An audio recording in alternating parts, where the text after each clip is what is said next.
Okay.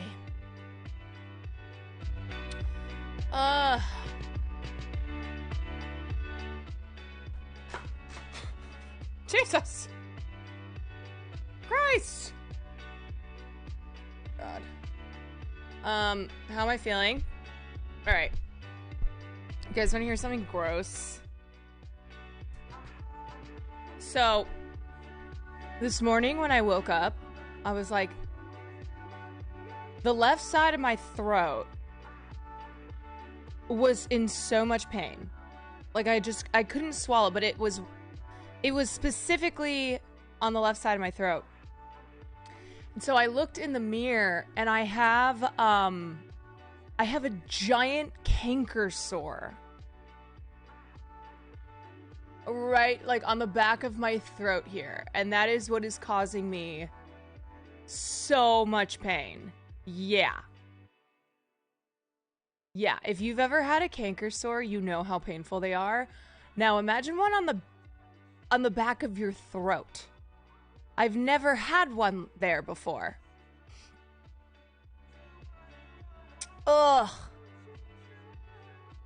Yeah, if you want to be grossed out, just Google canker sore on throat. I gargled warm salt water. Yep. And I've been using throat spray, tea, all those things, but it is just like it is just a giant canker sore. So canker sores are also they're called aphthous ulcers. So if you don't know what a canker sore is, but you know what an ulcer is, that's what I have on my throat right now. They are small, shallow lesions. They are incredibly painful. I get them sometimes, like, on my cheeks. If I bite my cheek, like, I'll get it. I've never had one on my throat, though. I had that happen. It was after a tooth pull. Turned out to be a piece of tooth still in the... Oh, my God.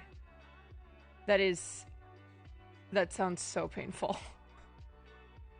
I used to get them all the time eating sour candy. Yeah, they're not contagious. It's not like cold sores, which are herpes. Canker sores you can get from eating sour, acidic foods, from, like, biting your cheek. You can get them if you have, like, if you're sick, if your immunity is down, and then you just start getting sores. It's awful. Yeah, I get them on the roof of my mouth. I mean, I don't get them as much anymore, but I used to get them all the time. I would have like 4 or 5. It's just misery in your mouth. Diet Cola, thank you so much for the 7 months. And so yeah, I cannot swallow without immense pain on the left side of my mouth. I can't eat anything either. I tried to have some soup and it was just so fucking painful. My voice does sound a bit better. I mean, I don't feel full on flu. It's just mostly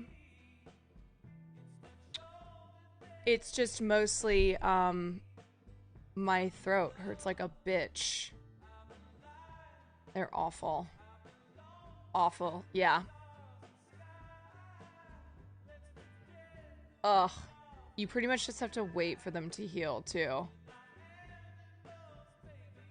It's also allergy season. Yeah. Yeah. Yeah, ugh. Well,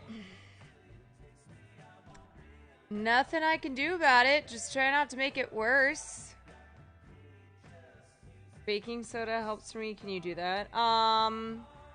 I did like a mixture of salt, baking soda type of gargle today. It did what it could do. Will just said, how are you feeling? Giant canker sore. Still hurting like a bitch. I don't know. The weird thing is like, there are certain things that I deal with all the time that Will's like never had in his life. He's never had a canker sore in his life. Like, there's just certain things he doesn't understand because he's never dealt with it. Nothing really helps when it comes to canker sores. Yeah, just time. They just have to heal. I heard yelling while not giving up on those kids will not make it worse. Yeah.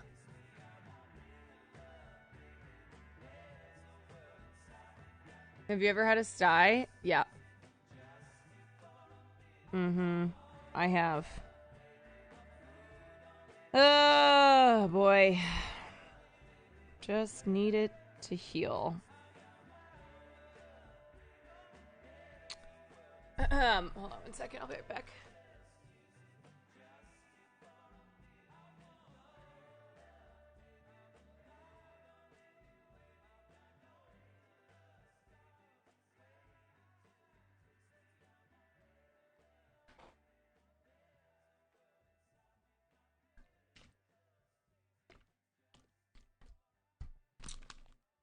I don't remember a time Will was sick. He gets sick.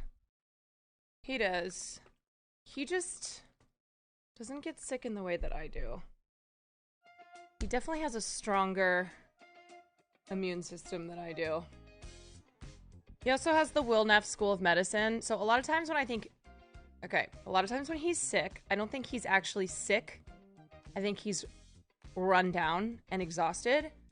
But he's convinced himself that he has these healing medicinal tricks that I refer to as the Will Neff School of Medicine. And that, combined with him just getting some rest, always works. So he thinks that it like actually is a medical remedy. When the reality is that he's not actually infected with like a virus or bacteria. He's just really tired. So like after a day of rest, he'll always say to me too, I'll be better by tomorrow. I'm like, how do you know that? How do you know that? If you have an actual viral infection, you can't like be sick one day and be like, tomorrow I'll be fine. That's what I call an Aaron Rodgers belief. Yep, it's the Will Neff School of Medicine. And so whenever I'm sick, he'll be like, this is what you need to do. I'm like, okay, sure, but I'm not going to be up and about by tomorrow. So then when I'm not, and he's like, you're still sick? How are you still sick? I'm like, because I have like an actual virus. I'm like actually sick. He's just built different, I guess. Yep. Yes. It's a skill issue. You brat. It is a skill issue.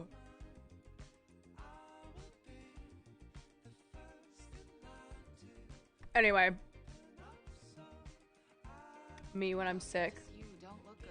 Just be. If I found myself getting sick, I would simply say, sickness be gone! Oh man. Should I just do that? Sickness be gone! Yeah, he's very sweet. Very sweet, but that's why he'll check in. He'll check in multiple times throughout the day. And when I'm like, yep, still not feeling great. Yep. Still got this canker sore. Yep. Still have a sore throat. He'll be like, oh, you poor thing. I'm like, yes, it's been a day.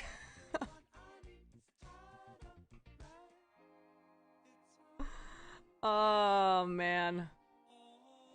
I'll be like, not much has changed here. Just need some time. Sir Justinian, thank you for the prime. When I was a teacher, Oh my god, that was the worst. When I was a teacher and then when I was working at nightclubs, because I was literally sick constantly. Like I was just always getting something. Like when you are around kids, anybody who works with kids, you can attest to this. Yes, they're like petri dishes. I would like bend down to help a child. I'd get right next to them, help them with their math or whatever subject it was, and they would turn and cough into my mouth. Thank you, child.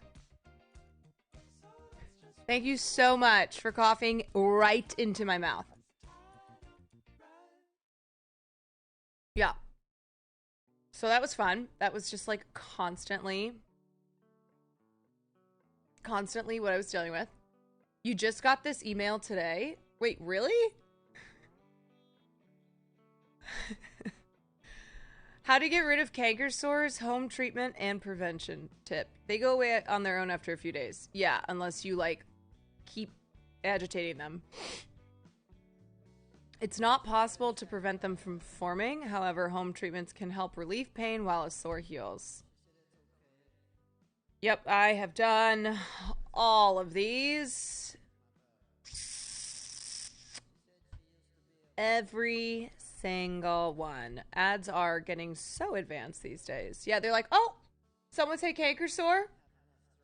Did I hear the word? Did I hear canker sore? Here, let me send you an ad. Agitating it by speaking for hours on end, perhaps. Okay, yes. Mayhaps.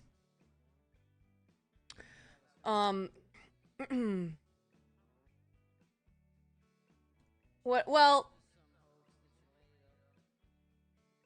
look, I'm not pretending to have the Kwan School of Medicine. I will. I do not pretend that anything I do is the thing that you should do. And in fact, you should probably do the opposite of things that I do. That's why I frequently have issues.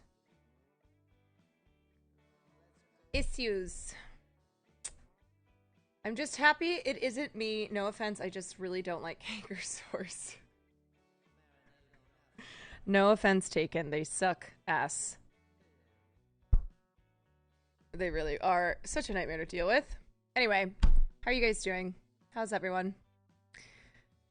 I was watching Hassan for a little bit earlier not debate a child, have a conversation with a child. And I was just thinking to myself,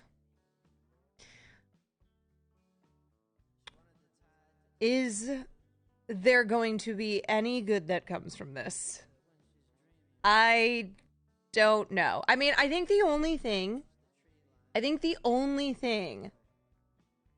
that did was show people how deeply, deeply ingrained propaganda is in the minds of Israeli youths. I mean, just Israeli in generals, but like the youths. And I thought to like, okay, I tried to be empathetic towards this child and not just be like this stupid fucking kid. I was like, all right, I remember when I was a kid and I was all about, you know, America and George Bush and like, yeah, we need to go over to the Middle East and just do what we got to do over there. I voted for George Bush in our 7th grade presidential poll. Okay. It was very clear that child was not going to learn anything from Hassan. And this is what I was talking about yesterday, where I get so torn on, is this productive? Like when I deal with this stuff on my own, or is it just a total waste of time? Yeah, I got George Bush elected. I'm so sorry, guys. But you can learn. Yes, I learned a lot from Hassan's patient analytical approach when dealing with dumbasses. Right. His whole thing is, if I can get other people who are on the fence if I can sway them, then this is worthwhile. And if I can also expose how, like, this is propaganda at work here, where every time Hassan would say something and the child would not have a response, which was most times, and then the child would, like, just blurt out another propaganda talking point. So, yeah, it was like a master class in showing propaganda at play and how deeply ingrained it is, and why so many Israelis unequivocally support the IDF and support the Zionist project. Like, you heard what that kid was saying, and you're like, yeah, that's what he has been raised to be told. And even though he's living next door to where tens of thousands of Palestinians, including kids his age, have been killed, he is just brainwashed. He's so brainwashed into believing all these things. He had his friend listening to him and giving him talking points too. No. I tuned out before then. Just stop it. He had his buddy on the other line, like, in his ear, being like, "Oh yeah, bro, you got it. You got him, bro. You so got him, bro."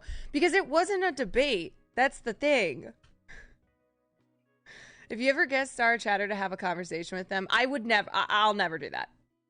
That's never going to be my thing, because I don't even know how to do guest star. Is this Hassan? I clicked on his stream and I was literally like, who is little bro? You could hear his friend getting picked up on the mic. Oh gosh. He was talking like calling someone Arab was an insult. He was not understanding his own problem at all. Right. Yeah. Lot of problems there. Lot of problems there. I literally saw this kid though, and I was like, 16, Hassan's 32. Is this his kid? Did someone type in chat, "Yo, Haas, you're my daddy." Father Hassan, I am your son. I have finally found you. I have finally tracked you down. Can you imagine? Okay, dude, sex haver. Having sex in high school. It would be insanely ironic if Hassan's kid was a Zionist Israeli. Yeah, that would be wild. If Hassan's long-lost child was a 16-year-old Zionist Israeli kid who then thought he was debating daddy. Nothing like debating your parent for the first time, especially when you're younger and you don't know shit. And then you get older. Like, my debates against my parents, I hope they're not listening, but when I was younger, I didn't know anything. And so most of my debates just came from an emotional place, mainly just me getting mad at my parents.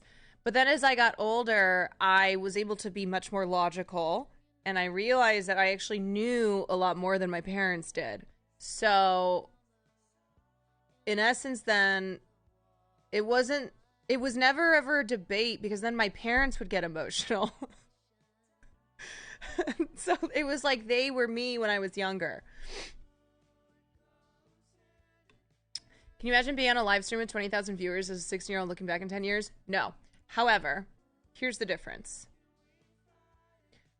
When I was 16, or when I was in 7th grade, okay, so when I was 13, and when I was all about when I was all about American imperialism, I didn't know what the fuck that meant. I basically was just listening to the Disney Channel when the Disney Channel was like, sign up for the military, USA, USA, like bomb brown people in the Middle East. Yeah, I didn't know what any of that was, but I got older. I've gone through many different ideological transformations until I've ended up here, how I am now. For this kid, the thing I worry about is someone like him who is living during a time where he has access to information that I didn't have when I was 13, when I was 16, you know? There's a lot of 16-year-olds, especially 16-year-olds in this country, who are doing incredible activism, who are supporting Palestinians because they've been able to see past the bullshit. Now, yes, fair, we do all have internet bubbles, but this is a kid who's growing up in Israel. This is not a kid who's growing up over here, necessarily. So I don't know if it's something that he will be able to grow out of. I hope he does. I hope he gets older and he's not under the thumb of his parents or whoever it is that is so heavily influencing him, his teachers. I mean, it's all around him. I always wonder about that. What if he's only getting Israeli propaganda? Yeah. I don't know. Maybe when he goes to college, maybe he moves away. Maybe he's surrounded by people who think differently. Because that's what it is. You have to be exposed to different perspectives. You have to. So whenever a Zionist will be like, oh yeah, I have friends who are Palestinian. Like, you know how we'd see that where some Zionists would get caught for being so racist. Like, what's her name? Miss, I play a lesbian on TV so I can speak for the lesbians.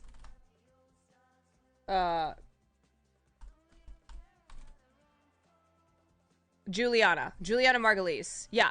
Juliana Margulies also was like, I have Arab friends. I have Muslim friends. I have Palestinian friends. And I always think to myself, really? Do you?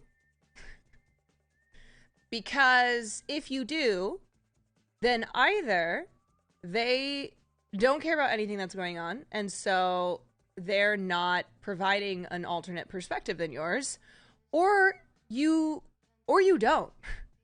Or you don't have Palestinian friends. How could you, a racist Zionist? I'm not just talking somebody who, like, quietly supports the state of Israel. I'm talking someone like Juliana Margulies, who was saying the most Islamophobic shit. Anti-black shit, anti-queer shit, Islamophobic shit, just across the board, awful.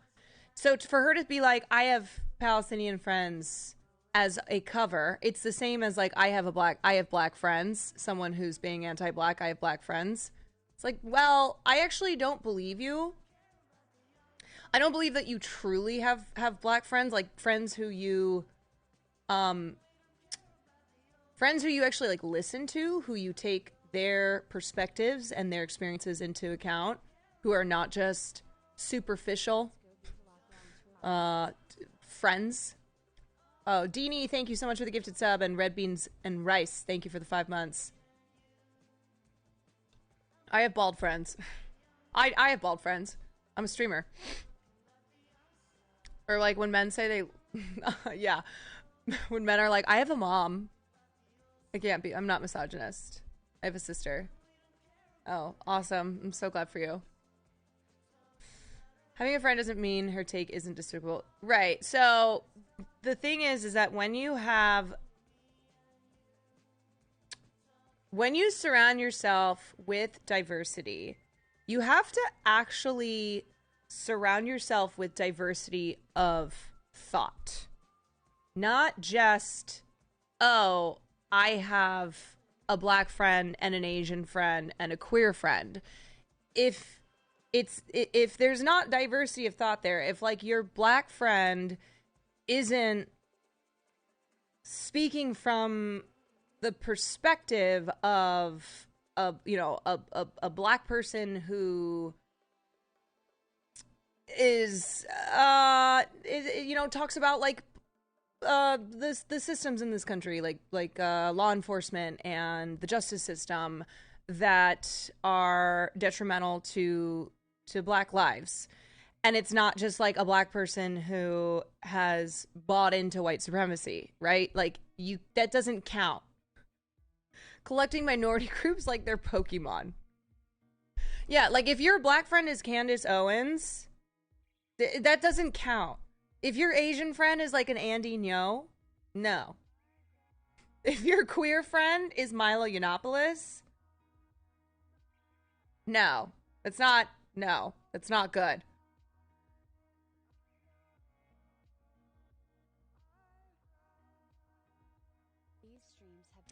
If I became someone's token minority friend, I would be so pissed.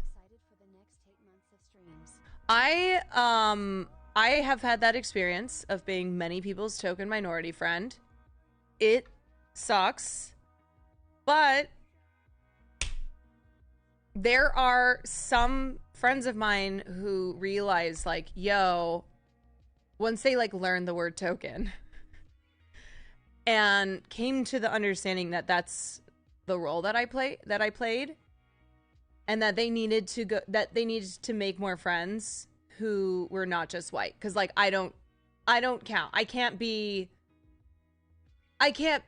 check all the boxes.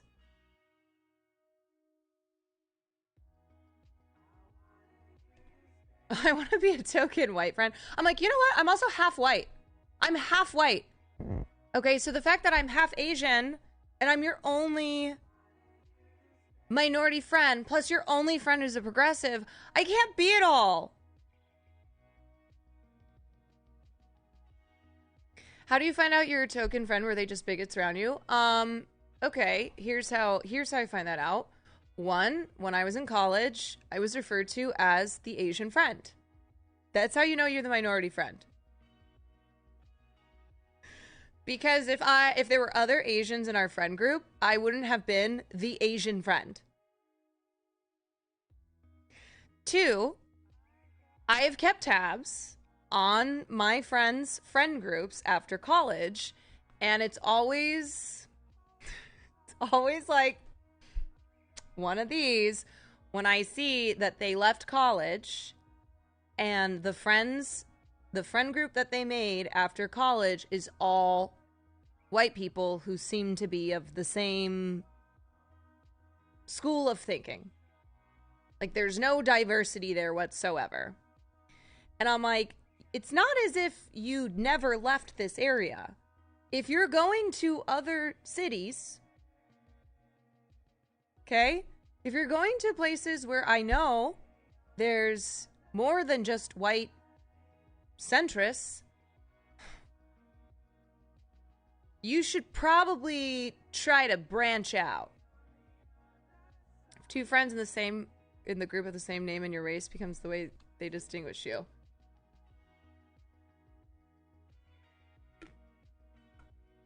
You are reading so many people I know to filth. Well, that's because I think it's a common occurrence. And I had a lot of people from college during the Stop Asian Hate era of the pandemic reach out to me and say that they wanted to do their part in stopping Asian hate. I was like, great.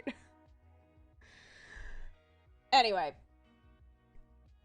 I'm not saying like go do the thing where you like if you're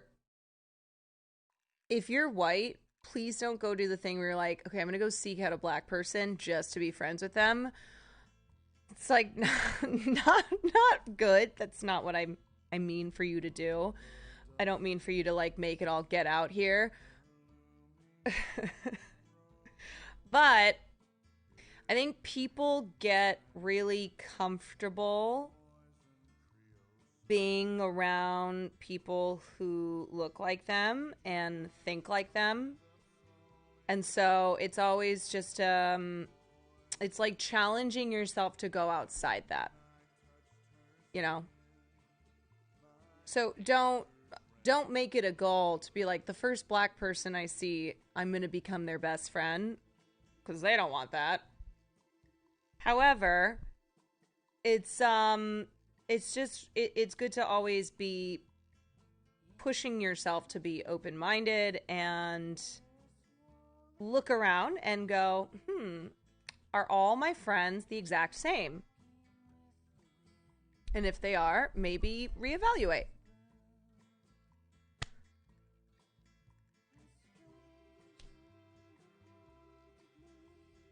Picking your friends like a diversity brochure is weird, but you should naturally make friends with others. I'm gonna be honest, I don't got a lot of friends right now. If anyone needs a black friend, hit me up. Okay, here's what we're gonna do. Everyone in this community is going to fill out a form, and you're gonna identify who you are. Okay, so if it'll be like black person seeking white friend, white person seeking Asian friend. All right. Just gonna make this easy. I've been told I'm bi-coded. You are bi-coded. I know you're not bi, but you're very bi-coded. So maybe you can, maybe for people who are like, fuck, I need queer friends, even though you're not queer, you're bi-coded, you can be close enough. For like people who maybe aren't totally comfortable with having queer friends, but they'll be comfortable with having you who's bi-coded. You're like a placeholder. Yes, exactly. Exactly. Also, you better get your shit together for Master Baker. You're dealing with some serious competition in Nick. You know Nick is going home. I'm not telling you to do this because it's against the rules, but I'm just telling you what Nick is doing. He is literally going home and studying. You know he is. And then he's showing up the next day just being like, yeah, I just naturally got it.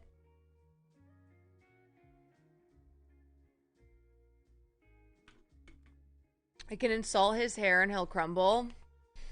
I don't know. I think you got to go deeper. I think you have to figure out. We have to figure out the thing to really, really get to him because he knows he has good hair. He knows that. You'll insult his hair, and he'll just be like, "Nice try. Do you have anything else?"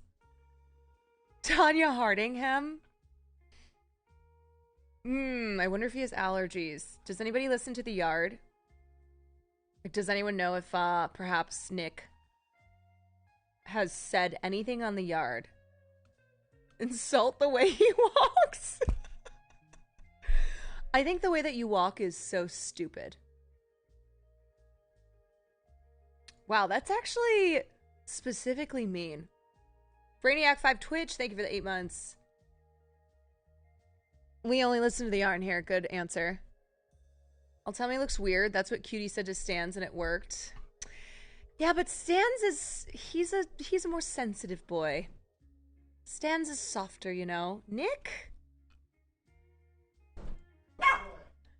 certainly has his weaknesses, but it's harder to know what they are.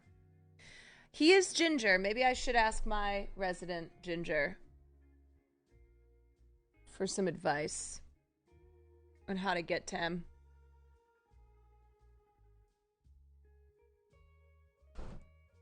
I told him he looked like Harvey from Stardew Valley, and I think it boosted him. So I'm telling you, he's a tough one to crack, but you have to crack him because he is going to win. He has won the last 2 days, and nothing is going to stop him besides maybe if you take his kneecaps out. What if you were to discover that he dyes his hair red and he actually just has brown hair? Or we could start the rumor.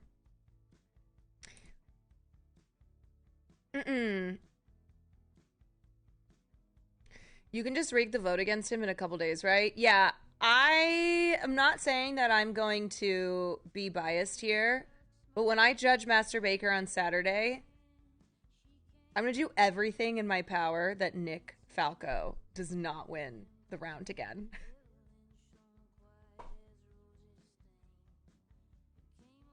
But of course, I will be an unbiased judge. Of course, I will be impartial.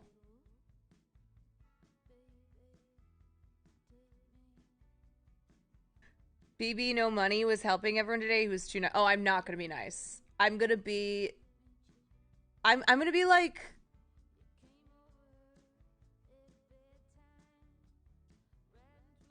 I'm gonna be like Gordon Ramsay on crack.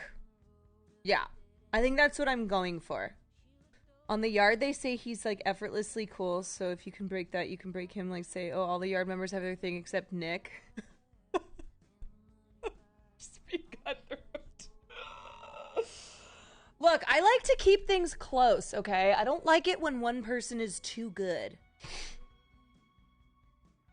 You know, we gotta throw obstacles their way. Maybe that's what it is. Maybe if Nick continues, if he wins tomorrow, tomorrow's Friday, right? If he wins tomorrow, I'm gonna tell Cutie that we have to obstacle him. And I will be the obstacle on Saturday. I'll just start doing weird shit. I'll just put like wigs on and do really weird things.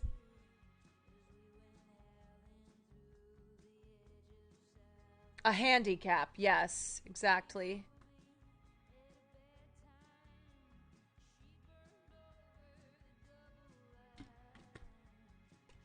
Anyway, who do we have left? Cinna, Sam, Falco, Broden's also sneaky. Broden's sneaky good. But Falco is clearly leading right now. Oh, wait, we lost Cinna. Oh, right. Peach is left. Cinna's eliminated. Cinna died. I know. Yeah. Well, let's be honest. She probably would have lost day one if she had not been saved by chat. She made the worst thing ever today. It's good for her that she made it to day two. Hogan, thank you for the gifted to Cinna. I saw her adding extra flour to the cookies. Yeah. I certainly never would have done anything like that when I was on Master Baker. Certainly not. I certainly knew exactly what I was doing. Those of you who remember the cream puffs, you can attest that I was a real master baker. I thought I posted a tweet that I was live. Did I not? Oh, I had this pulled up, but I guess I did not post it. Live now, discussing Bill Maher saying Woody Allen is innocent, wild Giancarlo Esposito interview, Columbia students arrested, arrest armor, sentenced 18 months, and more. Live now after almost an hour of talking. Cool. Great. Alrighty. Where do we want to start?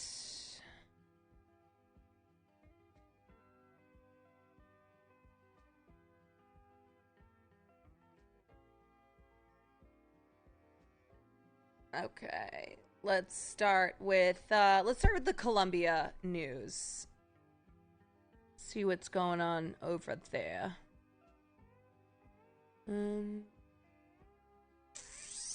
Someone arranged their own. Oh yeah, we'll wait till we get to that interview. That's with Giancarlo Esposito.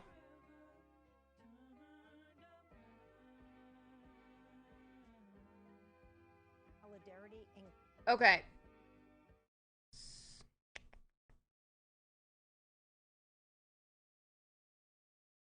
All right, so, pro-Palestinian students at Columbia University have been setting up tents. And they created an encampment and have been vowing that they will not leave until Columbia divests funds to Israel. And this has been going on since yesterday, I believe. And students started getting arrested today. More than 100 were arrested after Columbia University called into the police.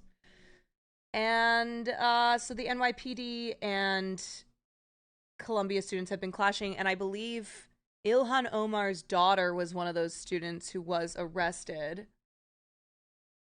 What is going on here? Barnard College, Columbia. Oh, yeah. So Isra Hirsi, who is Ilhan Omar's daughter, she is a junior at Barnard College and was one of 3 students who was suspended for her pro-Palestinian activism. This is her tweet. I'm an organizer with CU Apartheid Divest at Columbia SJP. In my 3 years at Barnard College, I've never been reprimanded or received any disciplinary warnings. I just received notice that I'm one of 3 students suspended for standing in solidarity with Palestinians facing a genocide. Like, we're still doing this. Where are my free speech warriors? Where are the Constitution defenders? Like, it is April. It is fucking April. And there are still students facing consequences for supporting Palestine. Those of us in Gaza Solidarity Encampment will not be intimidated. We will stand resolute until our demands are met.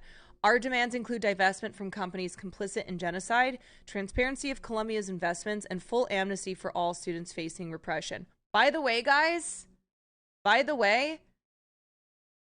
would not support it if pro-Israeli students were kicked out of school, because the reality is, when you support the right to free speech and the right to protest in this way, that's what that means. So if you do not voice your dissent with this, if you do not call this out as being wrong, then you really don't support free speech. And this is especially egregious, and it is because I support Palestine, because they are protesting genocide. Yeah, free speech only when it works in my favor. Unbelievably frustrating that this is still happening. That this censorship coming from these universities who have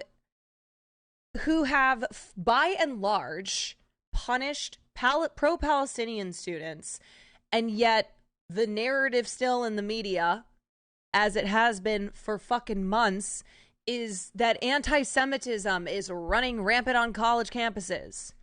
That these colleges need to get their anti-Semitism under control. That pro-Israeli students are the ones who are threatened, are the ones who don't feel safe in expressing their beliefs.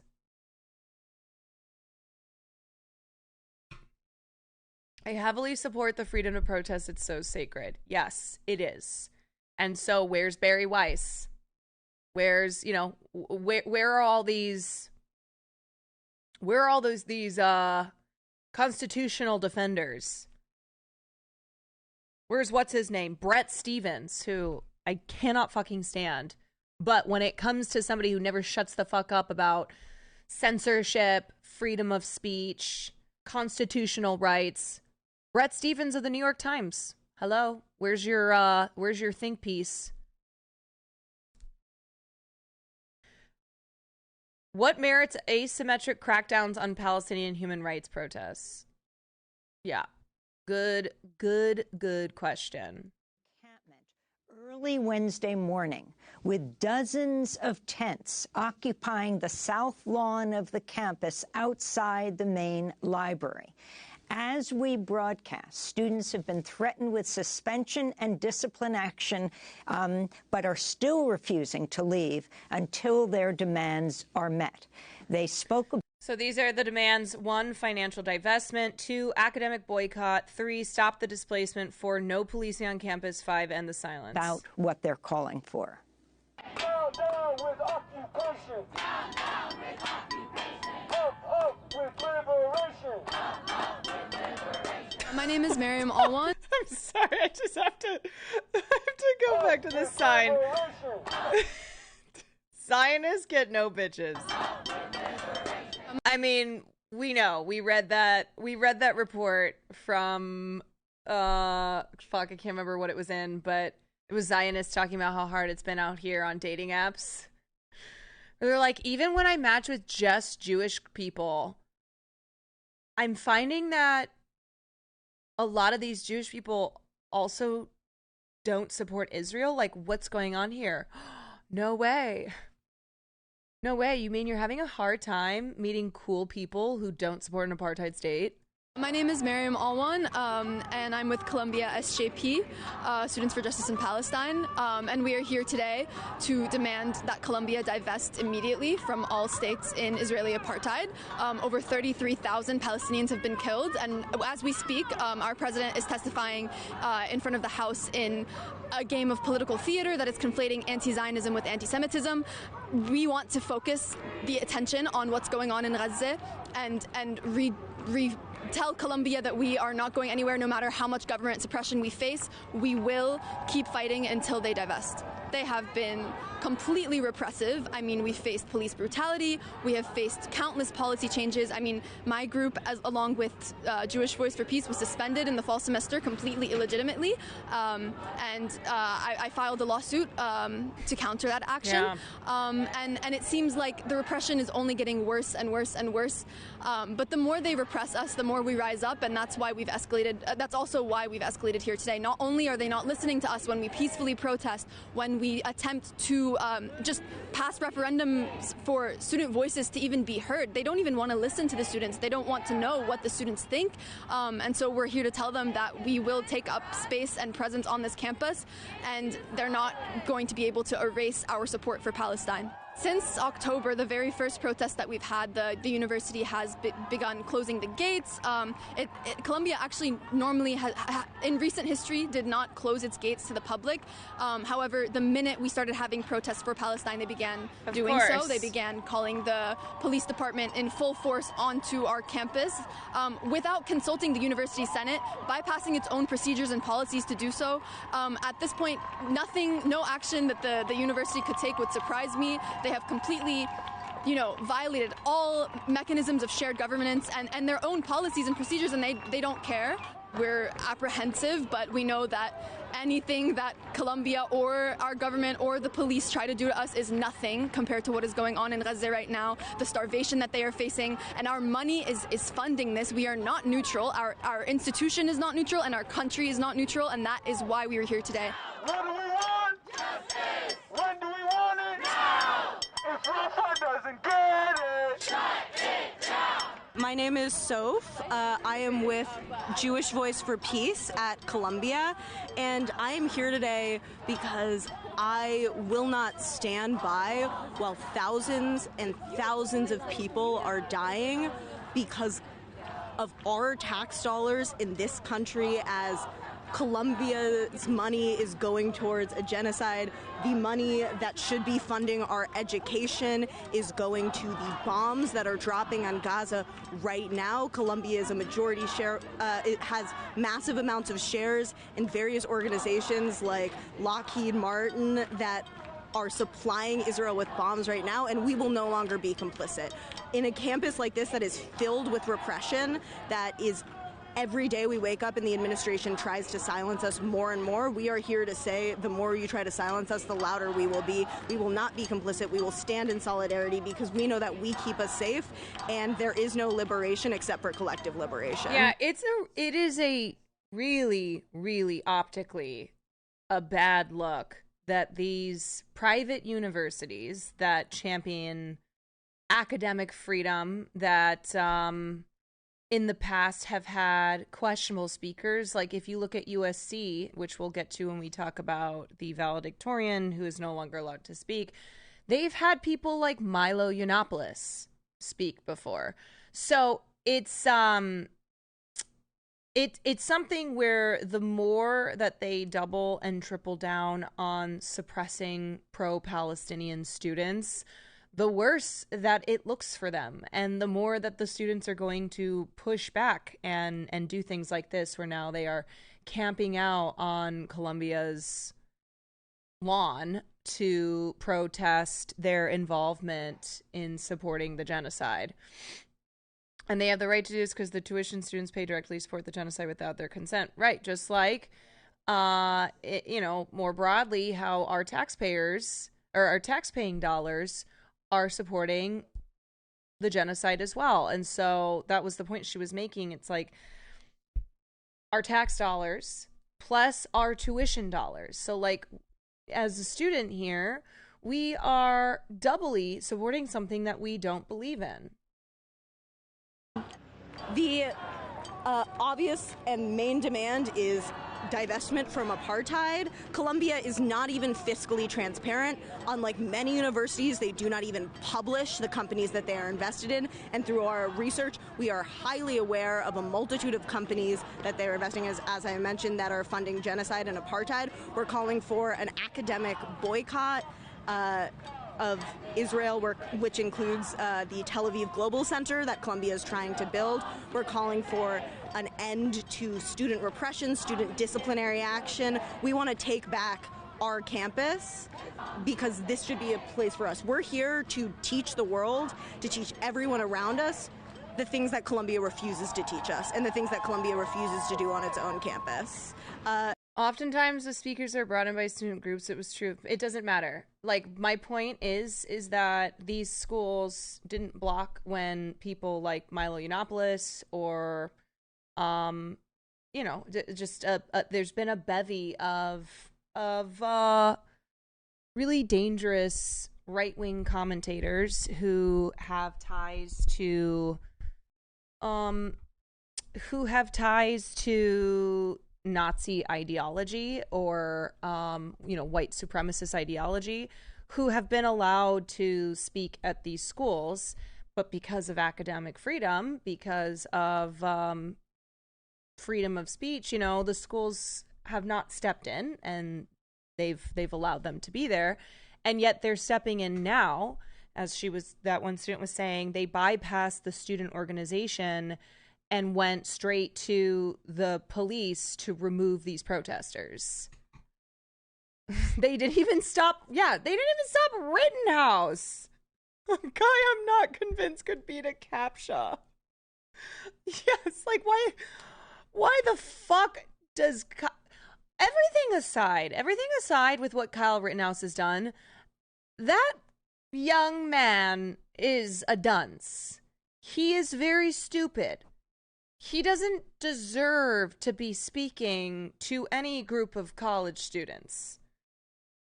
I don't like it. It doesn't. All things aside, all things aside, just who he is, just the same way I feel about Chaya Raichik, where these are really, really stupid people. These are not people who should be in any academic setting. They're giving students 15 minutes to collect their belongings as they effectively evict them. Dear student, I'm writing to follow up on the notice of interim suspension you received earlier today from my office. As detailed in that notice, your BCCUID has been deactivated and you will not have access to the residence halls, dining facilities, classrooms, or any other part of campus. If you need to come to retrieve any of your belongings from your residence hall, please go to CARES, located on the first floor of Elliott Hall. A CARES responder will escort you to your room, and you will have 15 minutes to gather what you might need. What the fuck? What the fuck? I'm not surprised at all. I'm glad administration is finally showing their face to the general student body, because student organizers have known from the start how evil these admins are. Jesus, yeah, the irony of this group being called CARES. Hey, CARES is going to help escort you off campus because you were exercising your right to protest, and you were also standing on your morals here and protesting genocide. What the fuck?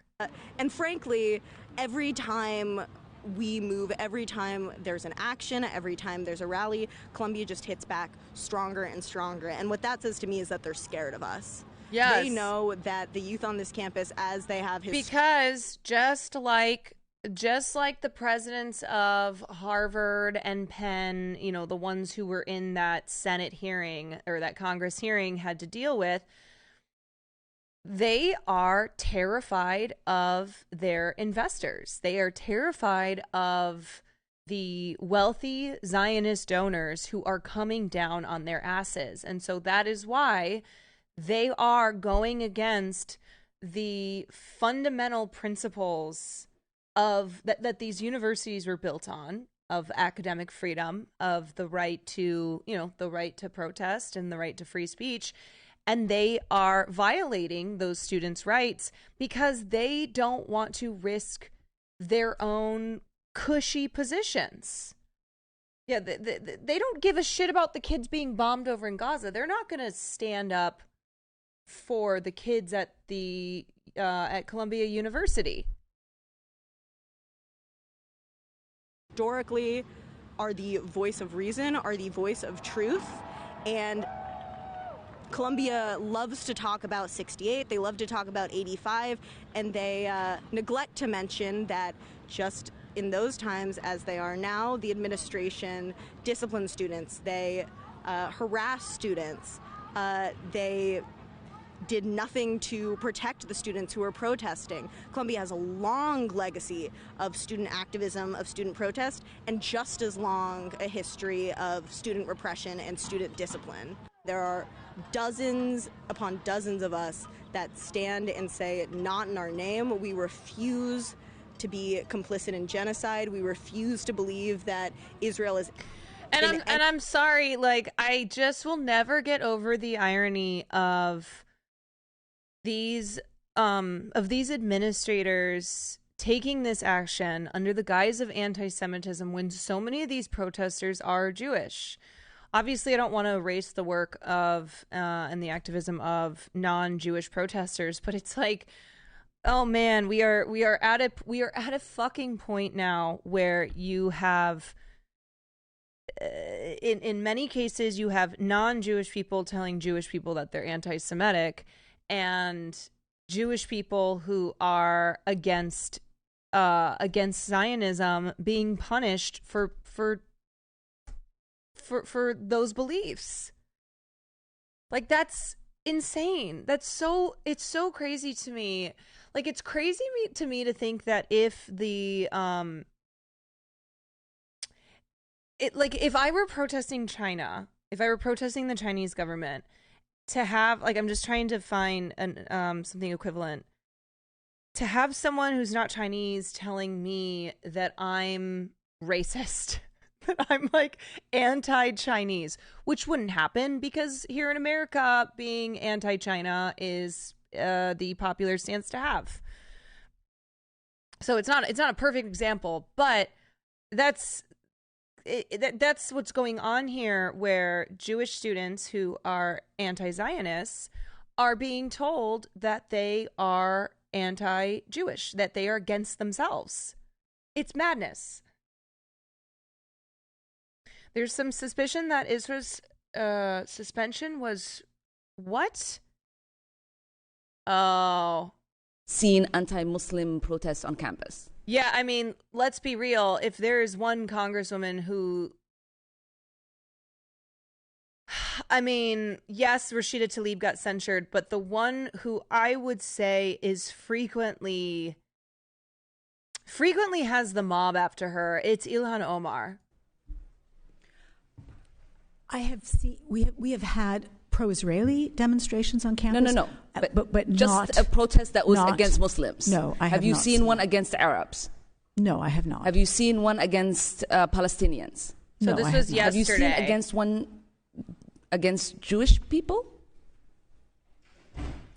Have you seen a protest saying we are against Jewish people? No, I have seen. Okay, thank you for that clarification. There has been a rise in targeting and harassment against anti-war protesters, because it's been pro-war and anti-war protesters is what it seems like, correct? Correct. There has been... Thank you. Activists on campus, including Jewish students, Black and Brown, Arab and Muslim students. How many of the organizations that were canceled in Columbia involved Jewish students? If it turns out that, yeah, her daughter is facing the consequences for what her mom is saying and doing in Congress, that's bullshit. Whether or not you agree with Ilhan, I think you should agree that no one should face consequences for what their parent is doing at their job. Like, that's not legal or constitutional or just morally correct. And I'm sure that is the case here. I'm sure that this was like a perfect way to punish both Ilhan and her daughter, but make it seem that one doesn't have to do with the other. Is it okay if they only got into the school because of their parent? Oh, is there something you want us to know? Do you have proof that Isra Hirsi only got into Barnard College because of her mom? Can you present her test scores and show us that clearly she was not qualified to get into the school on her own and it's only because of her mother? Or is that not what you're saying here? It seems like that's what you're insinuating. And let's say that her mom is the reason she got into school. What does that have to do with fuck all? We got a self-reporter in chat. Really? Because, first of all, she wouldn't be the first child who had a politician parent or a parent who was very well connected that helped her get into a school. That's how everything goes. With these top universities, yeah.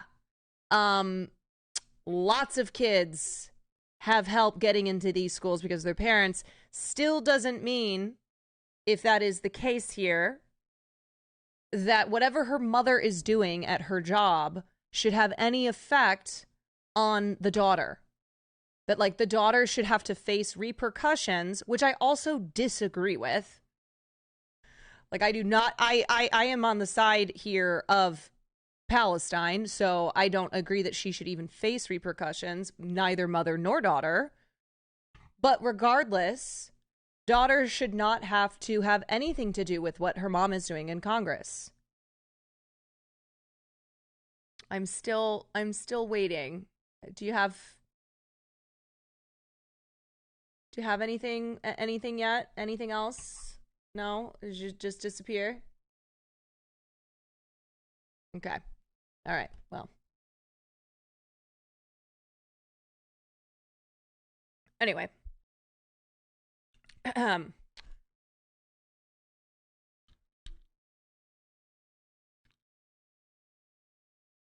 Let's watch this video. All right, well, we have new tension this morning at Columbia University as pro-Palestinian and pro-Israeli demonstrators face off at the school. The NYPD arrested some demonstrators outside the university just an hour ago. And it all comes as the university's president was grilled on Capitol Hill. CBS 2's Christina Fan joins us live from the campus in Morningside Heights. Let me just give you an example. Okay, I don't think Barron Trump should have to pay for his father's crimes. I don't think, and even if I, like, in the case where I am on the side of Ilhan Omar, even if I were on the side of Donald Trump, like, even if I thought Donald Trump was right, and Barron Trump was facing consequences for who his father was or what his father had said, regardless, whether I myself personally agreed or not, I still maintain that, the children of politicians, just like the children of any parents, are not responsible for what their parents say or do at their jobs. Hello. Cornel West was there. Oh yeah, I saw that he was there. Hold on, let me finish playing Christina? this. Good morning, Cindy. It was quite a dramatic scene out here. We were live in the 8 o'clock hour recapping how some of these pro-Palestinian protesters have been out since last night, still here this morning, when all of a sudden several members of the NYPD showed up. They were with the strategic response group. They conversed with the students for a few minutes, and then shortly afterwards, they suddenly burst through the barricades and started making arrests. Here is video of the chaos that ensued. Officers were seen aggressively pinning some people to the ground, putting them in zip ties as they screamed out, "Why are you arresting us? We weren't resisting." One protester told us police claimed they were blocking the entrance to the subway, which they deny. Now, pro-Palestinian and pro-Israeli demonstrators first started gathering Wednesday as the school's president testified before Congress over her handling of anti-Semitism on campus. The Republican-led House Education Committee accused the university of failing to discipline faculty and students who have been using anti-Israel rhetoric. President Manu Shafiq see right there. That's the conflation. Oh, anti-Semitism, anti-Israel. It's conflating the two. And so every fucking time these heads of universities are having hearings on anti-Semitism on campus, is it really anti-Semitism? Is it someone running around saying death to Jews? Is it students who are targeting students because they're Jewish? Or is it students who are protesting the state of Israel? Fucking hell, man. They will never leave this rhetoric. Never, ever. Oh my God. I mean, I feel like a broken record here saying this, but being anti-Israel, being against the state of Israel does not mean you are anti-Semitic.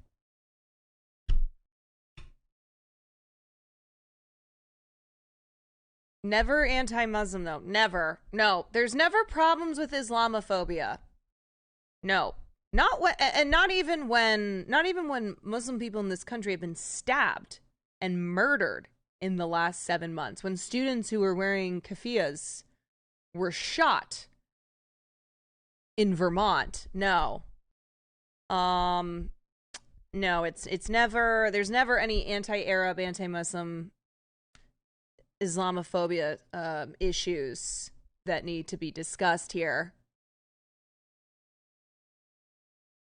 It's like saying you're anti-American. Just name any state, like truly any government, any state that you are protesting, and to equate that then to be racist against whatever's the majority, whatever the majority ethnicity is of the state that you are protesting.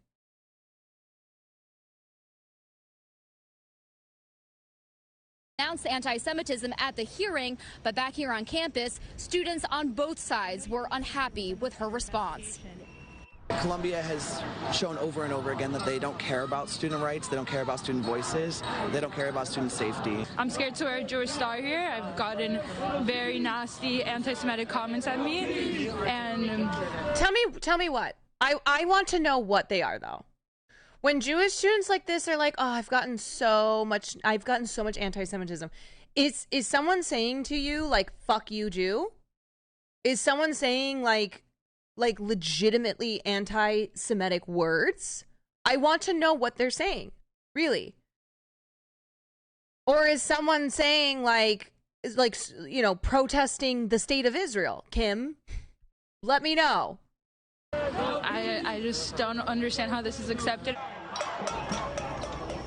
Now, on Wednesday, pro-Palestinian students also... Right, is someone saying Palestine should be free? Not to dismiss anti-Semitism, but I feel the majority of the comments they see as attacks are literally free Palestine. Yes, they are, because it has been so successful. The conflation between saying things like free Palestine and Israel's an apartheid state and the genocide, and that being anti-Semitism. So a lot of these pro-Israeli Jewish students like Kim have been convinced that someone saying free Palestine is anti-Semitic. If you express that you are against the genocide, if you're like, hey, I'm not comfortable with children being bombed to death, I think that we should feed people who are starving in Gaza, then that is a direct attack on Jewish people. That is considered anti-Semitism, and it's being written that way in the media. It's being announced that way by politicians. It's, you know, that has been that rhetoric has been spread all over the place.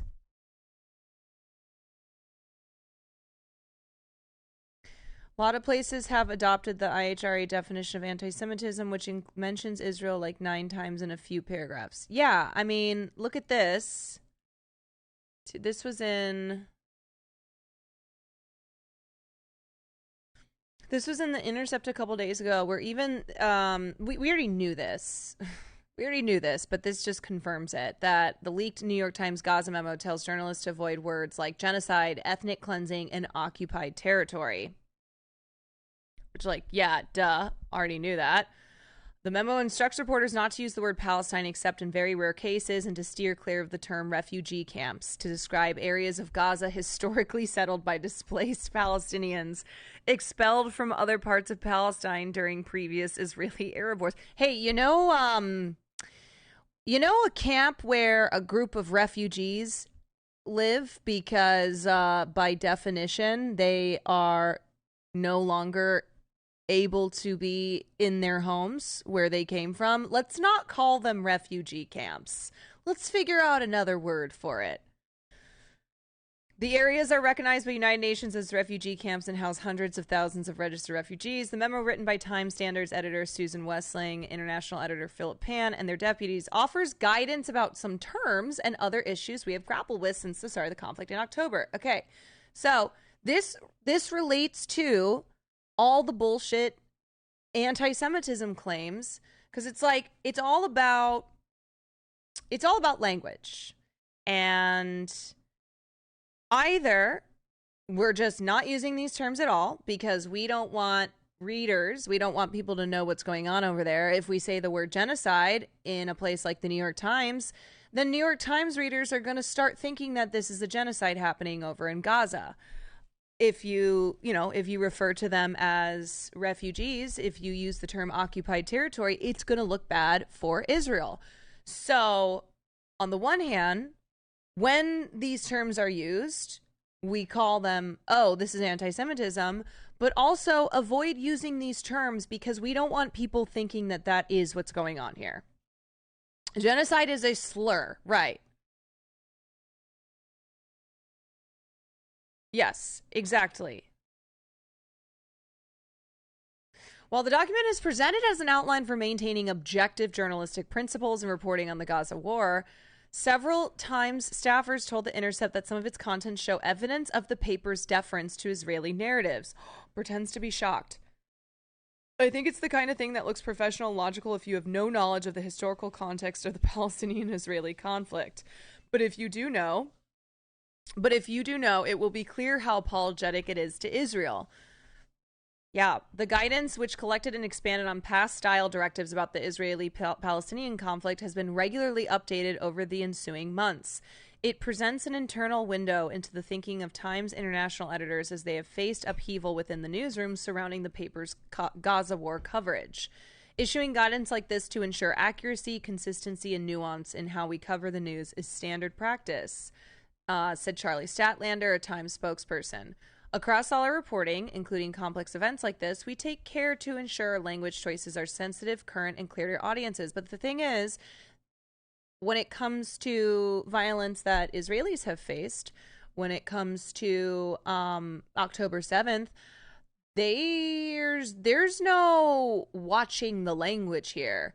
There's no, like, changing the wording around to make sure that you are ensuring a sensitivity to your audience. No, they over and over and over again made clear the point that the number of Israelis who died on October 7th was the largest mass murder since the Holocaust.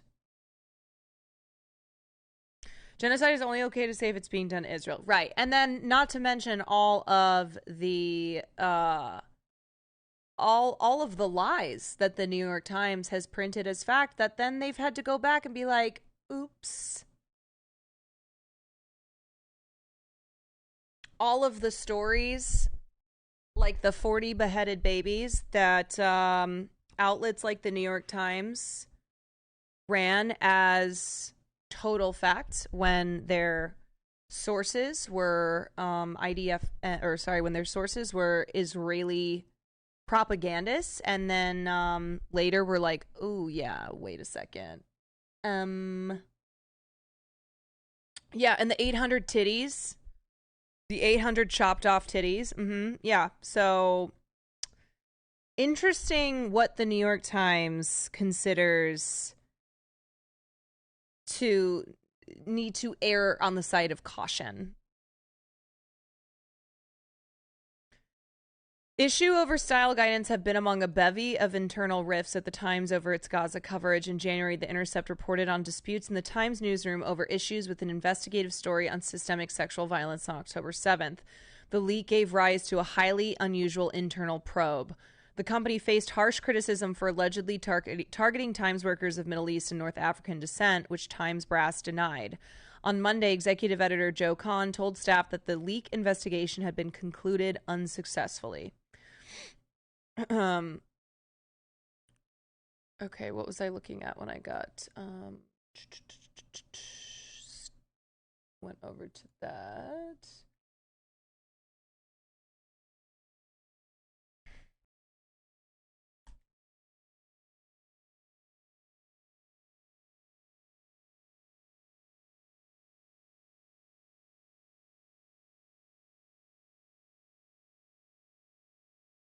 New York City tonight, protests and arrests at Columbia University. Here are the pictures. The NYPD, some officers in riot gear descending on Columbia, arresting dozens of Shmuley saying Hamas playing with cut-off breasts like footballs was so wild.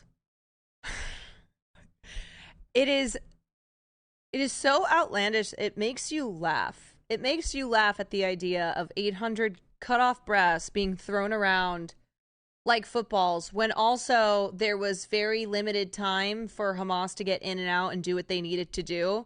But yeah, let's stop. Let's take a moment, cut off a bunch of titties and throw them around like footballs. Yeah. Palestinian demonstrators.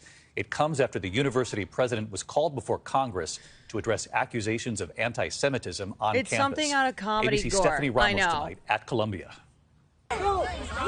Tonight, NYPD. Like, it is actually insane, and so embarrassing for these outlets that consider themselves like legitimate, top of the game media outlets, and they were printing stuff like that.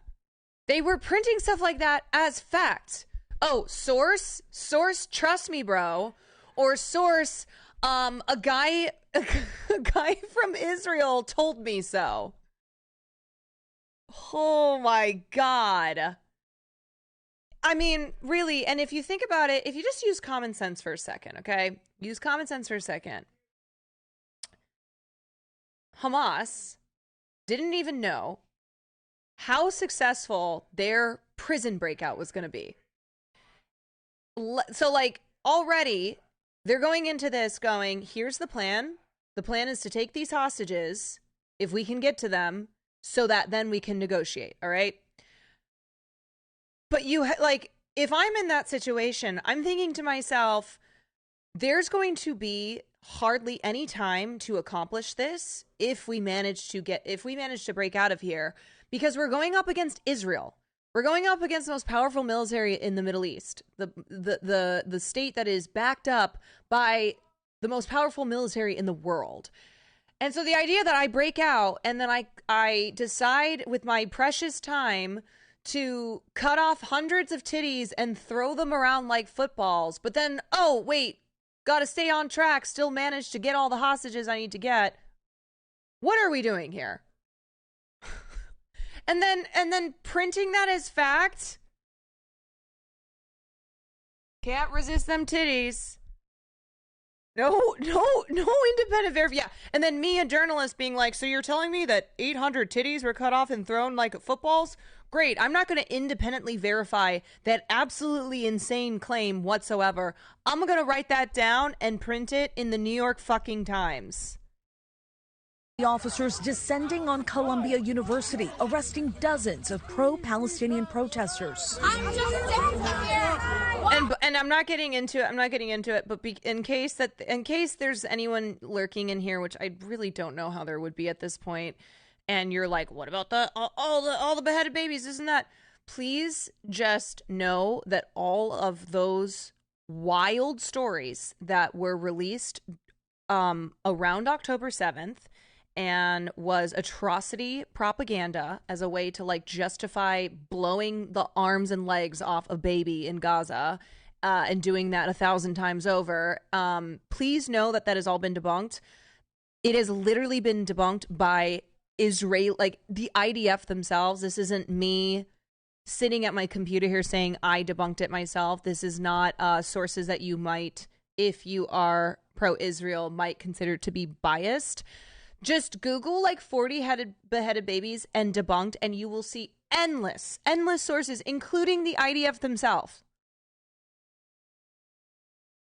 Okay, including like Israeli military officials.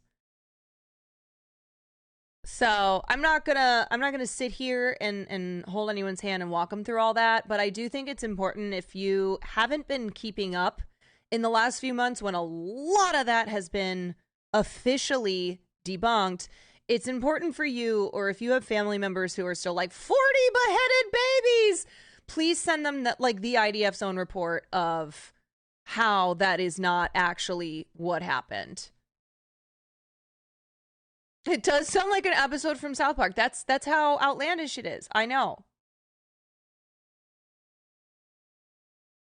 Classic journalist covering October 7th, like... Tom, I'm currently 10 miles outside of Beaverton, unable to get inside the town proper. We do not have any reports of fatalities yet, but we believe that the death toll may be in the hundreds of millions. Beaverton has only a population of about 8,000, Tom, so this would be quite devastating. Any word on how the survivors in the town are doing, Mitch? We're not sure what exactly is going on inside the town of Beaverton, Tom, but we're reporting that there's looting, raping, and yes, even acts of cannibalism. My God, you've actually seen people looting, raping, and eating each other. No, we haven't actually seen it, Tom. We're just reporting it.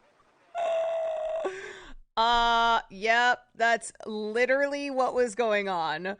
No, we haven't independently verified it, but some random dude told us that was what happened, so we reported it as fact. Amma Mama, thank you so much for the 3 months. And Maddie Thighs, thank you for the 18 months. I haven't watched South Park in a while either, but I forget how fucking accurate South Park is. Biden repeated the babies claim more than once and the White House retracted. It's so embarrassing. Yeah, Biden saying the 40 beheaded babies, and then the White House trying to be like, yeah, actually that wasn't verified. And then when that was officially debunked, and then Biden saying it again, because he's 100 Not to years sidetrack old too much, and can't remember shit. Smile, super fun movie. Comrade Moses, thank you so much for 18 months. You saw Abigail, loved it. You supported our queen Melissa Barrera. I'm glad you had a fun time. I'm glad it was good.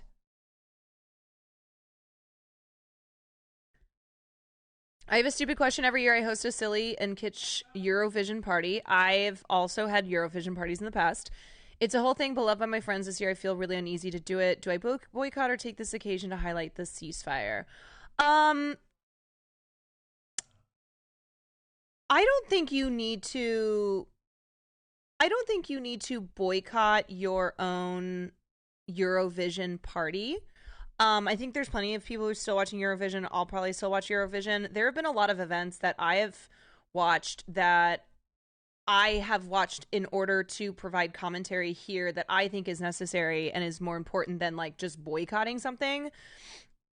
So I don't think that you need to not watch Eurovision. I think it is important that you take that opportunity to like if you have friends over who don't understand why people are upset about Israel being included in Eurovision, which doesn't make sense in the first place.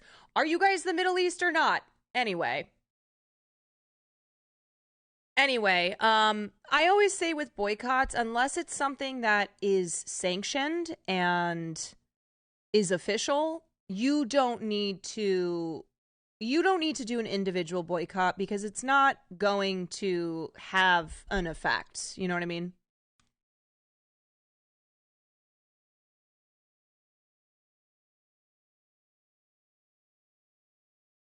Like, if you're just watching it with your friends, you're fine to do that.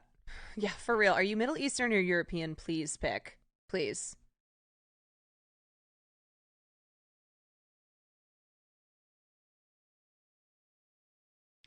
He is Cornell. Wait, did I told you guys that Will's old roommate is Cornell West's nephew, which shocked me to find out. Like, his roommate, I don't know, maybe it's because he just never really engaged in politics, so I was even more surprised to find out that his uncle was Cornell West. But again, it's not to say that everyone who has a famous political family member is like into politics themselves. Does he have the hair? No, actually he's bald.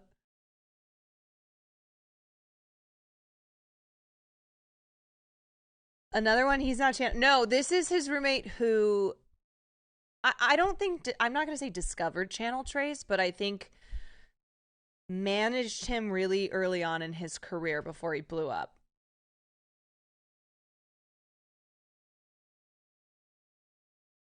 Oh, okay.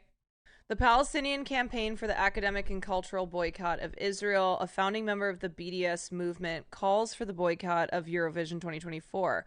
We urge all participating broadcasters, national competitors, finalists, production crews, and viewers to boycott the contest following the refusal of the organizers, the EBU, to ban genocidal Israel.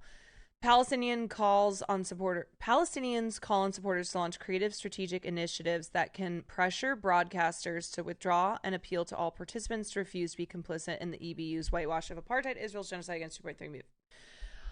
Venues and event organizers planning Eurovision screening parties should refuse to do so, instead hold apartheid-free or genocide-free alternate Eurovision events including teach-ins, workshops, panels about Israel's cynical pinkwashing and art washing. Okay, so I guess I was wrong. BDS is calling for a boycott of Eurovision. So if you're gonna watch it, maybe pirate it. I'm just kidding. I'm not telling you to do that. I would never tell you to. I would never condone pirating. If you really want to watch, I'd say keep it quiet, pirate it. Yeah, what Sky said. I'm just reading what's in chat.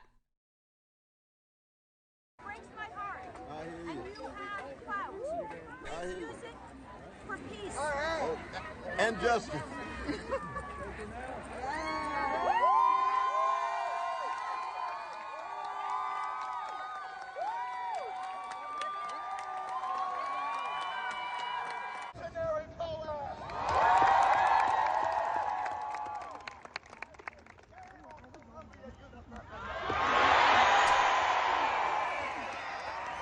You know what he and Jank should do? They should team up. All right, Cornell West and Uncle Jank teaming up 2024.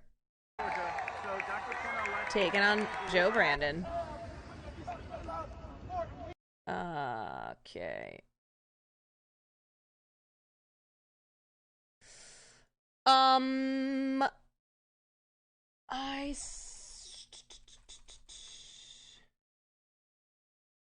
I saw some of you posting about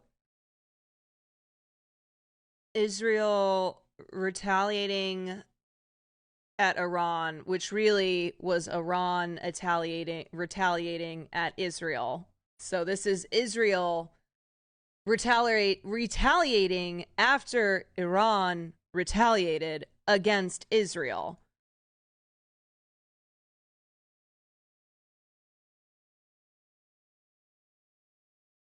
Explosion heard near Iranian city of Isfahan, Iranian news agencies report. Things are escalating. Retaliation. Yeah, let me see what's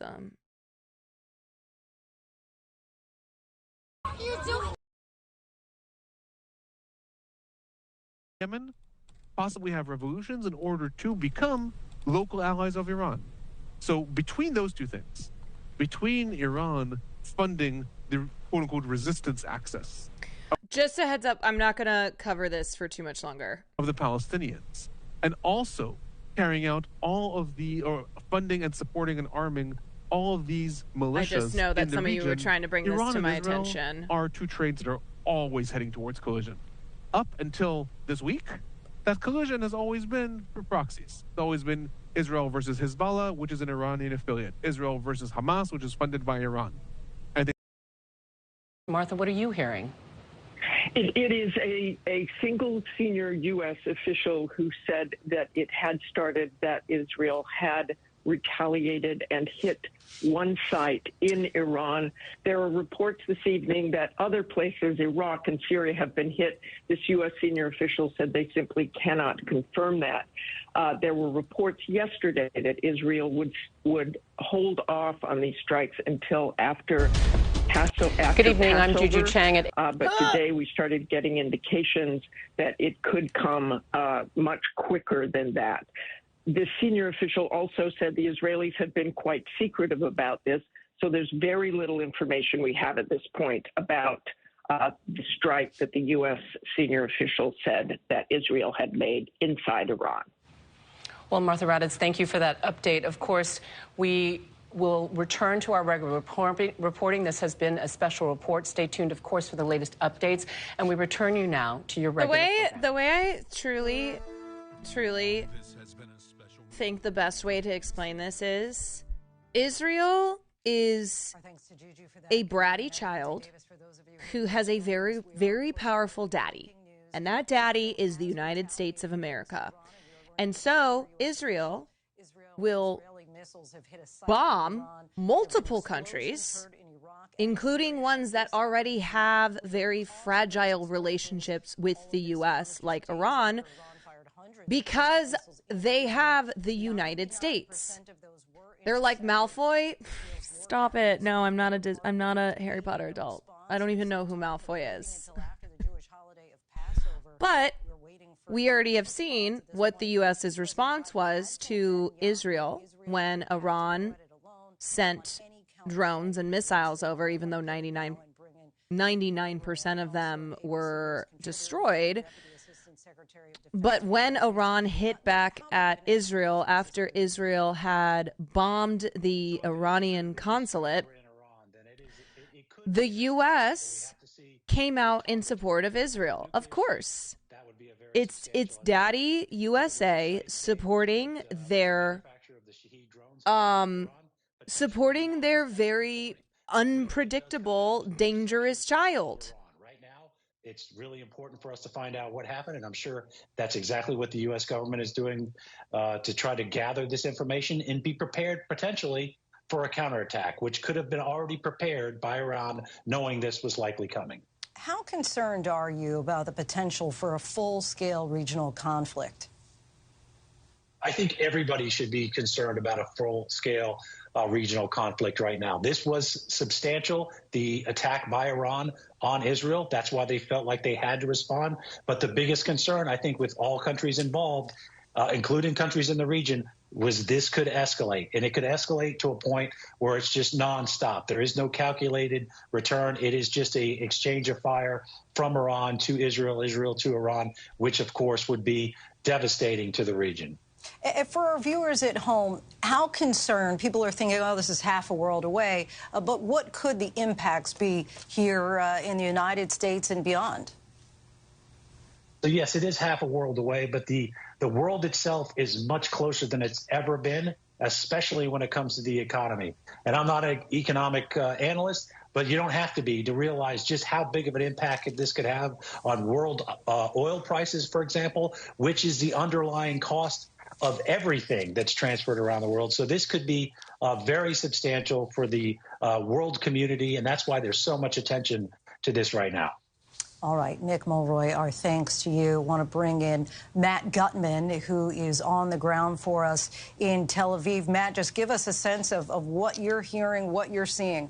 Yeah, this was from today. The U.S. hits Iran with new sanctions while urging Israel against military response. That have landed in Iran. We don't know the nature of the site, what they targeted. We don't know if there are casualties at this point. There may be additional strikes in other places.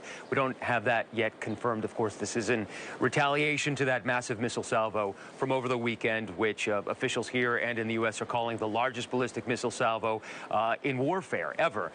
So Israel has been telegraphing for days now that it will respond, but there has been absolute silence from the Israeli government. They have been meeting almost every day to discuss potential responses, but not announcing anything. It was the Israeli military that continued to say there will be a response at the time and place of our choosing.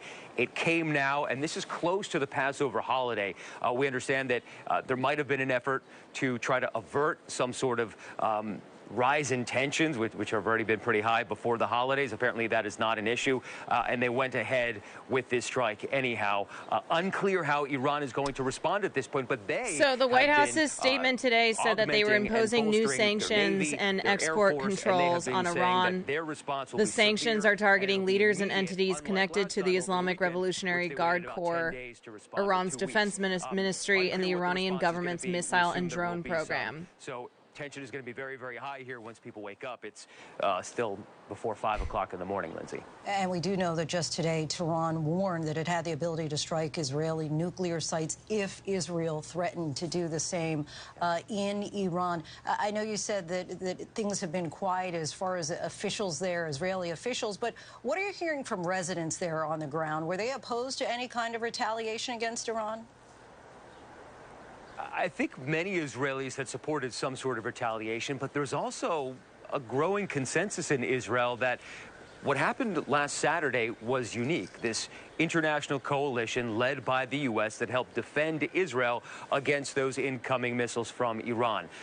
That had never happened before, and it was a major strategic victory for Israel. They also proved that their Arrow 3 missiles, that David Sling, a shorter-range anti-missile system, worked very well. So they thought, there was some thought in Israel that they would take this win, pocket it, and then wait for another opportunity, or that there will be much smaller footprint type of retaliatory attacks, cyber attacks, or the targeted strikes against Iranian commanders outside of Iran. That apparently is not the case. They chose to make a direct response. It seems to be somewhat limited in scope at this point, so it's not in any way on the same scale as Iran's. I haven't been listening to Fox News, but they must just be going absolutely nuts over this. They must be salivating going after Joe Biden. And, of course, many people are concerned about the implications of that on a wider scale. Matt Gutman, our thanks to you reporting in. Oh, they're coming their brains out. James who's in Lebanon. And, James, what are you hearing on the ground there? Well, look, Lindsay, I think a lot of people were expecting that if there was going to be a response, it could be here in Lebanon. And so far, that hasn't happened. But there has essentially been a war ongoing since October 7th between Hezbollah and Israel, it's safe to say. So that is the main issue here for Hezbollah. Does it get actively involved in a war with Israel? I mean, look, this is okay, guys. I'm going to run to the bathroom, and then when I come back, we're going to switch to different news. And actually, more Hezbollah fighters have been killed since October 7th than were killed in the war between Israel and Hezbollah in 2006. So it's safe to say the war here has already begun. But every time Nasrallah, the leader of Hezbollah here in Lebanon, has been asked about Hezbollah's role in this war, he always talks about needing to have solidarity with the people of Gaza, wanting to support Hamas, supporting the October 7th attacks, but crucially not wanting to get more involved in this war. it just might not be up to him if the war if Israel chooses to respond to these attacks by Iran by hitting Iran's largest proxy in this country. Tonight it's too early to say exactly what targets have been hit by the Iranians, but it doesn't seem at this point that Lebanon has been involved, but that could change. This is a rough neighborhood. This is all about tit for tat, and that's the danger here. It's when things get out of hand because you have to project strength, and if you're attacked, you have to be seen to respond. And it's kind of threading that needle between a response that is, in your eyes, proportionate, but isn't going to push things onto another level. So we're waiting to see here what Iran does next, because they have said that they would respond within seconds. That's what an Iranian official said, that if Iran was attacked, there would be a response within seconds. So one imagines that there will be responses from the leadership of Hezbollah here to what's happened in Iran. God, and we'll have to wait and see what happens next. All right, and James, let's take a step back here and just remind viewers about Hezbollah's role here from the beginning. I'll cover this. I'll probably cover this a little more tomorrow. Yeah, so on October 8th, it was almost, immediate. Hezbollah. All right, let's switch over to talking about Bill Maher. So at the beginning of the stream, I told everyone that when I woke up today, I discovered a huge canker sore on the back of my throat, which is making it very painful to swallow and to talk. Ugh. It's not been great. Okay.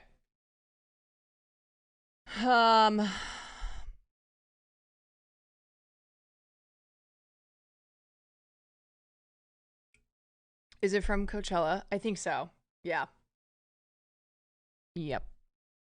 I've done every remedy I can, so it's just a matter of time for it to heal. Trigger warning, Bill.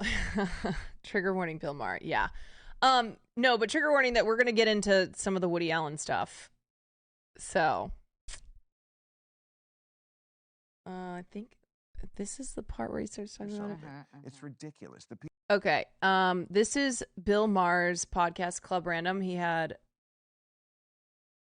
Katie Couric on today, and they were chatting, and then they started talking about Woody Allen. People have done way worse things. Way worse. And, wait. First, I think he was talking about look, Louis the whole C.K. thing is so weird to me. Are you friendly with Louis? Very much so. Yeah. And I He sort of has made a comeback, right? Not as much as he should be able to, because I do think there should be first of all, there's no consistency on Me Too punishments. Okay, and let's just remember that Louis C.K. really never faced repercussions. He was gone for 5 minutes and then came back and won a Grammy. So people have done way worse things, way worse than Louis C.K. and got nothing. I love this idea that Louis C.K. is a victim because there are people who have done worse things than Louis C.K. and weren't punished for it. That's never a good argument, Bill. I just want to put that out there. If you're defending someone and your argument in defense of them is there are people who have done way worse things than them and didn't face any repercussions, so this is bullshit that my friend got quote unquote canceled, even though Louis C.K. wasn't really canceled. That's not good. Yes, he's correct that there's no consistency. He's correct that there are people in Hollywood who are atrocious human beings, like David O. Russell, who continue to work and not have to face consequences for their actions. But that's never a defense for someone who's done bad things. So there's that. But there's also, how long does the punishment last? Forever? Now, can he play anywhere in the world? Yes. Stand up. Or sell his movies directly? Yes. But he couldn't even do this because it'll start the, how dare you machine, as if he's Kanye. What is he saying? That he can't go on his podcast? Yes, he can. Huh? Oh, God.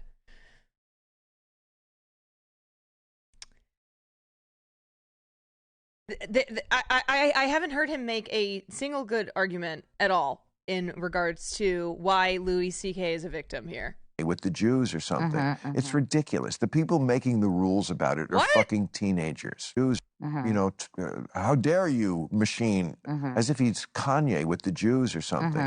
It's ridiculous. The people making the rules about it are fucking Kanye teenagers. with the Jews. The, you know, who's pure enough rules. So they make no sense. So, Oh you my know, God, he looks like such a douche holding come up back. his... Yes, but he should be fully able to. Holding A his studio weed. should, if he had movies, you know, he was moving toward more of that in his career, Woody Allen-esque. Right. You know, directing and, you know. He also just said, can he perform anywhere in the world? Yes. Can he sell his movies? Yes, but teenagers. Bill Maher just said, but teenagers are mean. He previously has just said that Louis C.K. still has a career and isn't, like, that hasn't been dampened, but teenagers are mean. You know, maybe minor roles, maybe not always the lead in his movies. And the last one I saw was quite good, I thought. But you know, you had to, like, order it directly. I mean, that's one way to do it, but it's like, why? And by the way, why does Woody Allen not get to... All right, no, here we maybe go. he's too old to work anyway, but... He's Here we 88. go. He just had a movie come out. I was just reading about this afternoon. That's a French movie. And yeah, it was sort of a whole piece on, can you love the art if you don't respect the artist type thing? You know, Picasso, Woody Allen. I respect the artist and the man. I don't think he committed that crime that there was 2 police investigations that exonerated him. I mean, like, what do you have to do in this country? You know, all these actors who won't work with him anymore. Some of them made movies with him. I regret doing that. What a bunch of pussies. Yikes. Okay? First of all, it's a very improbable crime that they're accusing him of. Plainly, the other party had motivation and was vindictive. Yikes. If you saw the documentary about it, it was all from her point of view.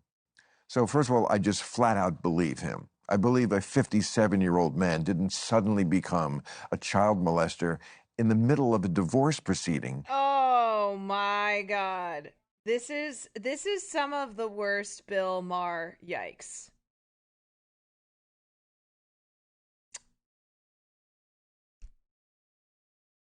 Oh brother. So you can see Katie Couric, and my read on this is she's letting him cook. She's letting him talk. But she knows that what he's saying is super yikes. This is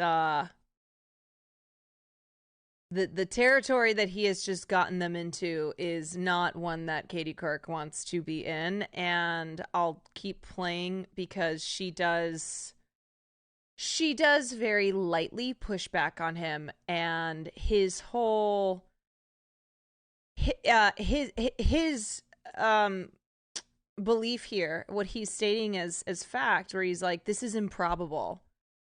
How could a 57-year-old just suddenly become a pedophile? It doesn't happen that way. Like, he's obviously innocent of this crime.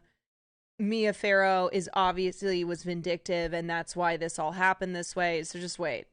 In a custody battle in a house full of adults in broad daylight. There were some pretty damning. Listen, I don't know.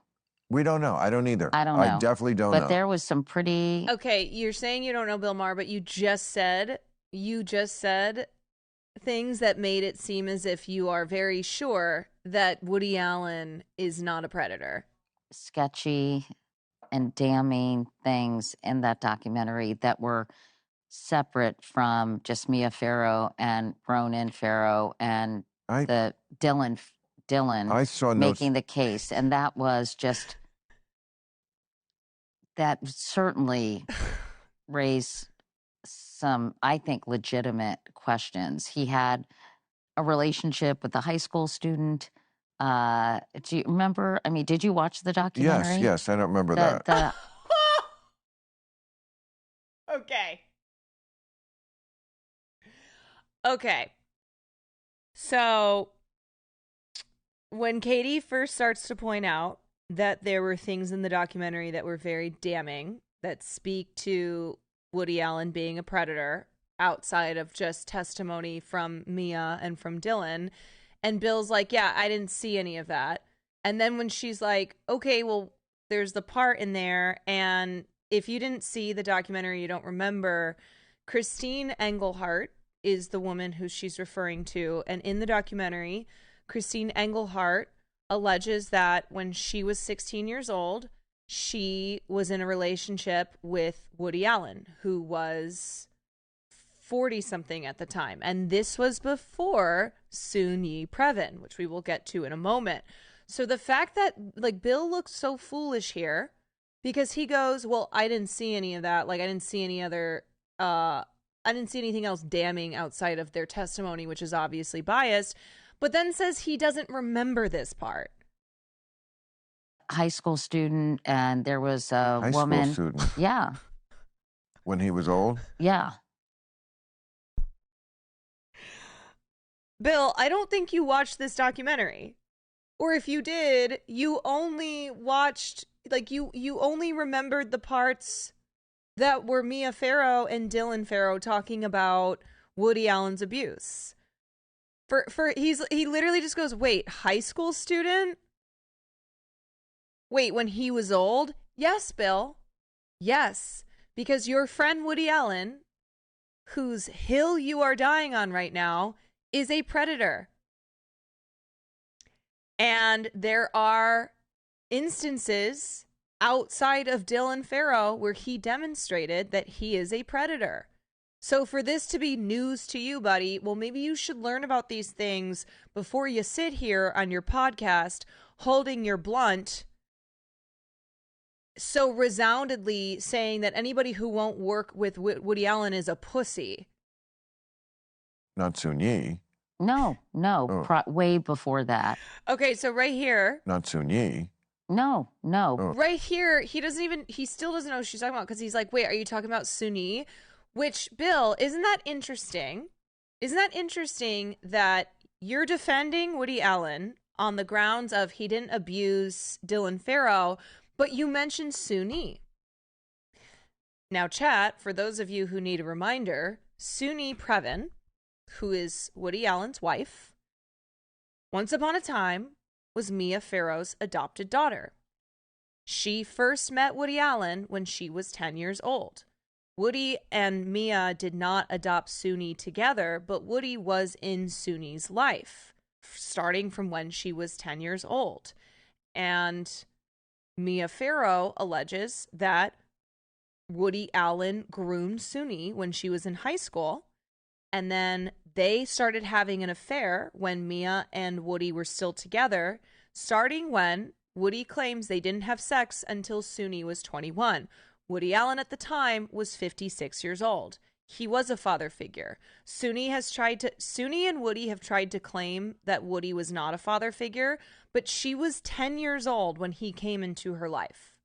10 years old when he started dating her adoptive mother. So you guys do the math there. And Mia Farrow found nude photos of Soon-Yi in Woody Allen's apartment.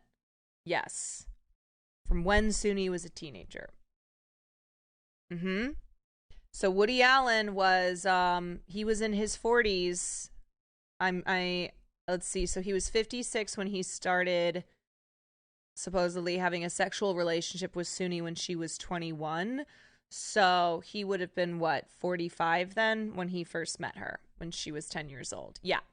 But interesting to note that Bill Maher, when Katie Couric is talking about a teenager that Woody Allen was in a relationship with, a high schooler, and he goes, wait, not Soon-Yi. And she's like, no, a different one. Way before that. Well, and, that wanting his girlfriend to dress up in little anklets and Mary Janes and baby doll dresses. Well, you think he's the only guy who likes that? Okay, that's a self-report. That's a fucking self-report. So, another disturbing claim about Woody Allen, and this has been made by multiple people who knew him, not just Mia Farrow. This has been alleged by Christine Engelhardt. People who knew Woody Allen, is that he liked for his girlfriends to dress up like little girls. Okay? Bill Maher isn't denying that. He's saying, what, you think he's the only man who likes that? I think that any grown man who wants his girlfriend, who is significantly younger than him, to dress even younger than her age, to dress up like a literal little girl, is incredibly creepy, is incredibly suspect. Bill Maher, that feels like a self-report. That is incredibly gross that you think that that's okay. Like, somebody needs to investigate Bill Maher, because if he's sitting there casually being like, what, you think he's the only guy who likes that? There's probably some shit going on there. Really? You think he's the first guy who wanted his girlfriend to dress in anklets and baby doll? Yeah. Leaf through an issue of Penthouse magazine. That's what we grew up on. We find it sexy. You know, Who's we? Peacocks have plumage. We do things to arouse the opposite sex. Who's this we? And that doesn't make you a pervert. Yeah, I mean, listen, I don't know. No, I don't either. That's the thing. And we definitely don't know. I just don't know. My point is that if you don't know, and you have been exonerated by the law, then then the powers that be in the virtue world are just saying, we don't care. It just feels right that you're wrong. So Elkin Abramowitz is a friend of mine, and he was his lawyer, and he, has told me this is not true. But then it's just very hard to figure it out. Look, we both keep saying, I don't know. I think your I don't know is like a 50-50, and mine is like a 90-10. I find it very improbable. Do I know? No. Is it possible? Anything's possible. And what do you make of the fact that his brother-in-law, this is never brought up in the thing. Okay. My goodness. Let's just revisit a couple facts from the Woody Allen sexual abuse allegation. So, Dylan Farrow first made these claims of sexual abuse in 1992 when she was 7 years old. And then she made them again in 2014 when she was 28 years old. And then the documentary about Woody Allen came out, during the pandemic? I think it was 2020 or 2021. Okay, so here's a list of undeniable facts. 1, Mia never went to the police about the allegation of sexual abuse. Her lawyer told her on August 5th, 1992, to take the 7-year-old Dylan to a pediatrician who was bound by law to report Dylan's story of sexual violation to law enforcement, and did so on August 6th. There's a recording here that played during the played during the documentary. One of them said, you will not let me get it. You have to wait beyond that now. What you've done to Suni, what you've done to Dylan. So this is allegedly a phone call between Mia Farrow and Woody Allen. What you've done to Dylan. Dylan's a baby. How could you do that to her? I don't know anything of the kind. I know what Dylan tells me. You've told me nothing but lies. Dylan tells the truth inconsistently. No, I don't know that, Woody. I've always been worried about you and Dylan. And I didn't know the doctor had to report this to the authorities. I didn't know that. I went just to be sure she was all right. And she's not all right, Woody. She walks around the house holding her vagina. Oh, sorry, guys. Yeah, this is... She sleeps with me. She's scared of you. And you hurt her. And I feel pretty guilty myself that I wasn't there to protect her. She said, Mama, you didn't help me. She said, Daddy shouldn't have done that. He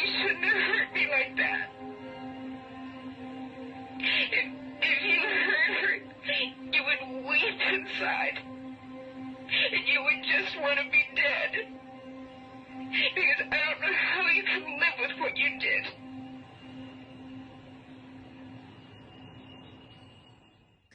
Okay.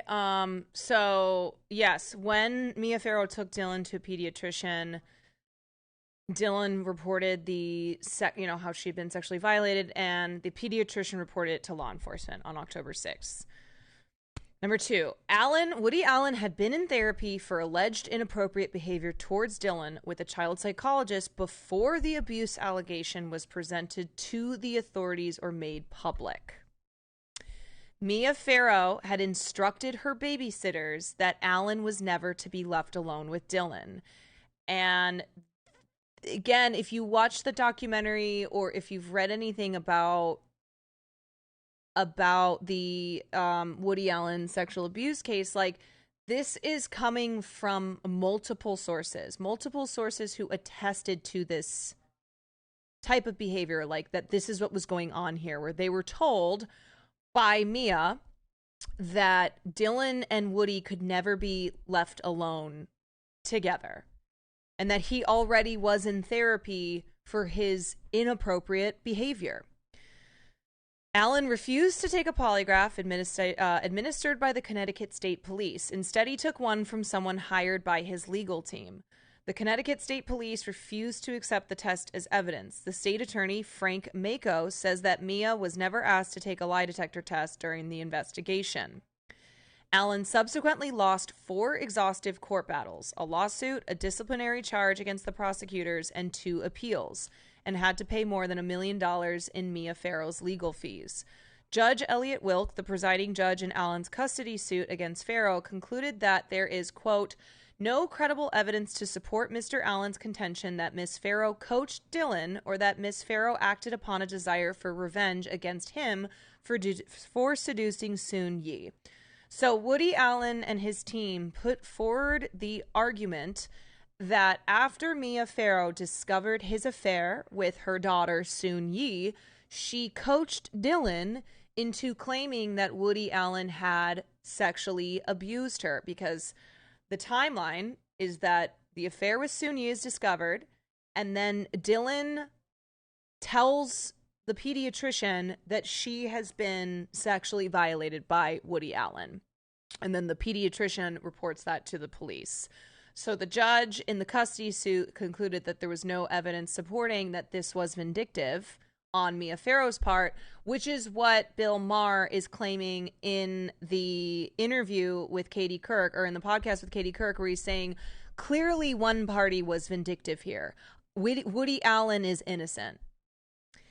Number 5, in his 33-page decision, Judge Wilk found that Mr. Allen's behavior towards Dylan was grossly inappropriate and that measures must be taken to protect her. The judge also recounts Farrow's misgivings regarding Allen's behavior towards Dylan from the time she was between 2 and 3 years old. According to the judge's decision, Farrow told Allen, quote, you look at her, Dylan, in a sexual way. You fondled her. You don't give her any breathing room. You look at her when she's naked. Number 6, Dylan's claim of abuse was consistent with the testimony of 3 adults who were present that day. On the day of the alleged assault, a babysitter of a friend told police and gave sworn testimony that Allen and Dylan went missing for 15 or 20 minutes while she was at the house. Another babysitter told police and also swore in court that on the same day, she saw Allen with his head on Dylan's lap facing her body while Dylan sat on a couch staring vacantly in the direction of a television set. A French tutor for the family told police and testified that that day she found Dylan was not wearing underpants under her sundress. The first babysitter also testified that she did not tell Farrow that Allen and Dylan had gone missing until after Dylan made her statements. These sworn accounts contradict Moses Farrow's recollection of that day in People magazine. So, the team Woody Allen, the Woody Allen camp, has used Moses Farrow, who claims also like that he's on Woody's side and that his mom, Moses and Dylan, are both adopted. And Moses has always been on Woody Allen's side and said that Mia Farrow coerced Dylan into saying those things against Woody Allen. But the testimony of 3 different adults who were present that day contradicted Moses Pharaoh's recollection that all came out in court. Number 7, the Yale New Haven Hospital Child Sex Abuse Clinic's finding that Dylan had not been sexually molested, cited repeatedly by Allen's attorneys, was not accepted as reliable by Judge Wilk or by the Connecticut state prosecutor who originally commissioned them. The state prosecutor, Frank Mako, engaged the Yale New Haven team to determine whether Dylan would be able to perceive facts correctly and be able to repeat her story on the witness stand. The panel consisted of 2 social workers and a pediatrician, Dr. John Leventhal, who signed off on the report but who never saw Dylan or Mia Farrow. No psychologists or psychiatrists were on the panel. The social workers never testified. The hospital team only presented a sworn deposition by Dr. Leventhal, who did not examine Dylan. All the notes from the report were destroyed. Her confidentiality was then violated, and Allen held a news conference on the steps of Yale University to announce the results of the case. The report concluded that Dylan had trouble distinguishing fantasy from reality. For example, she had told them that there were dead heads in the attic and called sunset the magic hour. In fact, Mia kept wigs from her movies on styrofoam blocks in a trunk in the attic. The doctors subsequently backed down from his contention. The Connecticut State Police, the state attorney, and Judge Wilk all had serious reservations about the report's reliability. So, we say this all the time. Just because someone has been exonerated, just because someone is found not guilty of committing sexual abuse in a court of law, doesn't mean 100% that they are not guilty. If you understand anything about the justice system, and if you understand anything about the justice system when it comes to sexual abuse, it is really hard to prove sexual abuse. So what Bill Maher's point that he's making is Woody Allen was not found guilty of sexually abusing his girlfriend's adopted daughter, so therefore he's innocent. Therefore, this is all bullshit against him. Number 8, Allen changed his story about the attic where the abuse allegedly took place. First, Allen told investigators he had never been in the attic where the alleged abuse took place. After his hair was found on a painting in the attic, he admitted that he might have stuck his head in once or twice. A top investigator concluded that his account was not credible. Number 9, the state attorney Mako said publicly he did have probable cause to press charges against Allen, but declined due to the fragility of the child victim. Mako told me that he refused to put Dylan through an exhausting trial, and without her on the stand, he could not prosecute Allen. Number 10, this is the author. I'm not a longtime friend of Mia Farrow's. I did not make any deal with her. I've been personally accused of helping my long-term friend Mia Farrow place the story that ran in Vanity Fair's November 2013 issue as part of an effort to help launch Ronan Farrow's media career. I've also been accused of agreeing to some type of deal with Mia Farrow, guaranteeing that the sexual abuse allegations against Woody Allen would be revisited. For the record, I met Mia for the first time in 2003, more than 10 years after the first piece was published, at a nonfiction play she appeared in for a benefit. I saw her and Dylan again the next day. This is the last time I saw her until I approached her in April 2013 to do a story about her family and how they had fared over the years. I talked to 8 of her children, including Dylan and a reluctant Ronan. There was no deal of any kind. Moses Farrow declined to be interviewed for the 2013 piece. But Mia Farrow's brother was a convicted child molester. Did you know that? Yes. It's interesting how that one never gets out. That's what I mean about I don't trust. I know the person who directed that film, documentary. Well, it should have been called Mia's Story. Yeah. I didn't mind them doing it, but don't call it, what was it called? Allen versus Farrow, which implies a court hearing. And in a court hearing, the defense gets to rise and make their case. That didn't happen here. So that is not a Allen versus Farrow. That's Mia's Story, which is fine. Do that. Be honest about it. Call it that. You know. All right. I don't know why. I don't know why he. Bill is so. Oh my God! I really hate him so much. It's hard to believe that this man has so much success in what he does and makes so much money when this is how he talks about really sensitive things. And for him to mention Mia Farrow's brother, who was convicted of child sex abuse as well, but to make that a gotcha point. It's like, what does Mia Farrow's brother have to do with your buddy Woody Allen, who you want to defend here? And it also shows how Bill Maher is a guy where if someone isn't sentenced for something like child sex abuse, then they are innocent. He's the type of guy where it's like, oh, you claim you were raped, where's the evidence? That's Bill Maher's school of thinking. That's like the type of mindset that he represents, where ladies or gents, if you are sexually assaulted, well, you better have documented evidence of it. You better have been able to like record the sexual assault, or Bill Maher is going to be like, I don't think so. And the crazy thing too is that he would still defend even if there was a conviction. Yeah.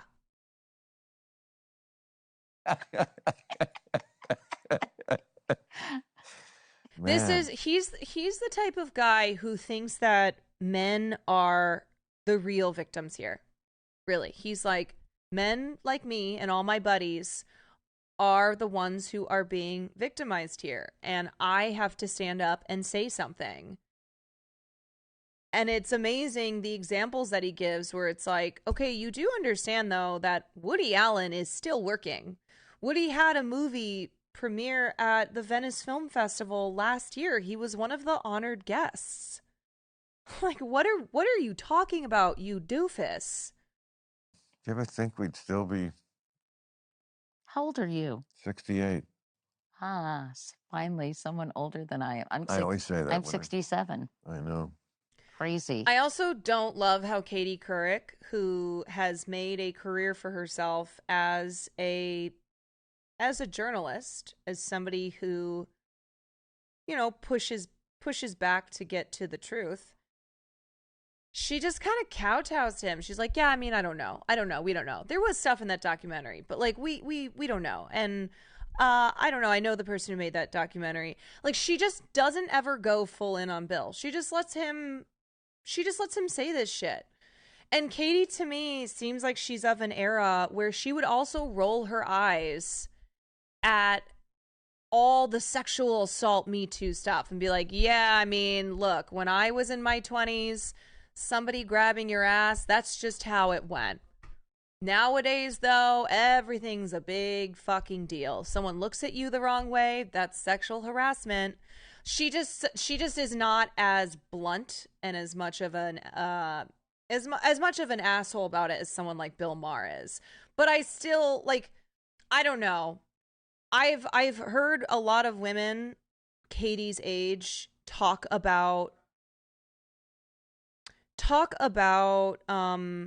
this kind of stuff, and the way they frame it as like, oh, these kids these days don't know how bad we had it.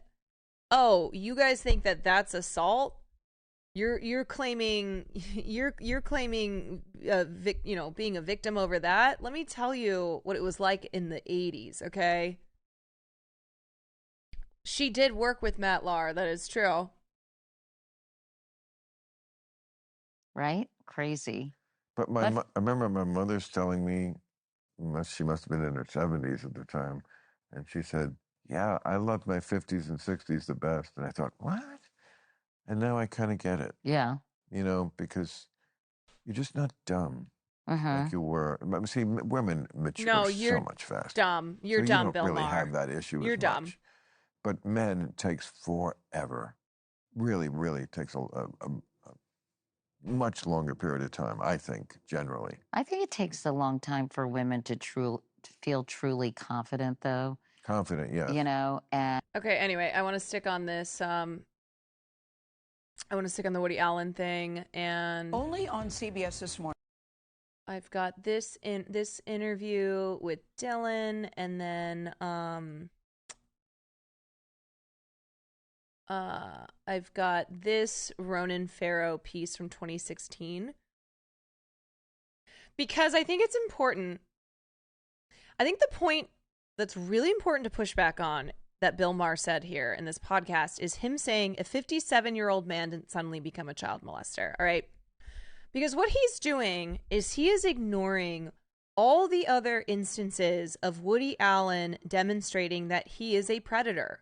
Woody Allen demonstrating that as a man in his 40s and 50s, he was attracted to teenage girls.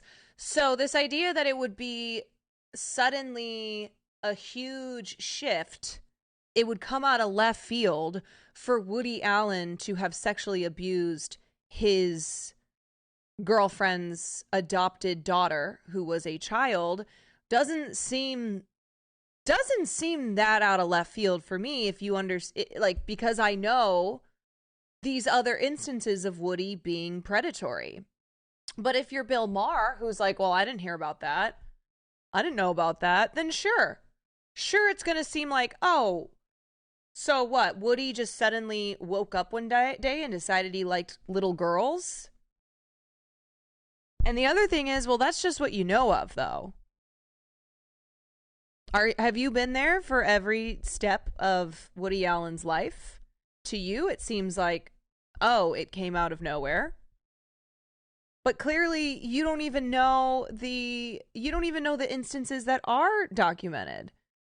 You don't even know the people who have got on record talking about how Woody Allen preyed on them.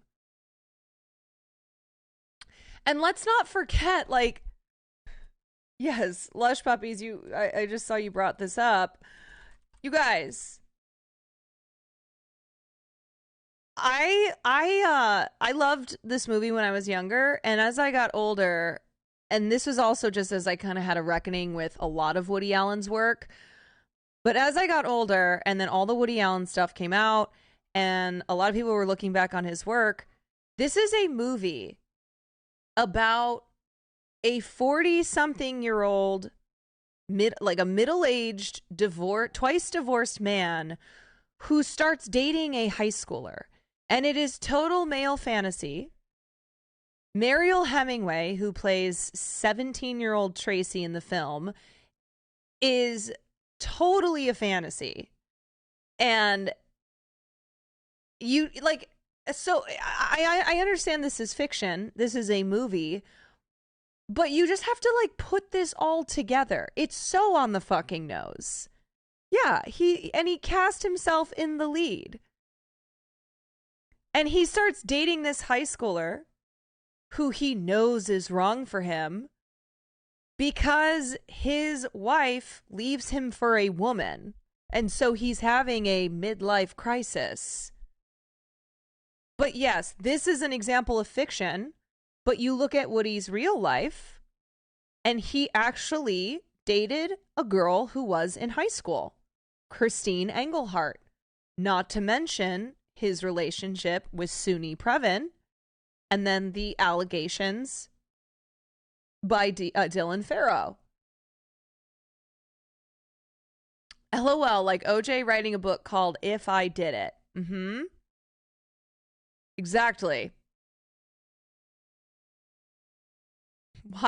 Why my teenage self gave Woody Allen a pass. I feel as if that's a lot of us who watched Woody Allen films when we were younger.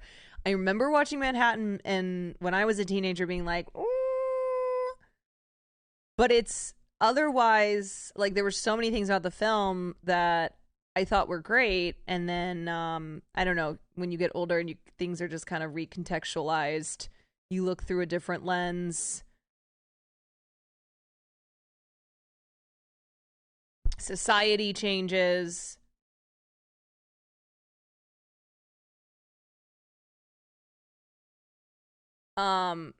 The main issue between Ike and Tracy's relationship is it doesn't even feel real. Unlike the other characters, Tracy is a cipher. We don't know how she and Ike met or started seeing each other. While she's supposed to be a budding actress, she seems to have no real interest other than Ike and her feelings for him. Of course, that is arguably the problem. Tracy is less an individual than a male fantasy. Beautiful, sexually eager, and endlessly devoted. Even after Isaac dumps her, she leaves a message on his answering service to remind him that his favorite film, Grand Illusion, is going to be on TV. Yeah. So a girl who looks like this, truly, like the most striking young woman who is just head over heels for a guy who looks like Woody Allen, who is just there to absolutely serve his every need. Okay, let's watch this interview. Dylan Farrow is speaking for the very first time on TV about her sexual assault allegations against her adoptive father, actor and director Woody Allen. At the age of 7, Dylan told her mother, actress Mia Farrow, that Allen had molested her. Allen has always denied the allegations. Dylan Farrow has stood by her story for more than 2 decades now. She first went public back in 2004. Is he married currently? He is married to Suni Previn. Still. With an open letter in the New York Times, and now right here on CBS This Morning. We spoke with Farrow at her Connecticut home on Monday, where she went into detail about what allegedly happened one August morning. I want to show my face and tell my story. I want to speak out, literally. Dylan Farrow is 32 and has been married for almost 8 years. She's a mother of a 16-month-old girl, and she's still carrying the emotional scars she says she got at the hands of her father. I loved my father. I respected him. He was my hero. And that doesn't obviously take away from what he did, but it does make the betrayal and the hurt that much more intense. Let's go to August 4th, 1992. Okay, so just a reminder, because the Farrow family is a little bit confusing, but Mia Farrow adopted Suni Previn with her partner before Woody Allen. I can't remember her partner's name. So they adopted Suni Previn, and then Mia and Woody were together when they adopted Dylan and Moses. And then, supposedly, they had Ronan Farrow. Now, if you are part of the Ronan Farrow, Mia Farrow, Frank Sinatra conspiracy circle, you know that a lot of people think Ronan Farrow is Frank Sinatra's son, and the older he's gotten, the more the comparisons are spot on. It's really hard to deny that Ronan Farrow does not look like Frank Sinatra. I'll just show you an example here.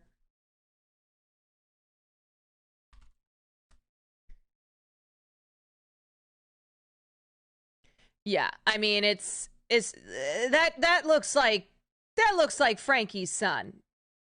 That does not look like the son of that doesn't look like the son of a Jewish guy from Brooklyn. That looks like the son of famous crooner Frank Sinatra. That is 100% his daddy. Yeah. Who's the baby daddy? Who is the baby daddy? That is the question. So yes, here they are next to each other. Woody Allen, Frank Sinatra, and then Ronan Farrow. So I am pretty convinced that Ronan Farrow is Frank Sinatra's son. But anyway. Okay, so yeah, Suni Previn, Dylan Farrow, and Moses Farrow. And then Ronan Farrow, who still to this day is supposedly Woody Allen's son.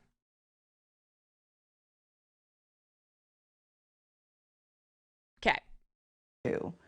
And if you could tell us what happened that day.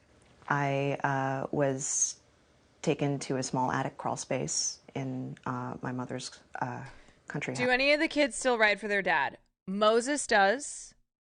Moses does not speak to the rest of the family and has always been on Woody Allen's side. And then Suni Previn is married to Woody Allen. So obviously Suni Previn rides for Woody Allen. But Dylan, Ronan, and Mia are all together. House in Connecticut. By my father. He instructed me to lay down on my stomach and play with my brother's toy train that was set up. And he sat behind me in the doorway. And as I played with the toy train, I was sexually assaulted. As a 7-year-old, I would have said he touched my private parts. Mm-hmm. Okay. Okay. Which I did say. All right. All right. As a 32-year-old, he touched my labia and my vulva. Yeah, this is intense. Where was your mother? She went shopping that day. And then after you told her, what happened? She was upset. My first impulse was that I had done something wrong. Mia Farrow took Dylan to the pediatrician, but when the doctor asked her where she had been touched, the little girl pointed to her shoulder. She said, "Why didn't you tell the doctor what you told me?" And I told her that I was embarrassed. And then we went back in. You went back in and then you told him? And I told the doctor. The same thing that you had told your mother? Yes. Alan had suggested that Dylan changed her story because she had been coached by her mother. Months earlier, Mia had found in his apartment nude pictures of her daughter, Suni, whom she had adopted during an earlier marriage. Alan confessed to an affair with Suni. The two remain a couple to this day, married for more than 20 years. You could see why he might make that claim. He would say that she was filled with rage after his affair with Suni had been discovered, and that she was out for revenge and full of rage. And what I don't understand is, how is this crazy story of me being brainwashed and coached more believable than what I'm saying about being sexually assaulted by my father? That's a good point, too. How is that more believable, Bill Maher, than this, when we know for a fact that Woody Allen was having sex with Mia Farrow's daughter, who he had known since she was 10, who presumably he groomed while she was growing up? Like, it doesn't just happen. Oh, so one day, Suni comes home from college and sees Woody Allen, then they just start a relationship together. I don't think so. Because your mother was very angry, so that she would try to coach you and try to get you to turn against your father. Except every step of the way. Suni was also told how it was an affair because they claim that the relationship was not sexual until she was 21, which, okay, but that does not then discount him having groomed her as she was growing up, like throughout the years. There's no context where you can marry your stepdaughter. I know, it's fucked up. It's fucked up.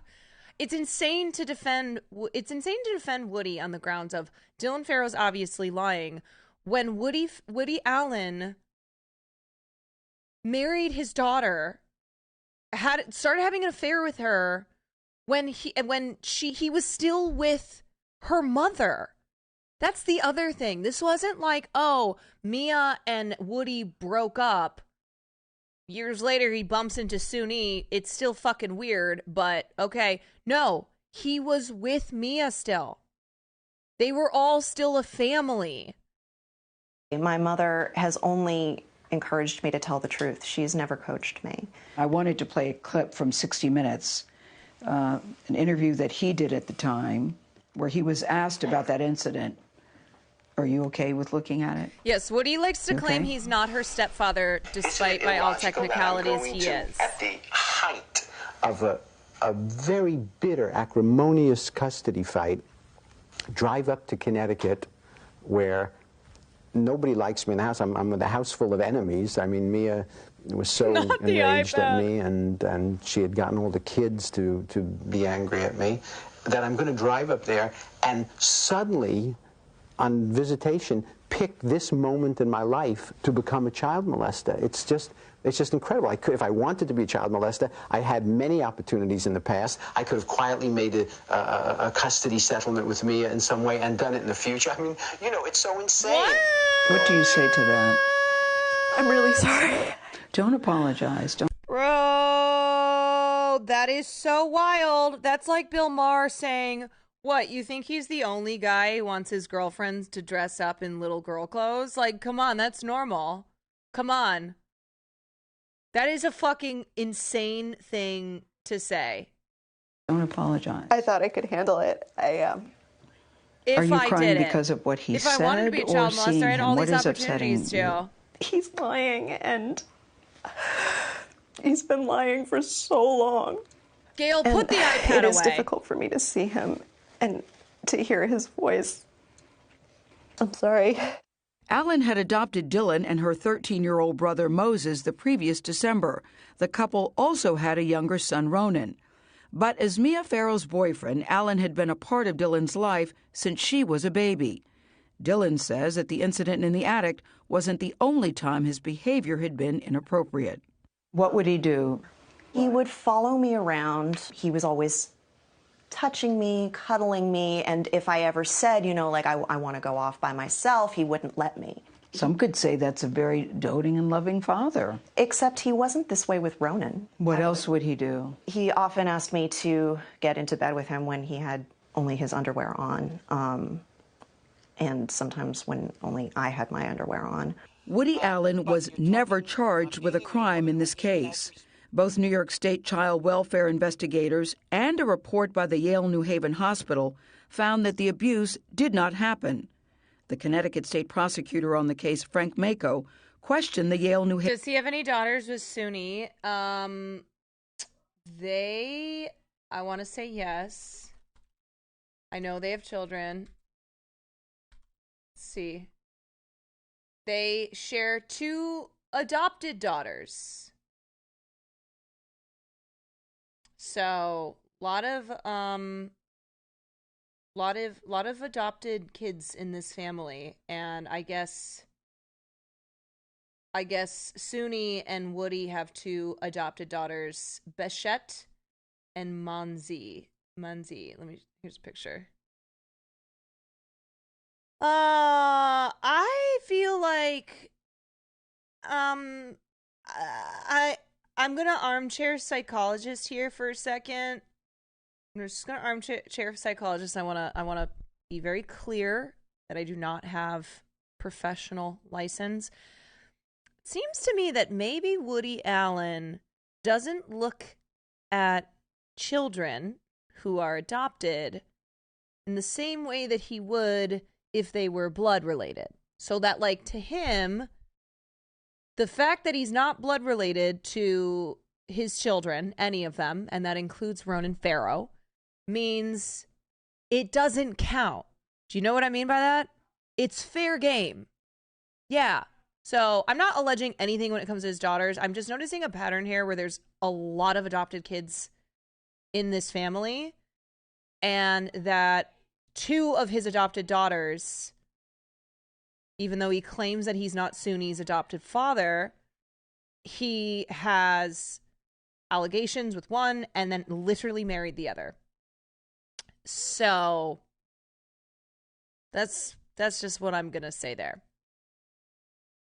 Haven reports credibility, saying there was probable cause to charge Allen, but he thought Dylan was too fragile to face a celebrity trial. Do you wish that they would have gone ahead and filed the charges? Because then you would have to have taken the stand. Honestly, yes. I do wish that they had, even if I'm just speaking in retrospect, I was already traumatized. Here's the thing. I mean, outside of a court of law, we do know what happened in the attic on that day. I just told you. Okay, hold on. I need to go back real quickly here.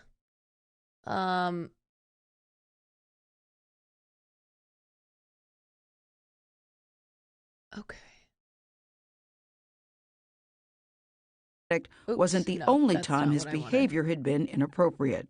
And hard to figure out. Certainly in the broad masturbation category. A bunch of female comedians. Well, it's human nature. Some days you want to watch a guy jack off in a dressing room before a show. Why is everything that Bill Maher says terrible? This isn't even out of context. Some days you Friendly with Luke. Not as much as he should be able to. Consistency, way worse than Louis. Long does the press stand up or sell his movies as if they're fucking teenagers. So, come back. Is moving toward more of that in his career, Woody Allen-esque. Right. Directing and, maybe minor roles, maybe not always. He had to, order it directly. Allen not get to, now, maybe he's too old to work anyway, but why does Woody Allen Okay, I think this is what I... Now, maybe he's too old to work anyway, but... He's 88. He just had a movie come out. I was just reading about this afternoon. That's a French movie. And yeah, it was sort of a thing, Picasso, Woody Allen. I respect the artist. Police investigations that exonerated him. Okay, That here we go. crime that there was 2 police investigations that exonerated him. I mean, like, what do you have to? Okay, so what he's saying there is false. So Bill Maher, I should have, I just didn't realize this when we watched this the first time. He is saying it is bullshit that Woody Allen has been quote unquote canceled, and that all these actors who won't work with him anymore, who say they regret working with him, are pussies because he was exonerated. That's Bill Maher's words. He's saying that Woody Allen was exonerated. And we need to be specific here. Woody Allen was not exonerated. He was not prosecuted because even though the state attorney said there was probable cause to prosecute him, they decided Dylan was too fragile to go to trial. And Mia Farrow agreed with the decision. Woody Allen, however, lost the custody case because of all the allegations. And in the custody case, the judge said the allegation of sexual abuse had not been proven, but he still lost the case. So, really important to understand the difference here.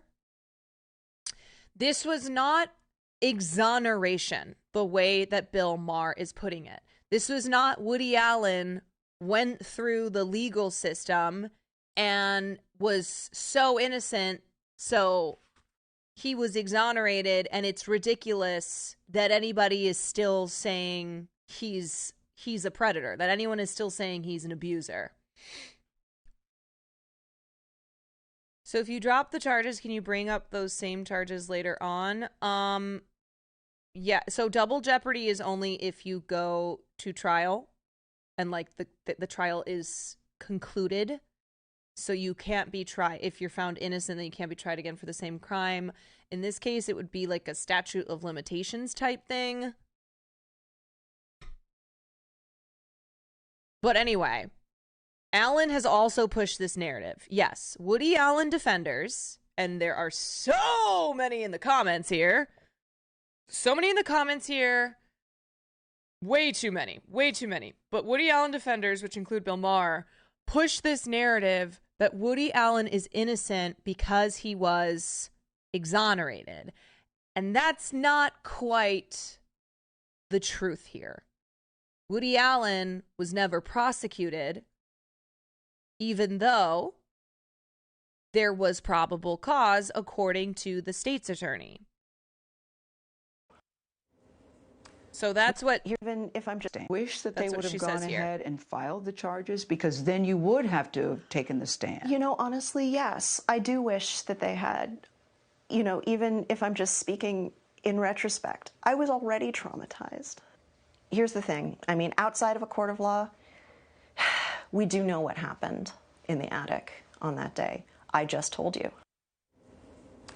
We reached out to former Connecticut prosecutor Frank Mako earlier this week. He tells us that in his experience, there was no manipulation by Mia Farrow. He adds nothing in the state police investigation indicated that Dylan was in any way being controlled or manipulated by her mother. In a statement to CBS this morning, Woody Allen writes in part, even though the Farrow family is cynically using the opportunity afforded by the Time's Up movement to repeat this discredited allegation, that does not make it any more true today than it was in the past. I never molested my daughter. Now, you can read his full statement at cbsthismorning.com. No, thank you. All right. So then I just want to take a look at some of Ronan Farrow's piece from 2016. Yeah.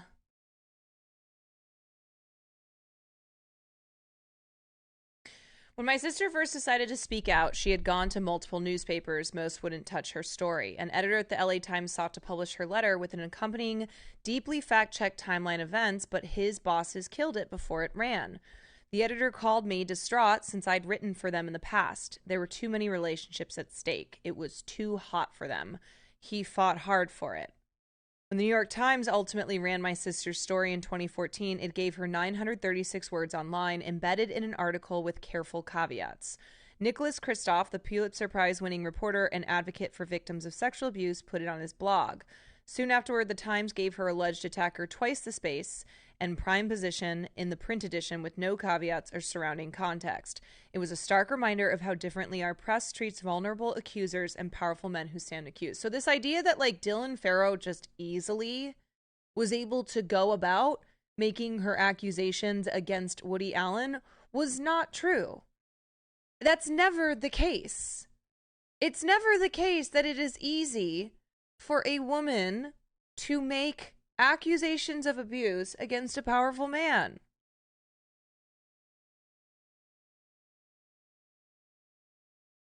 And then Ronan says, perhaps I succumbed to that pressure myself. I had worked hard to distance myself from my painfully public family history and wanted my work to stand on its own. So I had avoided commenting on my sister's allegations for years, and when cornered, cultivated distance, limiting my response to the occasional line on Twitter. My sister's decision to step forward came shortly after I began work on a book and a television series. It was the last association I wanted. Initially, I begged my sister not to go public again and to avoid speaking to reporters about it. I'm ashamed of that, too. With sexual assault, anything's easier than facing it in full, saying all of it, facing all the consequences. Even now, I hesitated before agreeing to the Hollywood Reporter's invitation to write this piece, knowing it could trigger another round of character assassination against my sister, my mother, or me. Cough, cough, Bill Maher, still doing that shit in 2024. But when Dylan explained her agony in the wake of powerful voices sweeping aside her allegations, the press often willing to be taken along for the ride, and the fears that she held for young girls potentially being exposed to a predator, I ultimately knew she was right. I began to speak about her more openly, particularly on social media, and I began to look carefully at my own decisions in covering sexual assault stories. I believe my sister. This was always true as a brother who trusted her, and even at 5 years old, was troubled by our father's strange behavior around her, climbing into her bed in the middle of the night, forcing her to suck his thumb, behavior that had prompted him to enter into therapy focused on his inappropriate conduct with children prior to the allegations. Bendit Zero, thank you for the prime. And oh, sorry, I think I missed a couple more of you. Angel, thank you for the 14 months, and Human Sunshine Maddie, thank you for the 4 months. Yes, and there's also a number of videos, home videos that I couldn't show on here, but if you watch the documentary or you go online, you can see them. But lots and lots of videos of Dylan when she was at, let's see,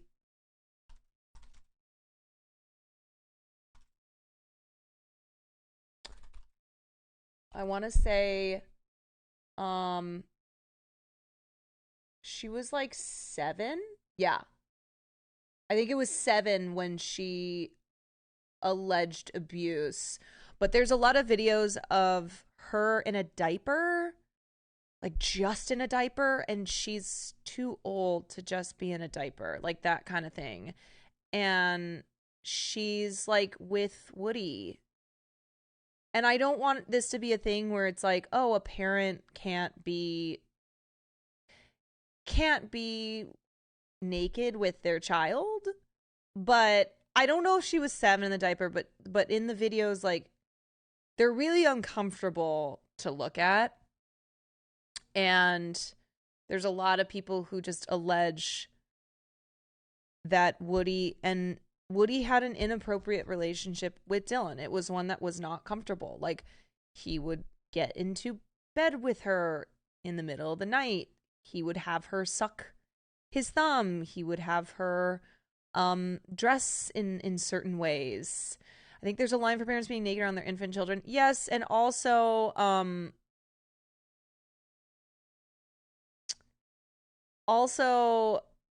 there are things that Dylan says in the video that, when you consider it in the context of Woody allegedly abusing her, are really uncomfortable. I don't know. You just gotta go watch the documentary if you've never seen it. I believe my sister, Yeti. Okay. But more importantly, I've approached the case as an attorney and a reporter and found her allegations to be credible. The facts are persuasive and well documented. I won't list them here again, but most have been meticulously reported by journalist Maureen Orth in Vanity Fair. That's whose article we read here. Maureen, where she wrote the piece in 2014 and then wrote this, where it was like 10 undeniable facts about the abuse of Dylan Farrow.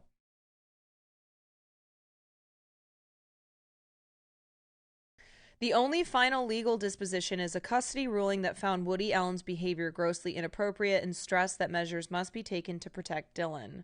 On May 4th, The Hollywood Reporter published a cover interview with Woody, quirky auteur.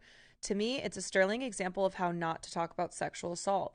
Dylan's allegations are never raised in the interview and receive only a parenthetical mention, an inaccurate reference to charges being dropped. THR later issued a correction, not pursued. Again, there's a really important distinction there, that charges were dropped, that Woody was exonerated versus charges weren't pursued, that a trial never went forward. The correction points to what Allen, Cosby, and other powerful men what makes Allen, Cosby, and other powerful men so difficult to cover. The allegations were never backed by a criminal conviction. This is important. It should always be noted, but it's not an excuse for the press to silence victims, to never interrogate allegations. Indeed, it makes our role more important when the legal system so often fails the vulnerable as they face off against the powerful. And this is something that I was talking about earlier, where there are people like Bill Maher who will say that if there is no cold hard proof, then it didn't happen. If there is not a trial, then it didn't happen. But the reality is, even for sexual abuse and sexual assault trials that do happen, cases that do move forward, getting a conviction is so rare. And we know that. It's one of the hardest things to get a conviction on in this country. And it's why so many rapists walk free. It really is one of those crimes. This is going to be really dark here. But if you wanted to commit a crime and get away with it, rape, sexual assault, those are crimes.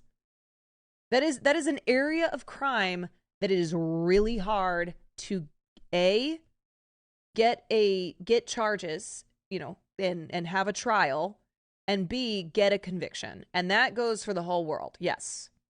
Yes. So it's kind of this then awful position that victims find themselves in, where if there is no trial, if there is no conviction, there is no proof in the eyes of the public, then you're a liar. Then you are lying. But then also, the likelihood of you getting a conviction is so low. So it's like, what are we supposed to do here? His adopted daughter, Blonde, has very similarities with Dylan when he was baby. You may confirm it. Yes, we already looked at a picture of his adopted daughters with Sunni. Here's exactly what charges not being pursued looked like in my sister's case in 1993. The prosecutor met with my mother and sister. Dylan already was deeply traumatized by the assault and the subsequent legal battle that forced her to repeat the story over and over again.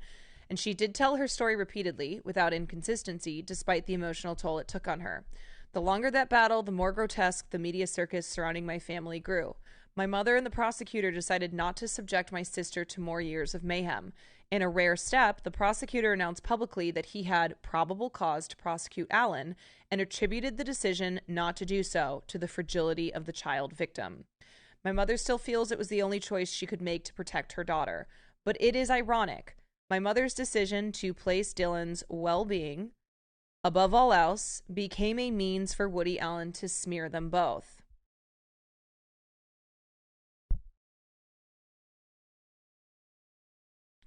Very often, women with allegations do not or cannot bring charges. Very often, those who do come forward pay dearly, facing off against a justice system and a culture designed to take them to pieces. A reporter's role isn't to carry water for those women, but it is our obligation to include the facts and to take them seriously. Sometimes we're the only ones who can play that role. Confronting a subject with allegations from women or children, not backed by a simple, dispositive legal ruling, is hard. It means having those tough newsroom conversations, making the case for burning bridges with powerful public figures. It means going up against angry fans and angry publicists. There are more reporters than ever showing that courage and more outlets supporting them. Many are of a new generation, freed from the years of access journalism that can accrete around older publications. BuzzFeed, rest in peace. I mean, BuzzFeed's still around, but BuzzFeed has done pioneering reporting on recent Hollywood sexual assault stories. It was Gawker that asked why allegations against Bill Cosby weren't taken more seriously, and it is heartening that The Hollywood Reporter asked me to write this response. Things are changing, but the old school media's slow evolution has helped to create a culture of impunity and silence. Amazon paid millions to work with Woody Allen, bankrolling a new series and film.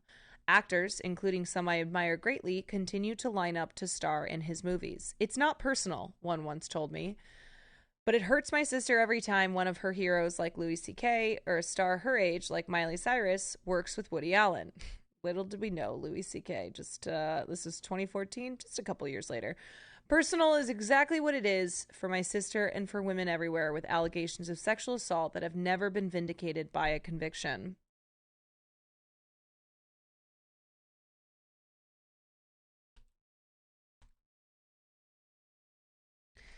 The point is, once it gets to trial, it's one of the most likely charges to get a conviction on. Where are you getting those statistics? That's not true.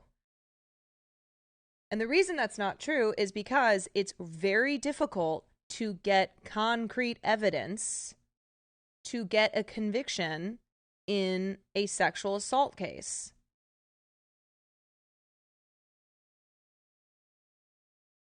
I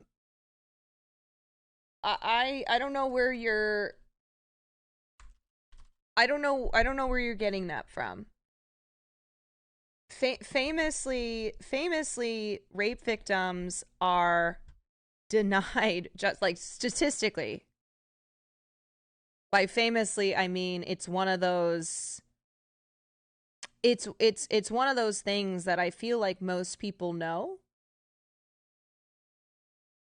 Like most people who, even if you don't have a profound understanding of the legal system, know that it is really hard for rape victims to get justice. One, because a lot of rape victims still don't report their rapes because of how hard it is for them to get any justice. And so the fact that but you have to what you have to look at though is like so many instances of rape don't go to trial.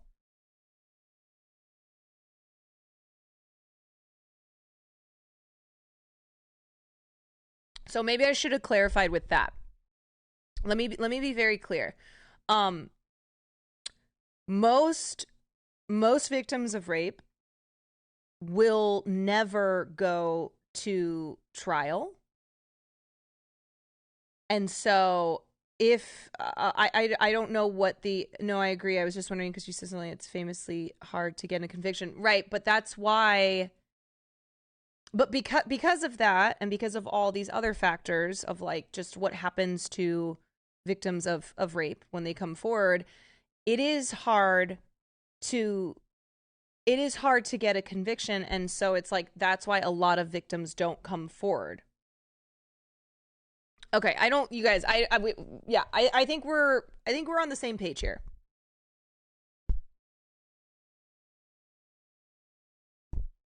Yeah, I mean, I don't want to.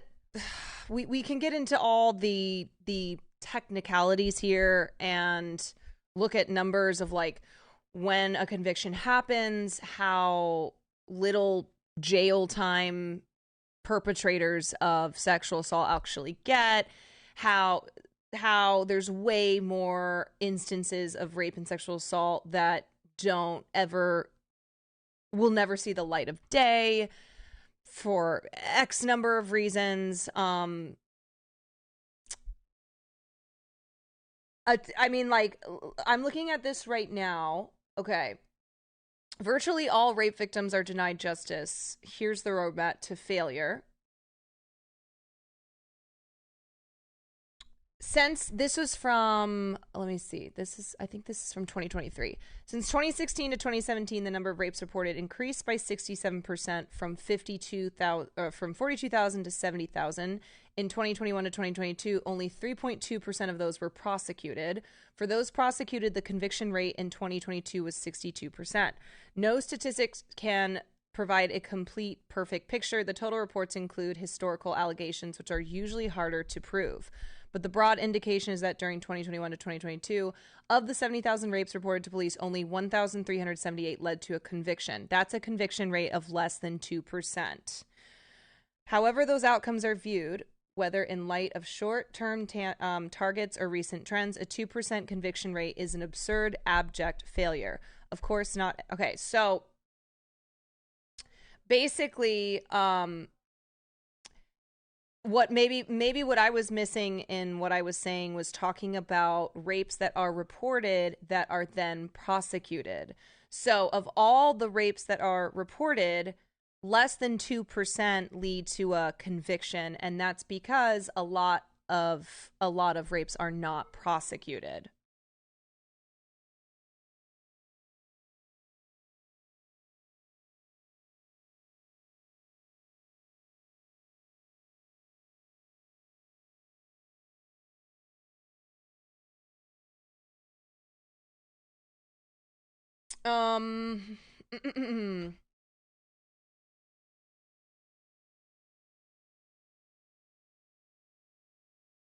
Anyway. All right.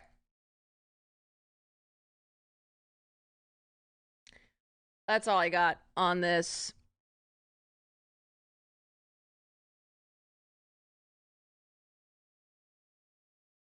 I just think that, I don't know.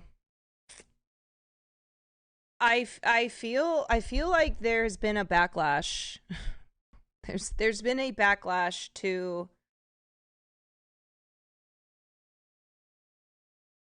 the progress that we have made in exposing male abusers, powerful male abusers in Hollywood.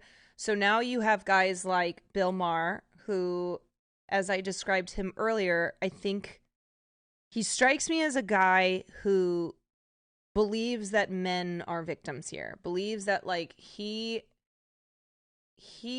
needs to speak up against this culture that is leading to men losing work, losing having a fall from grace even though they did nothing wrong.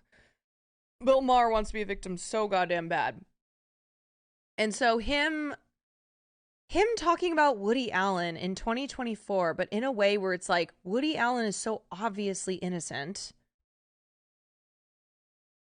This is a pattern now of powerful men like Woody Allen being ostracized by society, by teenagers, by Gen Zers who have decided that he's a perv even though he's not. Like, that's at the heart of it. It's Bill Maher who is the epitome of yelling at Gen Z and thinking that Gen Z has gone too puritanical, that now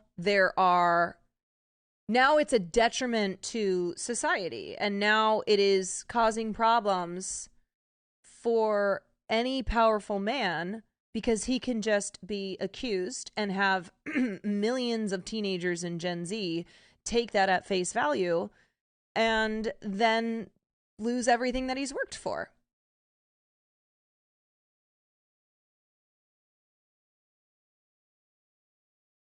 Let's go, Gen Zers. I think somebody should look into Bill Maher, is what I will say. Bill Maher kind of seems to self-report a lot, and I think it's about time that Gen Zers, maybe the ones that he the ones that he is claiming are the problem here, should look into Bill Maher. See what you can dig up. Okay, let's look at this. We're New Yorkers. This Giancarlo Esposito interview. Might just start this from the beginning.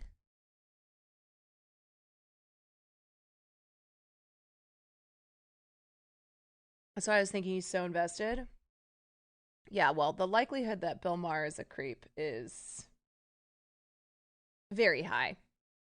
If you're a guy who supports all these guys who are creeps and predators, it's probably because you do the same stuff and you're like, there's nothing wrong with this.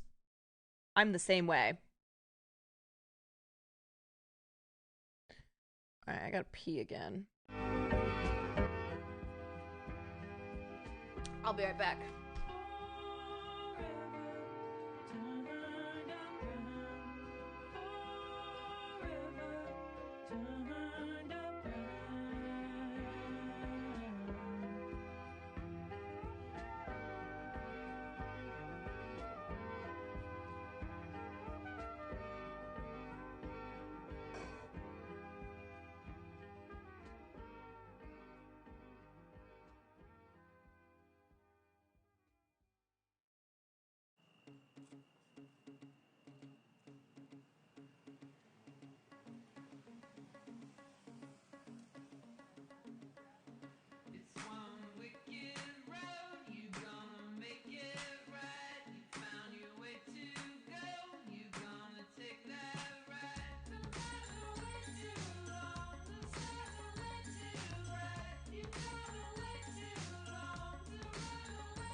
Okie dokie, artichokes.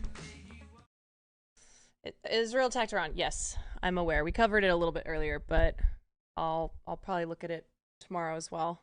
That people have expectations going in when they see that you're playing a character that is again finding himself on the other side of the law. That there's expectations. Also, if you have not watched The Gentleman yet, Guy Ritchie's new show on Netflix, I highly recommend.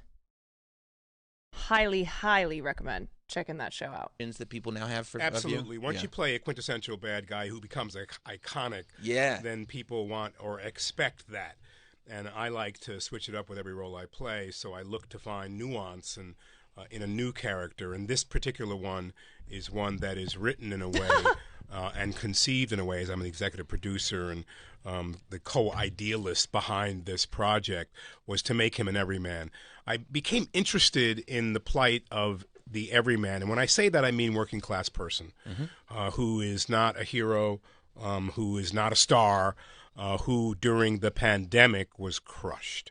Yeah. I looked around me, and for me, I thought, how long can I last? I got 4 kids, 2 households, I'm divorced, a single father of 4 girls, kids in college, and I literally cried, put my hands on my head and cried. Called the accountant, how long can I last? He said, you could last maybe about 8 months, maybe you have a year, maybe less, depending on how you spend.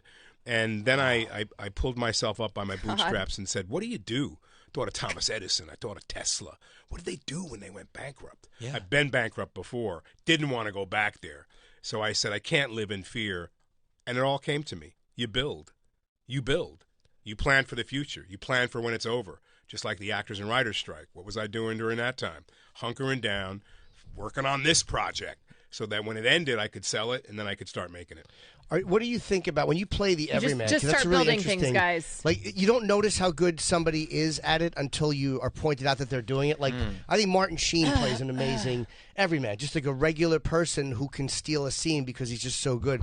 What do you do to make it like a relatable person like that? It's in the writing.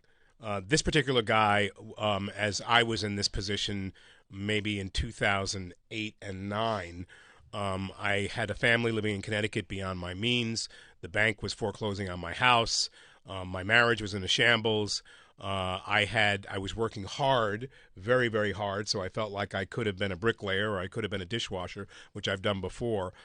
This character, Gray Parrish, has a black car service. He's an American. He's American made. I love hearing this about Giancarlo because I only know him for the roles he plays where he is extremely, extremely wealthy, but through very illegal means. If you know Breaking Bad, he's probably most famous from Breaking Bad, where he plays Gus Fring. But then, of course, he's also in Better Call Saul, and then recently he is in The Gentleman, and he's also, I think he's got another show called Parish. In Parish, I haven't seen Parish, so maybe he plays a different character in that. But it's interesting to hear him talk about his life this way and then see the characters that he has played. From New Orleans is where we placed the show, and another investigation is how his nemesis in the show, he's also in The Boys, to work with, right? Who is a bad human being, has gotten all of his success through ill-gotten means, and Gracie and Parrish just wants to do everything between the lines and be above board, but he's not making it. He's such as a an American. good villain, and so that's part of the theme of our show too. You know, we have immigrants who come to this country and they're making it. Through whatever concessions they're Giancarlo's in all your favorite shit, playing an exquisitely charming supervillain. As a human being? I make that person maybe not college educated, but someone who has mother wit, someone who knows the streets, someone who has good intentions, someone who always has a moral and integrated or integral way of handling himself. So he has a moral turpitude, a moral balance, a moral kind of code that he lives by. He's not going to cross that. In our story, this gentleman has lost his son. So he's, deeply depressed and in a traumatic mental state. And all these things crash down on him. And he wants to support his family. That's what really does it. What's your intention? What's the guy want to do? He wants to take care of his kids and his wife. Yeah. And it's really interesting to me that you were talking about how you found that and being in the pandemic and literally thinking about, okay, how do I survive? How do I continue to support my family?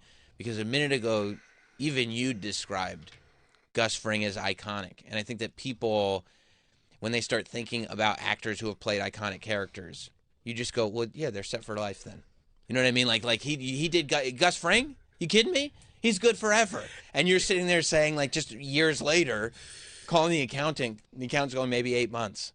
Look, the assumption is that those who are on television and in the movies are rich. Right. And that they'll always be rich.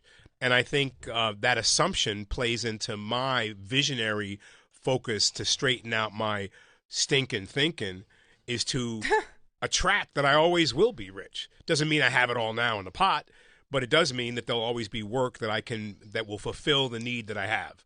So when you think about it, like you and I, we've never really starved, right? We're still here. We look pretty healthy. And right? I'm fat. He's eating.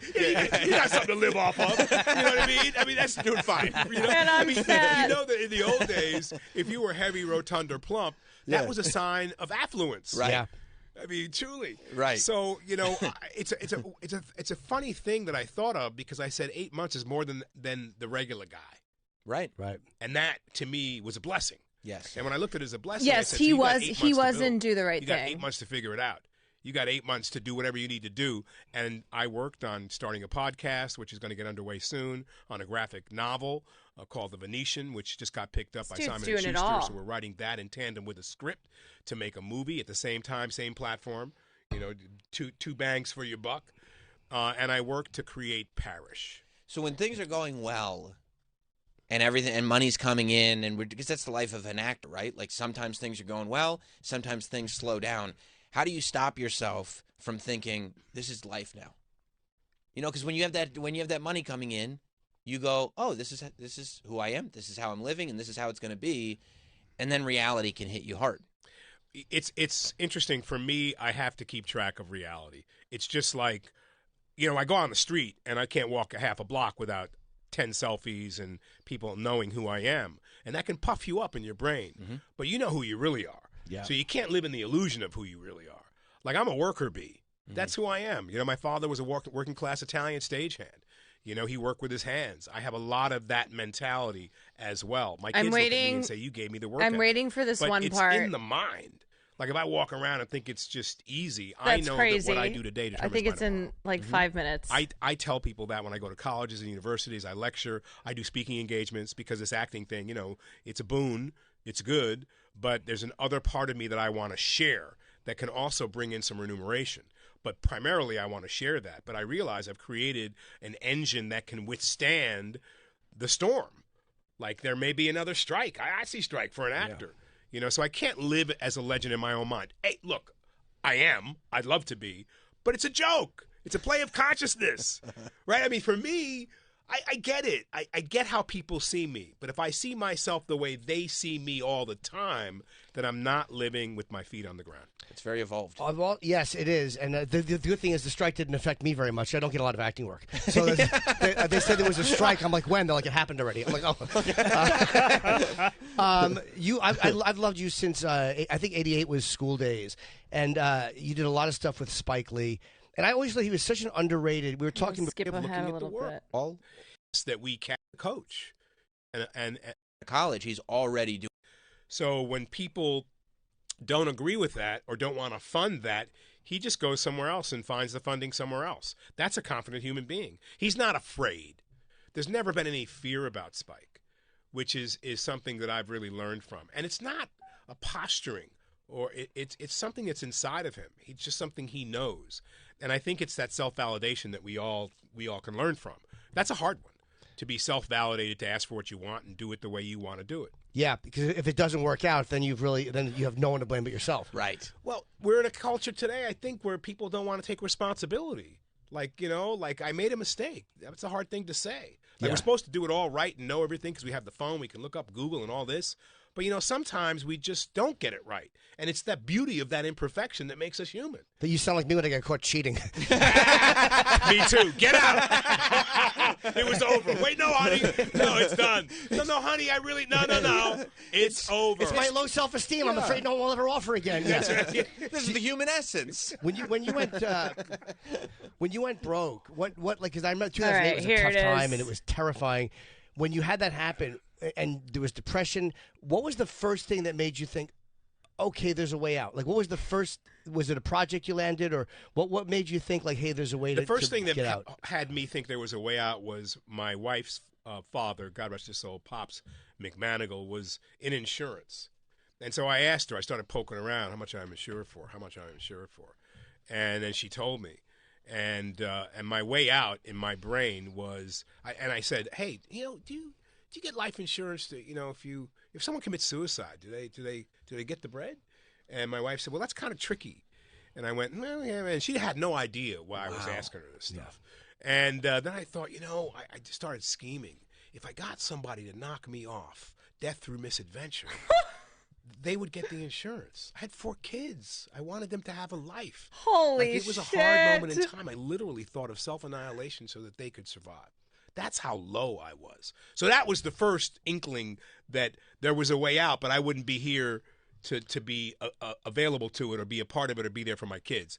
Then, you know, I started to think that's not viable because the pain I would cause them would be lifelong. Giancarlo Esposito revealing that he considered having someone kill him so that he could his family could collect insurance money. And the way he just says this so matter of fact, so calmly, is astonishing to hear someone say on a podcast like this. And yet, I don't know, I don't really know much about him. I'm a fan of his work. I've never really listened to him talk, but he seems like a guy who just tells it exactly how it is. Like he wouldn't pretend otherwise. Like he wouldn't make that up to have an interesting story, but he also would never hide that because of how it, because of it not being something that maybe he should reveal publicly. But what an interesting mind he has, and I think it speaks to the characters that he plays. It also reminded me of my own fantasies of committing insurance fraud. When I had this car in Los Angeles that was a lemon I had bought in Chicago, and I didn't know it, and the mileage had been rolled back. There were just so many things about it. I don't even know how I safely got this car from Chicago to California with only the bumper falling off in Colorado. And I got to a point too where I could not get this car to pass a smog exam because the check engine light kept coming on. I've told this story, and in California you have to pass a smog test every 2 years, and for cars that don't pass, you can't get your registration, and so it's a huge pain in the ass. And this car was seemingly running fine, but like every 60 miles or so, the check engine light would come on, and so I could not get it to pass. And I did all these crazy things where, like, we would reset the check engine light. I would have to go drive and try to put 90 miles in the car, because it was something where, like, if you could put a certain amount of miles in the car and the check engine light didn't come back on, then you were fine. So I would go out driving late at night on the highway, just like try to run miles down, and I would get so close to what I needed to get to, and then boop, the check engine light would come back on. So I was losing my mind, and I also considered pissing somebody off so that they would, like, attack me in my car. I considered driving out to the desert and doing some, like, Breaking Bad explosion type shit. I had all of these ideas in my head because I felt like I had no other choice. Like, I couldn't afford to get a different car. I had sunk all of my savings into this car. I was so desperate. To do something that I really considered these pretty wild ideas. I didn't consider having someone kill me, but I guess my idea of maybe pissing off the wrong person so that they would run me down in my car could have resulted in that. I believe he's sincere, but dudes will consider life insurance fraud instead of anti-capitalism. It really is true. People would rather picture the end of the world than a world. I don't think that he's saying that. Unless you're just talking about other people who can't figure out where their problems are stemming from. Go where deer are, strap pillow to wheel, hit tree, put dead deer fur and blood on front and voila. Sounds like you may or may not have done that before. Sounds so specific. I wonder if this is something that you've done. What a great first time chat. Go where deer are, strap pillow to wheel, hit tree, put dead deer fur and blood on front, and voila. I love the starter of go where deer are. Just go find some deer in Los Angeles, and bada bing, bada boom. Easy peasy. And lifelong trauma that would just extend the generational trauma with which I'm trying to move away from. The light at the end of the tunnel was... He just said that if he had been killed, it would extend the generational trauma in his family, which he is trying to move away from. I don't know why, I just find this so funny. It's so honest and so so darkly funny. Appletail, thank you so much for the gifted. To hear him say I couldn't kill myself or have someone kill me because it would have inflicted trauma, and trauma in the form of generational trauma, on my family, and that would have been worse. That would have been worse than us being bankrupt. And I'm trying to move us away from generational trauma, which honestly, that is a very base thing to say. I wish all parents would say those words, would understand that is what we must all do with our children. We must be trying to move away from generational trauma. We must not behave the way that our parents behaved and like their parents behaved. Was Breaking Bad. You know, that was, I mean, I had a few little things before that to start to recover, but Breaking Bad was the light. And so I did a guest spot on that show, and even then, after doing one guest spot, they had me come back for another. They offered me a contract. I said no. Really? Yeah, it empowered me. And the reason I said no was because they ended the third season. And they wanted me to sign a contract where I had 6 months. They would have given me some money, which would have been great. I would have been a holding fee. But I would have to go to them to say, can I do the Disney project? Can I do this? Can I do that? And I was in fear that they would say no. And I also didn't know what their intention was. And this was the first step to my empowerment. Because it wasn't about the money. Yeah, I was broke. I was bankrupt, all these things. It was really about me finding my own strength to know that I could create my own projects. That was the beginning of Parish, to be honest. This is the funniest fucking thing. He just tells this story about how he was planning a murder, like a hired murder scheme on himself so he could get insurance money, but then didn't want to do that because he didn't want to traumatize his family members. And then he gets offered Breaking Bad, and they offer him a contract, and he goes, no, because he realized it wasn't just about the money, which certainly money was a part of it, but it was about the mindset, baby. Good Lord. With you. I didn't know it. But the strength to think that, okay, I'm going to say no to this. But I said to them, look, gracefully, I love this show. Let me know what the storyline might be when you come back in 6 months. And if you still feel the same and you're in the writer's room, you have something for me, I certainly will consider. And they did come back, and I had a contract, and I was on the road to finally starting to recover, put some money away. And then, poof, the rise, the Emmy nomination, all these things happened. But that was the beginning of understanding that I had enough confidence in myself and power. I'm confident as a human being. I'm Italian. So, you know, I'm bombastic, all those things an Italian are. And then couple this dark skin with it, you got a volatile combination, baby. Plus New York. Plus New York. But I felt as if that was the beginning of me going, I can conceive a project or adapt a project to my needs, take it and sell it. This Parish has been an 8-year journey. I had it at FX. I have a partner in A&E who went all the way with me. It's now on AMC, a dream network to be with.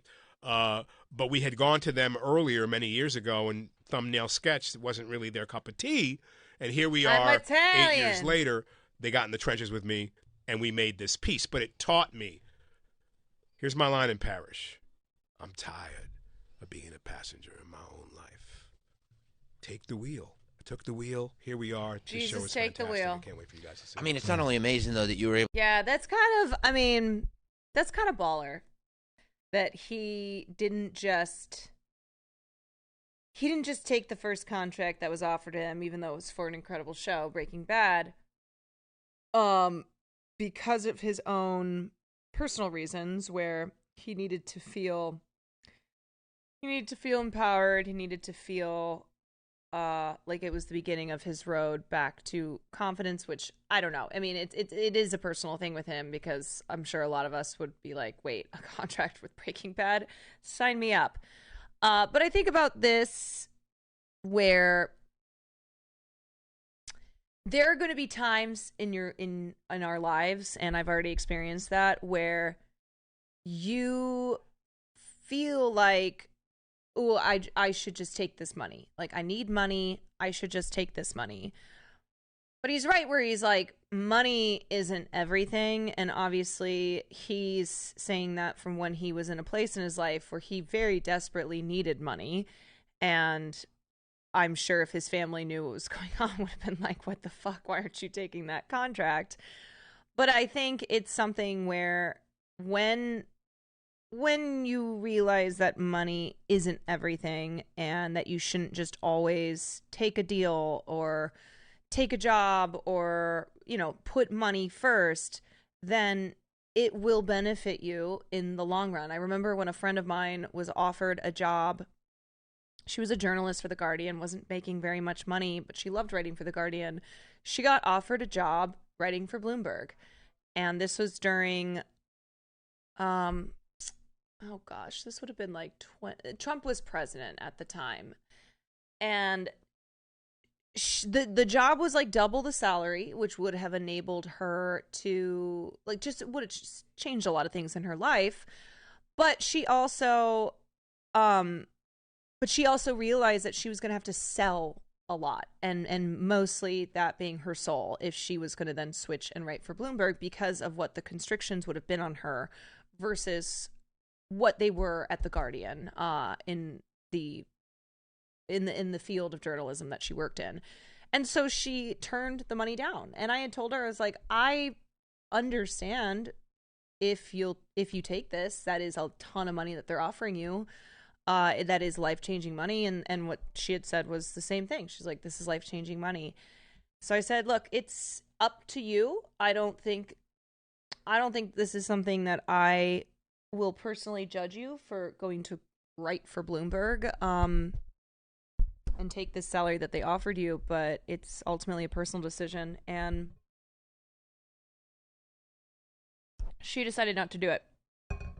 She decided to stay with The Guardian.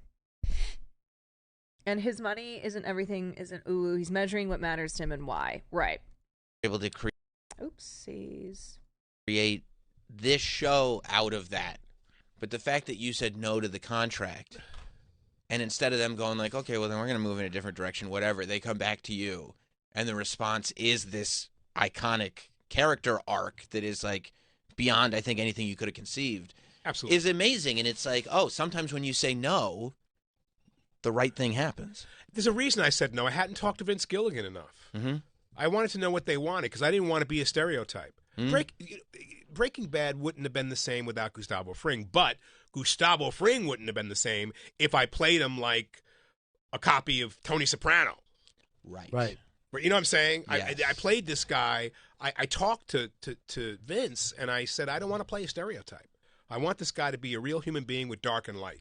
I want you to try to see beyond the crack of who he is. Yeah, he was stern. Yeah, he kept it close to the vest. Yeah, he was that guy who you probably looked at and thought he would never do his own dirty work until 401, box cutter. Yeah. And the dude was totally capable. Yeah. Stealth, in fact. Yes. Right? So that's a different... Self-actualization matters greatly. Sometimes even money can get in the way of that. Yeah. I've had a lot of experiences where I turned down financial opportunities where, yeah, I needed the money. It would have been a lot of money, but because I knew that ultimately it would have been bad for me. Like, I would figure it out another way. Like, I didn't have to do this. And it's kind of just, I don't know, making those decisions in life, weighing the costs of things, and realizing that money isn't everything and isn't the only thing that you should consider in your decisions. Different guy. And somewhere in episode 4, Vince Gilligan's word to me, he said, what an amazing job you've done. All of a sudden, we feel the audience liking Gus. Yeah. Well, there's a discipline to it, too, to the storytelling, because it's like, that's in there, but you didn't pull the trigger until way after we've gotten to know this character as we think we know him, and then, boom, now we're on this other road that you didn't see We're coming. on this other road. I mean, I'm in a freaking, I'm in a chicken restaurant with a yellow suit on. I'm a chicken man. Yeah. I'm a chicken man. So how long is this going to last? With a clip-on tie, which I used to wear at military school. I'm the chicken man. I'm a chicken man. I could not wait to get into some monochromatic clothes and kick some butt. I could wait. When I put a plastic bag over that guy's head, choked him out. I mean, that's heavy-duty stuff. Yeah. Sure. I've paid to have people do that to me. Yeah, so does somebody else who's not around. God. All right, that was what I wanted to watch in this interview here. When I was looking around on the news today and saw that, I was like, wait, what? Sorry. Gus Fring had thought about arranging his own murder so his kids could get his life insurance. Wild. Okay, gotta move on and talk about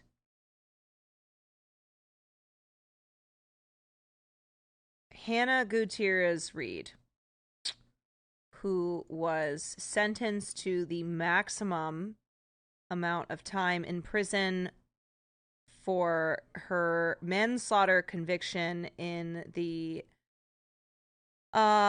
in her trial, where she was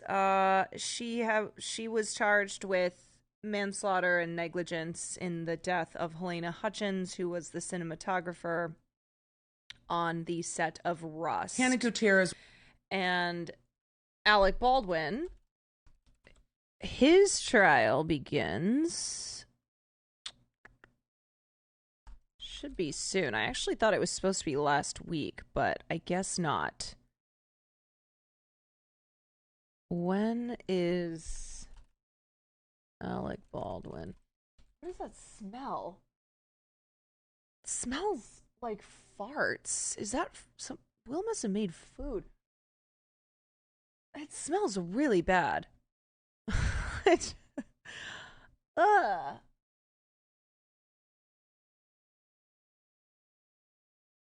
Okay, when the fuck is his trial? Let me see. When is Alec Baldwin trial for Rust? Oh, okay, not till July 9th. Why did I think it was April? I don't know. Not till July 9th.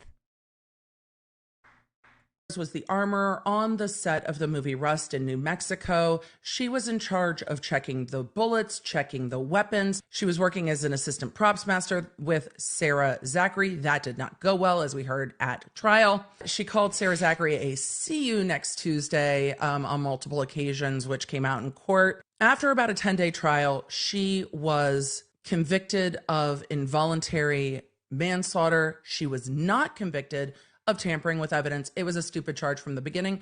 But you know what that shows to me? It shows to me that the jury was paying very close attention to what was going on in this trial. They weren't just like, yeah, whatever with her. They paid attention and parsed out this evidence. At this point, the defense is asking for a conditional discharge. Conditional discharge is probation with a bunch of conditions, and if you do not violate those conditions, it discharges the verdict. It discharges the finding of guilt, which means that there would be no conviction for this case. All right, chat, buckle up. As Hannah makes a statement on her own behalf, the defense is asking that her case be dismissed after probation. The prosecution wants her to go to prison. First and foremost, my heart aches for the Hutchins family and friends and colleagues as well. And it has since the day this tragedy occurred. Will Rust ever premiere? I mean, they finished the movie. It should. Let's see. Will the Rust movie be released?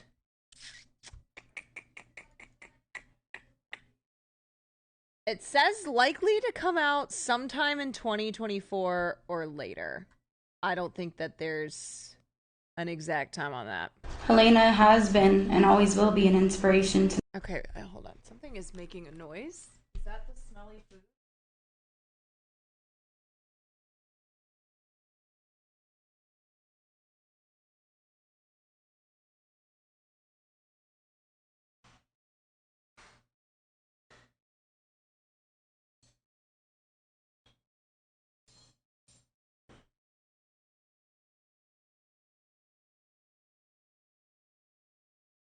Yeah, that's Will's food. I don't know why it's smelling so bad.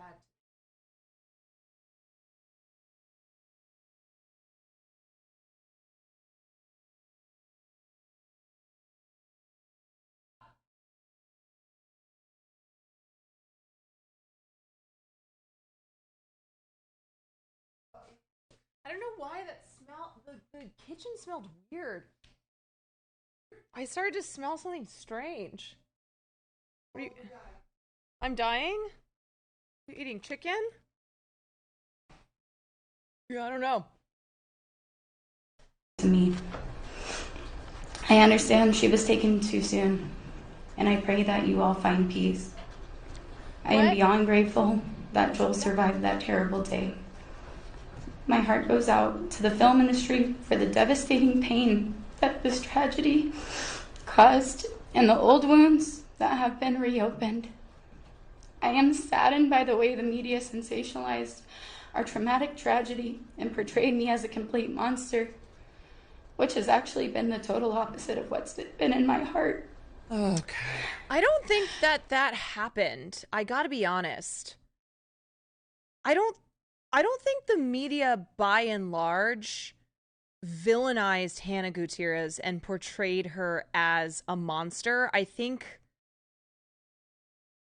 from what I saw, it was like, this is a terrible tragedy, and there are many people who are responsible for the negligence on this set, but mostly the media talked about Alec Baldwin because he's Alec Baldwin. Hannah Gutierrez was the armor, and therefore person who, yes, assumedly would have responsibility in, in a shooting death on set. But mostly the attention has been on Alec because he's the star. Like Fox News, I don't think Fox News probably talked about Hannah Gutierrez much because they can't stand Alec Baldwin. When I would see Fox cover this trial, it was all about Alec. People more wondering why she was hired. Right, but it wasn't a personal villainization of her by the media. That was more of the prosecution who did that. Your Honor, you're 30 when seconds I took in. on Rust, I was Talking about young you. and I was naive. Yeah, and also what she just pointed out here, very little attention has been given to Helena Hutchins. There was like one sentence there, but Helena Hutchins is dead. The reason that this is all happening is because Helena Hutchins is dead. And so if you're going to give a speech and it's your last Hail Mary before the judge sentences you, you probably don't want to make it about yourself. You probably don't want to talk about how you have been so unfairly villainized when that's not the case either. And instead, optics-wise, you want to express your remorse and you want to make it all about Helena and the Hutchins family. She asked her lawyers on a call from jail to ask Helena Hutchins' husband to make a statement on her behalf. Yeah, and that's the other thing that will come out here is that apparently Hannah Gutierrez was making calls from jail where she was disparaging the judge and the jury.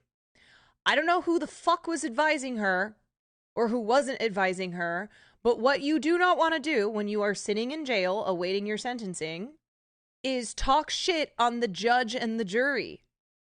That's just common sense. But I took my job as seriously as I knew how to. Despite not having proper time, resources, and staff. Look at the judge's face. Also, she has shifted immediately to what went wrong on the set. Look at the judge's face. I was young and I was naive, but I took my job as seriously as I knew how to. Oh boy. Despite not having This proper judge time, is resources, not and eating staffing, any of when this things got up. tough, I just did my best to handle it. Today, I humbly ask you to consider probation, a probation where I can contribute to society through community service, and I can continue my counseling, and I welcome any classes that you may deem necessary for me to attend. I give you my word now that I would strictly follow the rules and respect the parameters of that probation. I beg you, please don't give me more time. The jury has found me in part at fault for this god-awful tragedy, but that doesn't make me a monster. That makes me human. Thank you. That's it? No, I didn't that's hear not. her say sorry. Did I miss it, chat? Did I miss where she said...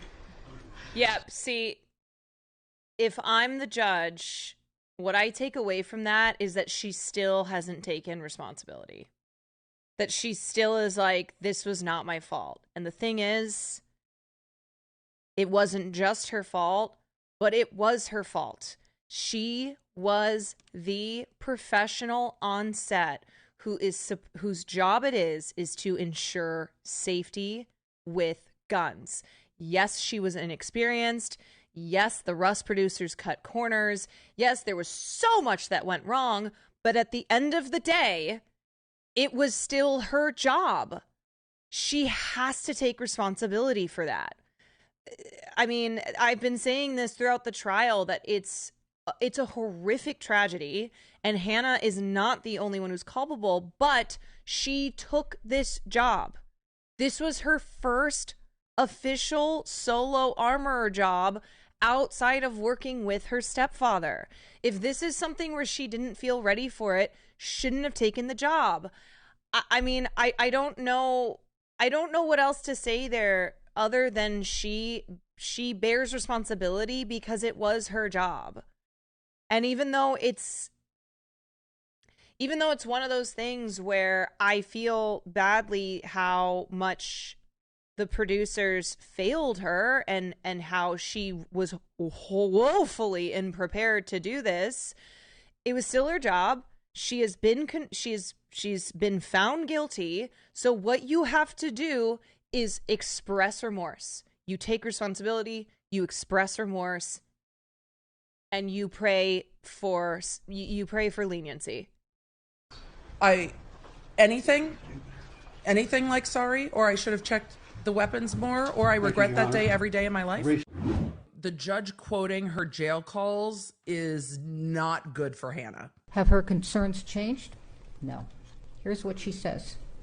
Oof. This whole thing has been a character attack on her. Just recently, in her allocution, I'm not a monster. The judge is pissed. They talk about how much of on the phone, she and another are talking about how much of Hannah's life they could take up, and that this is messing up her modeling career. This is while she's incarcerated, waiting for a sentence. Wait, what? And what does she say about the death of Helena? Hold on. And that this is messing up her modeling career. This is while she's incarcerated, waiting for a sentence. And what does she say about the death of Helena? Hannah on the phone was talking about how this is messing up her modeling career. Hannah is dismissive of the judge talking about someone dying as a result of her actions. Oh, big mad. Hannah says she's looking at 13 months, which is ridiculous over what happened. Big mad. Hannah says that people have accidents and people die. It's an unfortunate part of life, but it doesn't mean she should be in jail. Oh, God. I've never heard the judge a have conditional this tone. discharge is not appropriate. And the second option of leaving you in the detention center would be giving you a pass you do not deserve. Oh, done. I did not hear you take accountability in your allocution. Done. You said you were sorry. You were sorry, but not you were sorry for what you did. You were sorry for it and hope they can find peace. It was your attorney that had to tell the court that you were remorseful. The judge is staring. She still got off easy, I mean, she got the maximum amount of time for what she was convicted of. The maximum amount of time being 18 months. So, got off easy? No. But that's because she was charged with manslaughter. This judge wanted to hit her as hard as possible. The judge literally was like, "This you?" ? I just cannot believe that Hannah was saying those things on the phone from jail where she was awaiting her sentencing, knowing that those calls are recorded. Why would you talk about the victim that way? Why would you talk about the case that way? I don't know if the judge goes into it here, but apparently she was also calling the jurors idiots. At Hannah in this The courtroom. word remorse, a deep regret, coming from a sense of guilt for past wrongs. That's not you. Well, there's the book. It's going to start flying off the Your bench. hereby sentences follow. Stand. Stand. Stand. I am sentencing you to 18 months of incarceration at a New Mexico women's correctional facility. And there you go. I find that what you did constitutes a serious violent offense. 85%. It was committed in a physically violent manner. A fatal gunshot done with your recklessness in the face of knowledge that your acts were reasonably likely to result in serious harm.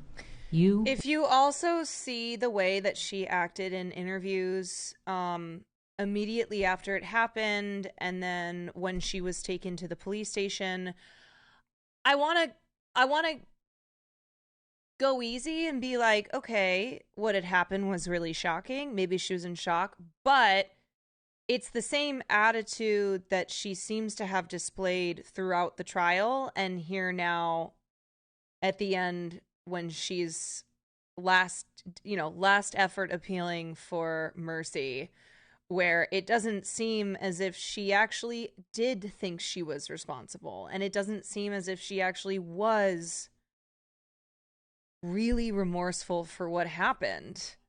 We're the armorer, the one that stood between a safe weapon and a weapon that could kill someone. You alone turned a safe weapon into a lethal weapon. But for you, Miss Hutchins would be alive, a husband would have his partner, and a little boy would have his mother. Jesus. Please take her. Jeez. Take her. The judge. Just. Today in court, Judge Summer did not hold back in how she felt about Hannah Gutierrez Reed's lack of remorse. She pointed directly to the defendant's jail calls that the prosecution summarized in their motion for sentencing and pointed out the utter lack of remorse, not only in the jail calls, but in Hannah Gutierrez Reed's statements to the court, wherein she said that she is not a monster and that we are human and humans make mistakes. She also went to point out the conditions on the set and said that she tried to deal with it the best that she could.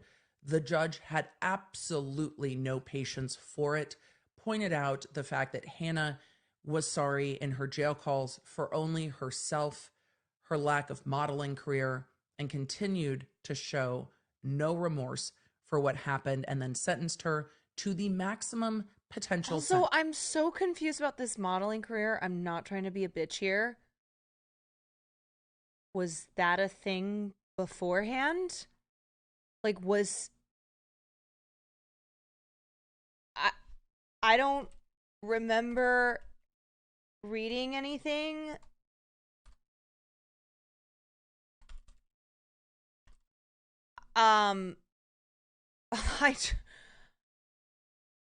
I don't remember reading anything about a modeling career. I don't understand like where that's coming from. So strange.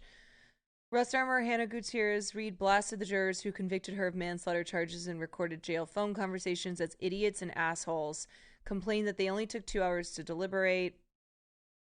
Hannah wants them to put Alec Baldwin in jail also.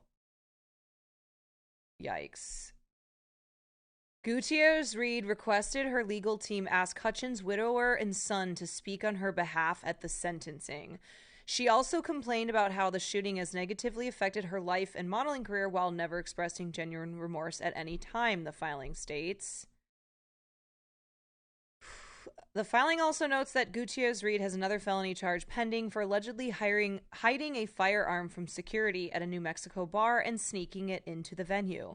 The filing says upon successfully circumventing the security at the bar, she went into the restroom and made a selfie video stating, "They checked my purse, but they didn't check my butt cheeks. Wah, wah, wah." According to the prosecutor's filing, the jail calls include mentions of other inmates saying, "I can't believe they threw your pretty little white ass in here for nothing," and that Gutierrez Reed likes tap water and hard jail beds and thinks the cat food isn't too bad. What? Gutierrez Reed also talked about the witnesses, who she said lied and said she didn't need to be shaking the dummies all the time. I'm assuming that means the guns. the dummy rounds. The filing said, Hannah thinks the producers should be in jail while complaining about first assistant director Dave Halls and how he fucked Hannah to save his own ass. During his emotional trial testimony, Hall said he should have checked the gun more thoroughly and admitted that he did an improper check of that firearm.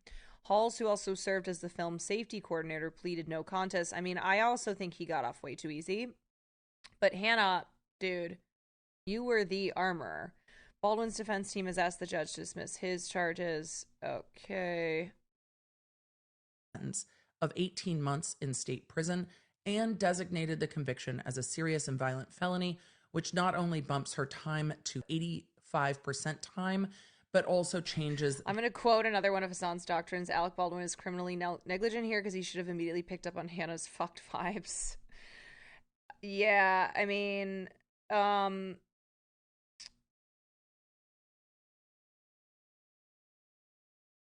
Hannah strikes me as someone who is very young and immature and should never have been in that position where she was responsible for people's lives.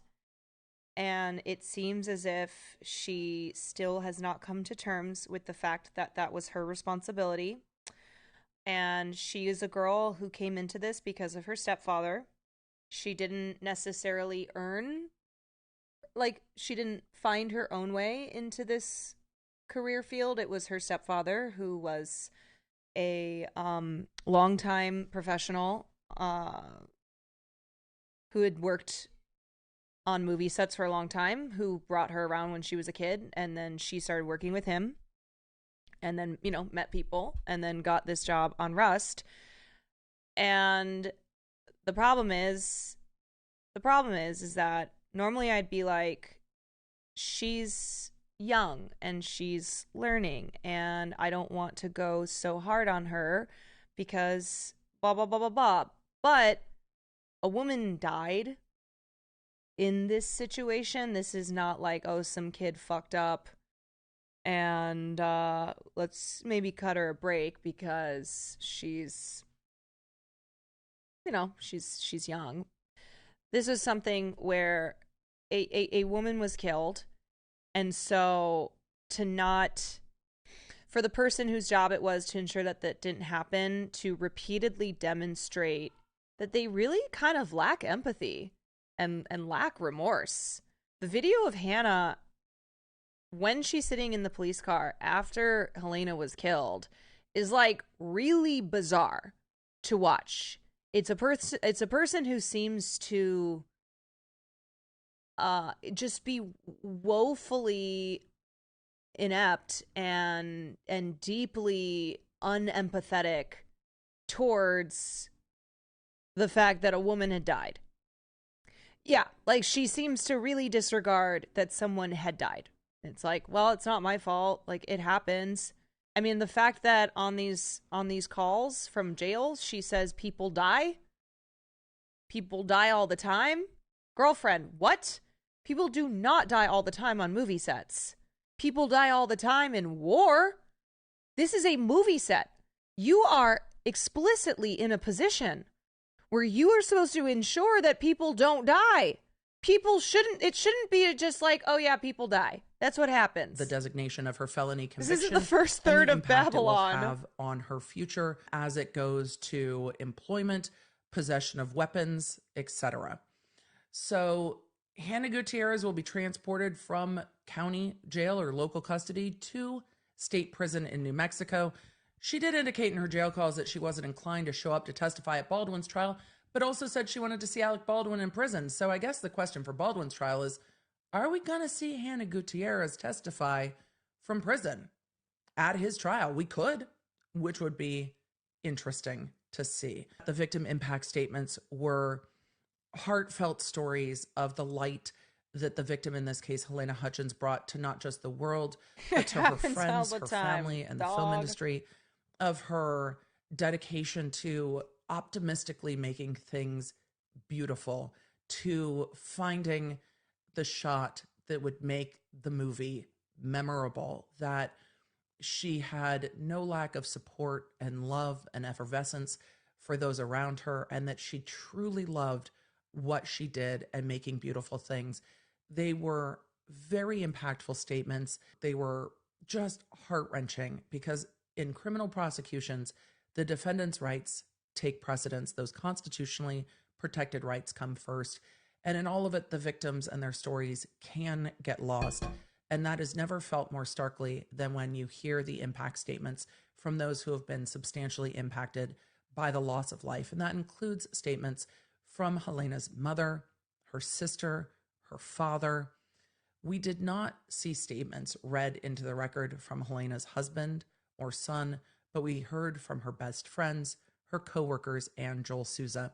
It should be noted that it is substantial that a first-time offender with no prior record on an involuntary manslaughter got a maximum sentence. That is unique and unusual.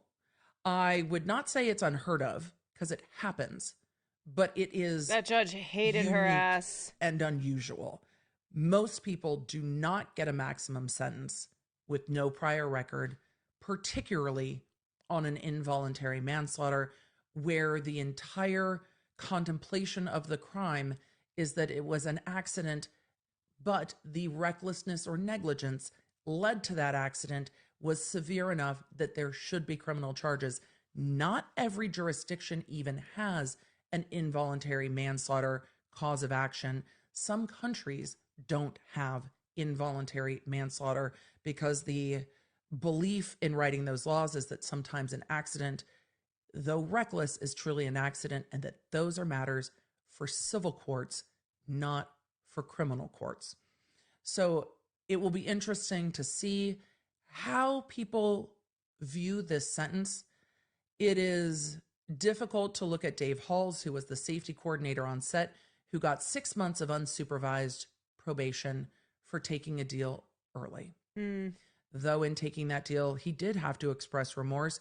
Hannah, in her jail calls, believes that he threw her under the bus to save his own ass. So there is a large disparity between Dave Halls getting a 6-month unsupervised probationary sentence and Hannah Gutierrez getting 18 months in state prison. But I have to wonder, will Alec Baldwin's attorneys be calling the prosecutor and asking for their deal to be put back on the table, where Baldwin could have accepted a guilty plea for 6 months of unsupervised probation? Will this sentence change how they go forward in their legal strategy before this judge? I guess we'll see. For deep dives into the stories that I covered here. Yeah, this is Emily D. Baker. She is a lawyer and YouTuber who breaks down complicated legal jargon and stuff that happens during trials, particularly trials that are getting a lot of attention that, maybe it's because they feature celebrities. So she breaks all that stuff down and it's really helpful. The last thing that I wanted to see was, I thought I had something on. No, I think that's it. I come in here with lots of case knowledge, but it's really just Emily D. Baker takes. That's fair. We like honesty in here. Anyway, Alec Baldwin is next, and I gotta say, I don't think that this bodes pretty well for him. I don't think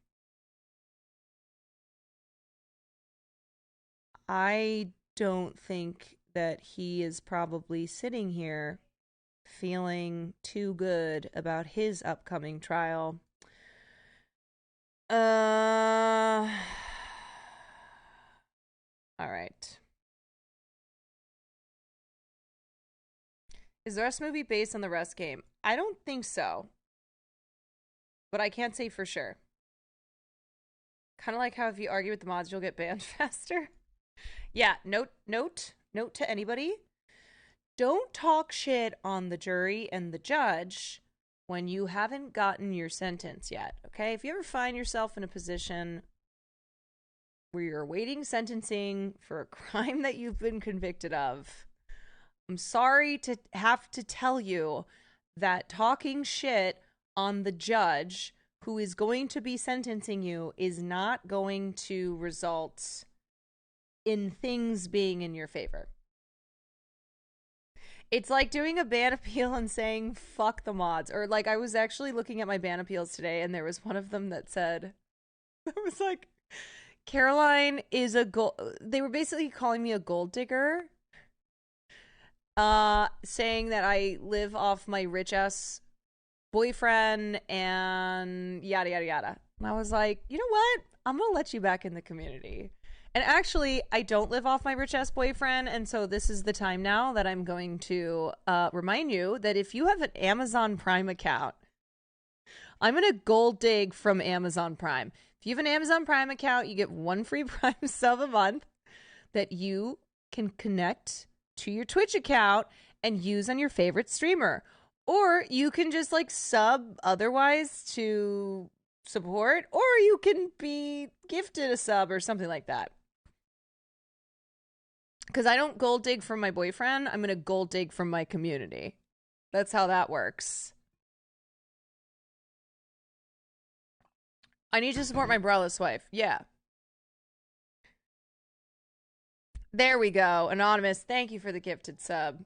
Thank you for allowing me to gold dig. Will, you know, if I ever end up in his will, then he might not be around for too much longer. I'm just saying something that just might happen, you know. I wouldn't have anything to do with it. It's just maybe an accident. He's pretty clumsy. I don't know if you guys know this, but like he's almost always dying. Et Solra, thank you for the tier 1. People just die all the time. That's what Hannah Gutierrez Reed said. People die all the time. People do die all the time. It happens. I wouldn't be responsible for it. Carlos, thank you so much for the 5. Midnight Squirrels, thank you for the 10 months. You said Anatomy of Fall was your favorite movie. Anatomy of Fall was my favorite movie because it examines the death of a marriage. It's not really about the physical death. I wasn't watching that like, ooh, that's interesting. I was intrigued by the deeper meaning. You know, about how being a woman was what was being on trial, was what was on trial here. Yeah. That was what fascinated me. Anyway. Anywho, do you guys think we should try a little bit of backyard baseball? If I can't scream at the kids though,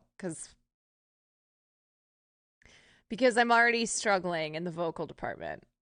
But should we try to run it back? Should I, round 2, try to not give up on the kids? I'm going to approach it differently. I'm not going to scream at them. I did threaten to bomb the field last time. I did threaten to, I threatened a lot of things. Yes, that is true. But we did get better.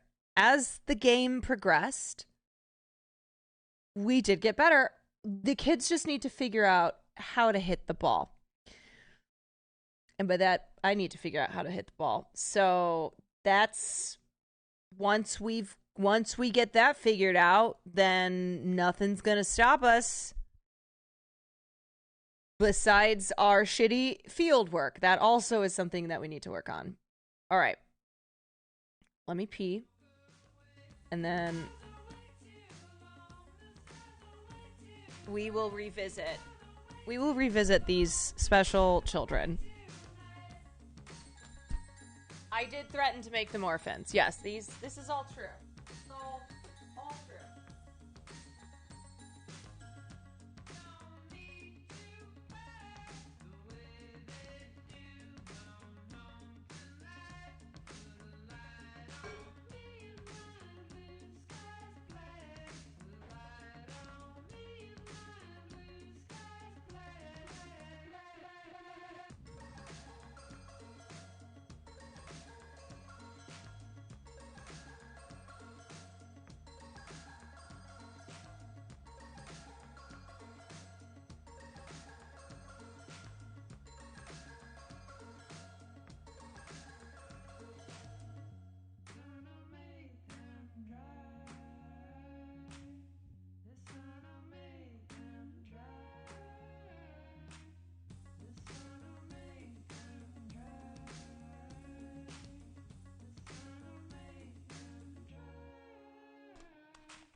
Okay. How do I find this game again?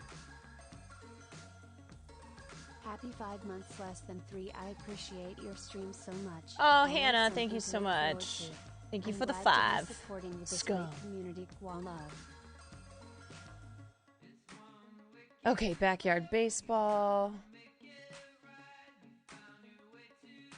So, like, how do you hit the ball? That's the question. How do I do that?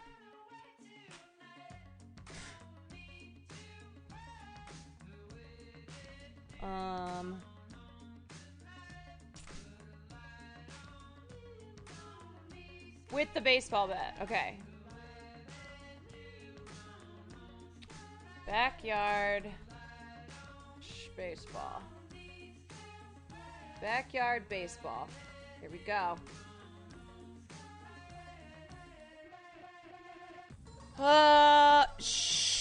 Okay. Where's my team? Do I still have my team?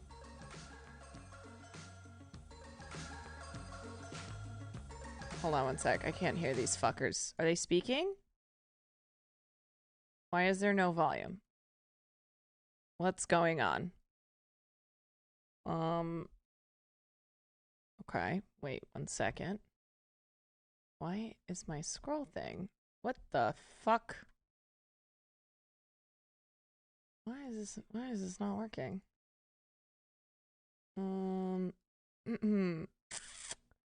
Backyard basketball. That's what I just changed the category to.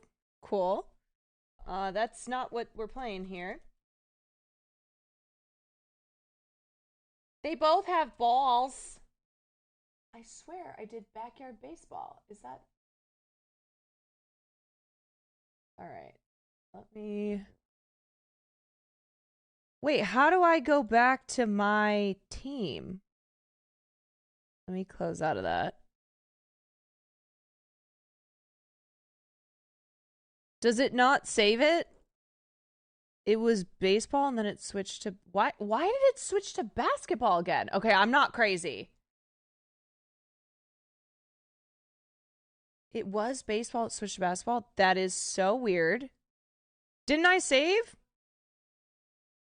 I don't know. Did I?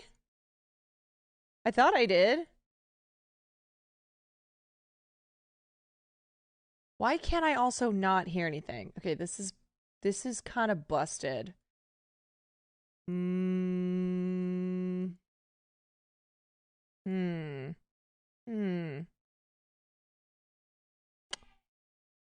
Okay, hold on 1 second. Why is this being so weird? Open game options. Why? What the fuck? What?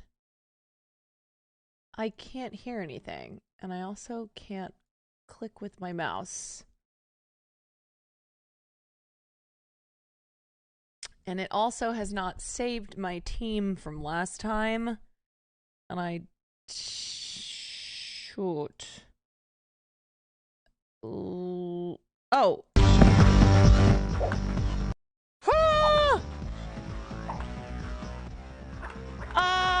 Okay. There's the sound. Now, how do I get to my team? You just finished the Taylor album? How was it? Was it everything you wanted and more?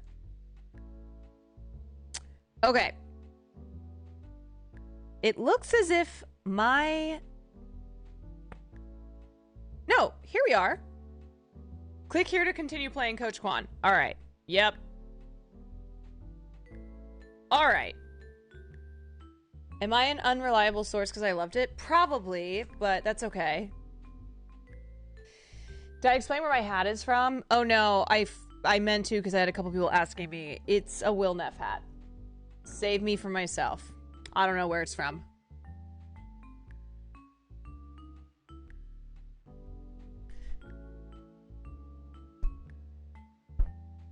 I didn't even know that Taylor had a new album out. That girl is always putting music out. I can't keep up. All right, we're gonna just... I think we're just gonna... We're gonna jump right into this, I think.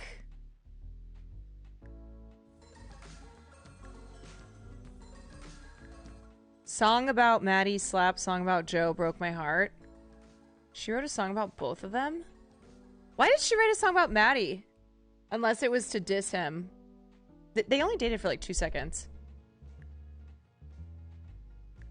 Cutie was breaking down, the boys were in chat. Oh, I see, I see. Okay. Half of the album is about Maddie? Really? Alright, guys, we're just gonna jump into a game. I think we're just gonna try it again and see how we do. She dissed her fans allegedly about their reaction to Maddie. Okay, wait, what's the song called? Because I'll go listen to that one. She said, fuck Swifties for real, called us out for... Oh my god, she went the Doja Cat route? That's... good. Well, I mean... She called them wine moms? Ooh! Ooh! Hello again, all you baseball fans. Welcome to That's brutal. season of CBL Classic Thrills. I mean, Swifties were absolutely insane about Joe Alwyn. They're still crazy about Joe Alwyn. Together, we'll bring you every bit. I saw, What she means is she's never gonna I saw stop a post about, like, it was a Swiftie post about how much better Travis Kelce is, but it had to do with the fact that it's because he allows them to be photographed, whereas, like, Joe's whole thing is he wanted privacy. And I was like, I don't think it's a bad thing when the partner of somebody who's, you know, who's really, really famous wants to try to have as much privacy as possible. The song is called But Daddy, I Love Him, and We're the Daddy.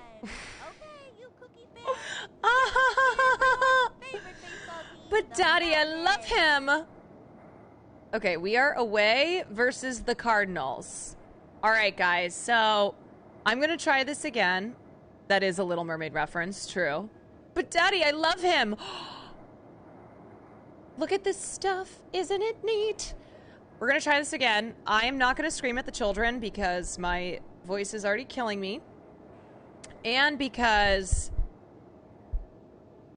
I need to inspire them. I need to be the coach who stepped up, not the step coach. No might.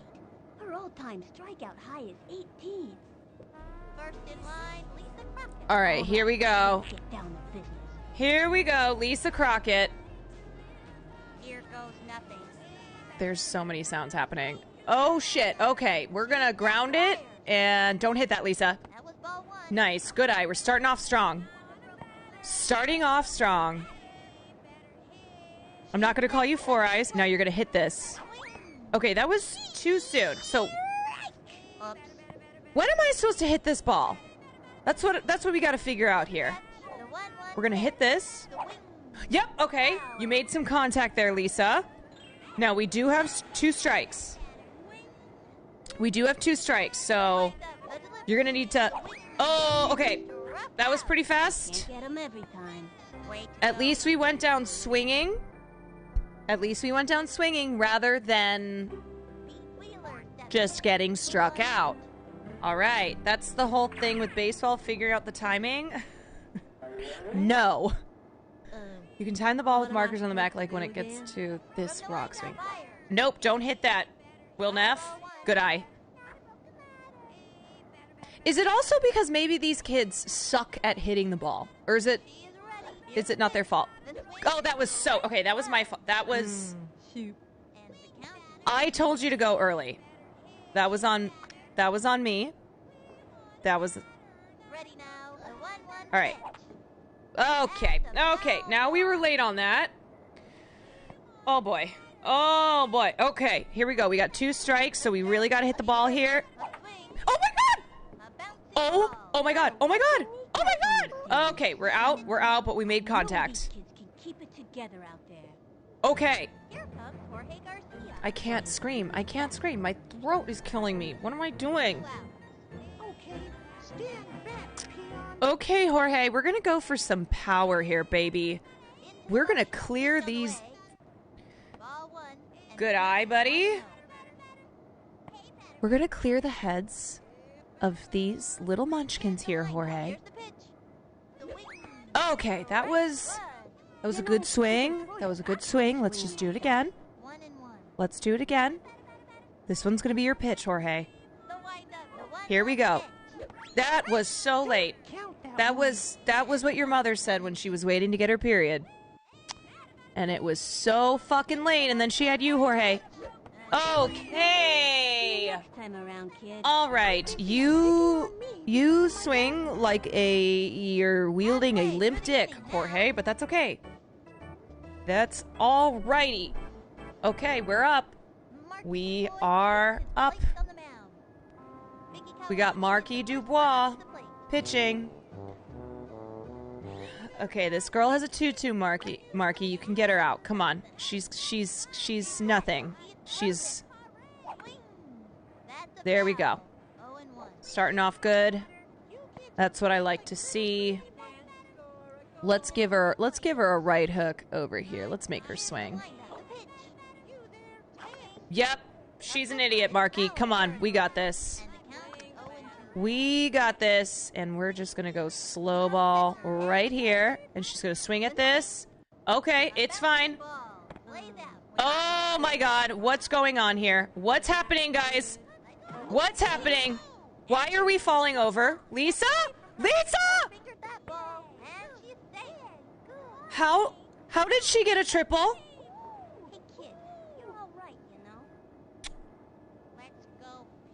Okay, I'm not gonna yell. I'm not gonna yell, even though I want to kill all of you. That was a terrible hit by a girl wearing a tutu, and she got a fucking triple. Okay, we currently have 0 outs. Currently have 0 outs, you fucking children. Okay. All right, Lisa. Lisa, what the fuck? Okay, throw it, Billie Jean, Billie Jean. What is happening? Oh my god. Oh my god. Oh my god, we got another triple. Oh, I cannot. Oh. Okay. 2 infield triples in a row, you guys. These balls are not getting past. These balls are not getting past the fucking pitcher, and they are getting triples on these. Okay. That's working for us. And the count is 0-1. I am really trying not to death threat these children. So here we go. Okay. Oh, that was foul. Thank God. Jesus. Oh, my God. Oh, my God. Let's do it again. Come on, buddy. Come on, buddy. Let's put him inside here. Get him to swing. Yep. Oh, the strike. Okay, Marky. Okay. That's what I'm talking about. That's all we need. We've let up 1 run. It's okay. Can we get some... So can we get some pop-ups, maybe? Can people in the infield look alive, or else you will be dead? You better look alive, or you will be dead.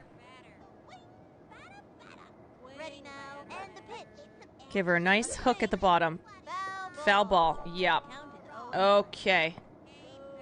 Let's right hook in this corner here. Get her to swing. Strike. Boom. Okay, Mighty Melons. And let's do 1 more. And we're going to do it right in this corner. Come on, Marky. That's right. Thank you for playing, Uma. Now get the fuck off the plate. Oh, you're going to cry. Oh, you're going to cry, Uma. see what this kid can do. Okay. Let's just keep doing what we're doing. Marky D. I like what I'm seeing. I like it. Yes, sir. Turn on the heat and smoke that batter. Marky does not even need shoes. He doesn't need them. And that's the way we... I like it. That's the way... A good Little League coach would threaten to imprison Marky if he gives him a popper. Look, Marky is the only one doing a fucking thing on this team. Everyone else sucks. Oh my god, we aren't the champions. Oh, Veronica. Veronica, you whore. You dumb fucking whore. Okay, we're gonna slow ball down here. Alright. Wait, she's stealing! Oh my god! Who has the fucking ball? My vocals? I can't be yelling. Okay. Alright, let's get one last strike here. Come on. Come on, Marky. End this inning, please. Alright. Okay, that's it. Inning over. Wait, what the fuck? That was it. Okay, we're gonna do a special pitch here, because I can't fuck around. Corkscrew. Ball? Oh my god. Okay. Alright, okay. Oh, I'm not gonna lose my mind. Ball? Ball. Ball. What the fuck?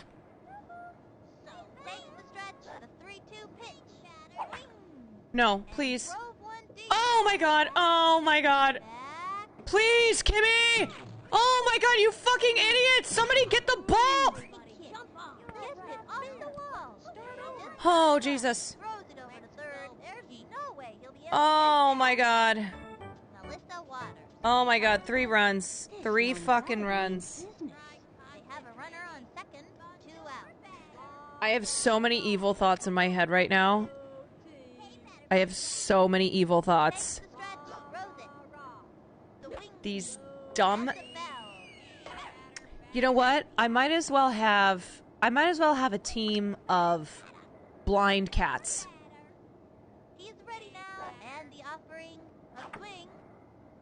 Is anyone gonna get that? Oh no! Can't you stupid fuck! Oh, I'm gonna freak out. I'm gonna freak out. Oh my god, Billy, what is that throw? Oh my god. Oh, these kids. Oh, Jesus. Oh, God. Oh. Oh, I have so much rage. I have so much rage. I have so much fucking rage in me, and I can't scream. Yeah, that's a nice hit. Maybe we can get someone out. Oh! Please!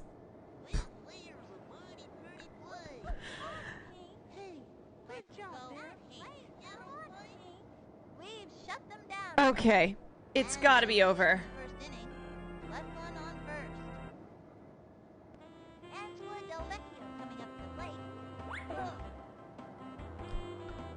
I'm gonna smack this one for sure. You're gonna smack this one? Yeah, let's fucking see. I can't hit the ball! Okay, alright, it's fine. It's fine, it's fine, Angela. Okay, this is your pitch. There we go! That's a fucking hit! That's a fucking hit, there's no way. Yep, idiot, idiot kids. Oh, fuck! Oh, shit! Wait, shit!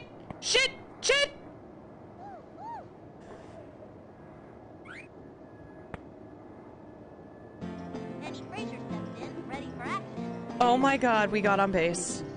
We fucking got on base. Holy shit. Oh my god, we got on base. And Almost got out. Here we go. Yes, go, run. Please do not double play. Please. No. Okay. All right, it's fine. We're still on base. Hee. Okay, Marky. I need you in your teeth. I need you. What's an undergrounder? I don't fucking know. I need you in your teeth to do something here. Let's try this undergrounder. What happened? Wait, where did it go? Oh my god. Go, Annie. Go. Oh, please. Oh, God almighty. Nope, that was... And she's out. Ooh, that's not what we're looking for. Kimmy, that's it. Runner on first, 2 outs. All right, that was my coaching bad. I will admit to that. I will admit I fucked up. We can keep going back and forth. Okay, there we go. We're hitting now. We're hitting. Come on. He's out of there. 1 left on. Isabel Morelli steps up.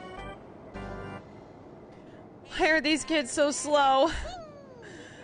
Why are they so slow? Oh my god, they're gonna kill me. They're like walking. They are walking. Nobody out. Oh my goodness. Okay. You're gonna smoke this one, Marky. Yes, you are. Yes, you are, baby. Okay, we're gonna put it right there. Yeah. All right, Marky. And let's just do it again. Steve. Right. Yep. Isabel sucks dick, Marky, and you are a god. You are a god. If you give them candy, they'll go all out. How do I get candy? How do I... Alright, Vicky, you know what? We're gonna do something crazy here. I'm gonna use up some of his arm, but I want... Okay. Alright, nice. Smoke it. Okay, honey. Alright, I do not speak your language, but... Okay, that's what we're talking about. And we're gonna do it one more time. Let's get this little ballerina bitch to twirl.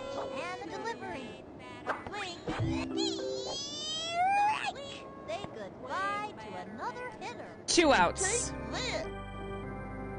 All right, everybody. 2 outs, 1 to go. We just need 1 easy out. We're gonna start yelling easy out at this kid, okay? It's called psychological warfare. You just start yelling easy out. Easy out. Easy out. Swing. Bada bada bada bada swing. Swing. Bada bada bada bada bada swing. I don't know. I just thought it sounded cool. Ooh, let's get some more juice. Yeah, juice it up. Let's go. Let's throw him a crazy ass ball. Foul ball. All right. Okay, I like to see it. And let's throw a left hook on the inside, Marky. Come on, he's got nothing. This kid's parents are getting divorced. That's right. He's out. 3 outs.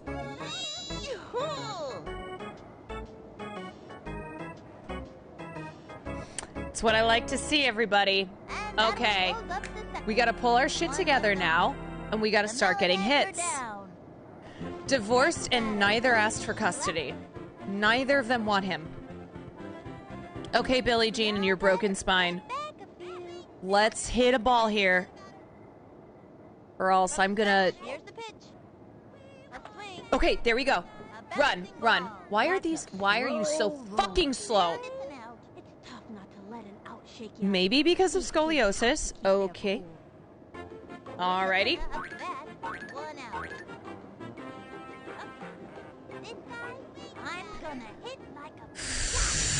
I don't trust a bunt because these kids are so slow. It's like they've never run in their lives. Ball 1, and the count is 1-0. Okay.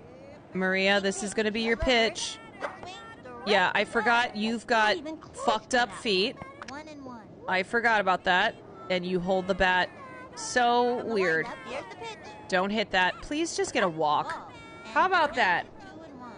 I think the only way you get on base is if somebody hits that football-shaped head of yours. No way. No way. There's no fucking way. There's no fucking way. Lisa Crockett, ready for the pitch. Runner on first, 1 out. Okay, I take it back. I take it back, Maria Luna. Lisa Crockett, I need you to get her home. Come here. Here we go. Okay, all right, it's okay. That was quick. That was quick. That was quick. And the count is 0-1. All right, Lisa, I need you to fucking power hit this here. There we go. Oh, that was a foul ball. All right. Okay, we're close. You're 0 for 1 today, Lisa. I need you to get this hit here.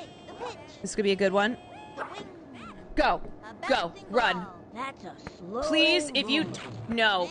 God, no. God, no. God. All right, you're on base. You're on base. We are hitting the ball now. At least we are hitting the ball. Okay, Will Neff, I need you to... I need you... I'm gonna hit a touchdown. You're gonna hit a touchdown. Wow. Okay. That is reassuring. Wrong sport, buddy. Runner on first, 2 out. Petey, we need you to deliver big here. Target goes up, the pitch. Here it is. A swing. A bouncing ball. God damn it. Is that... No, that's good. That's good. That's good. Yep. Okay. We've got 2 on base. We have 2 on base. Holy fuck. Jorge Garcia. Oh my god. I don't want to put pressure on you. I don't want to put pressure on you, Jorge, but if you don't get a run here, I'm going to strangle you. Oh my god! A bouncing ball. Oh my god! Gotta Oh watch my your god! steps on those taters. And she's safe. Ah! And the runner is safe. Holy shit, we've got triple bases. We've got triple fucking bases. Nobody's cooler than Sugar Pop. The bases are loaded. 2 outs. You Okay. got an outfield better Come on, Angela. I need you. I need you. We need to get 1 hit. They didn't hurt them. 1 hit, Angela. Just 1. Just 1. Come on. Takes the stretch and the Don't hit that. That's too low. Oh, God. Oh, God. Oh, Jesus. Oh, Jesus. Oh, Jesus. Bases loaded. Bases loaded. 2 strikes. Don't hit that. eyeball 1. Okay. And the count is 1 and 2. 1 and 2 count. This one's going to be good, though. Come on, Angela. Nope, don't hit that. That's outside. That's outside. 2 and 2. 2 and 2. Okay, this is going to be your pitch, baby. Takes their stretch. There it is.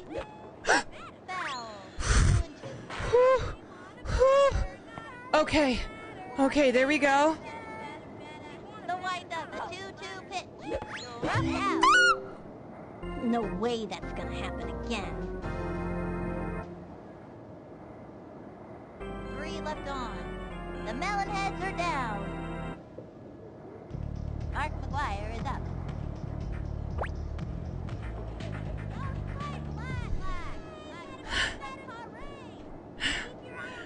Okay. I just had a lot of evil things run through my head.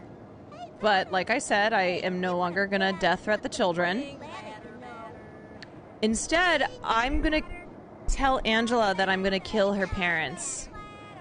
That's what I'm doing. I'm not gonna kill you, Angela, but I am gonna murder your parents in front of you. You're gonna get home. You're gonna have your nice little dinner on the table. Your parents are gonna be like, "How was the game?" You were like, "It was fine." Chopper to third. Oh my god! And then, She's all over it. and then I'm gonna be there. Okay, what the fuck, idiot! Turn around, you stupid fucking piece of shit! Throws it to second. Oh my god. Way to go, kid. Uma Morris. Steps up. Runner on first. No out.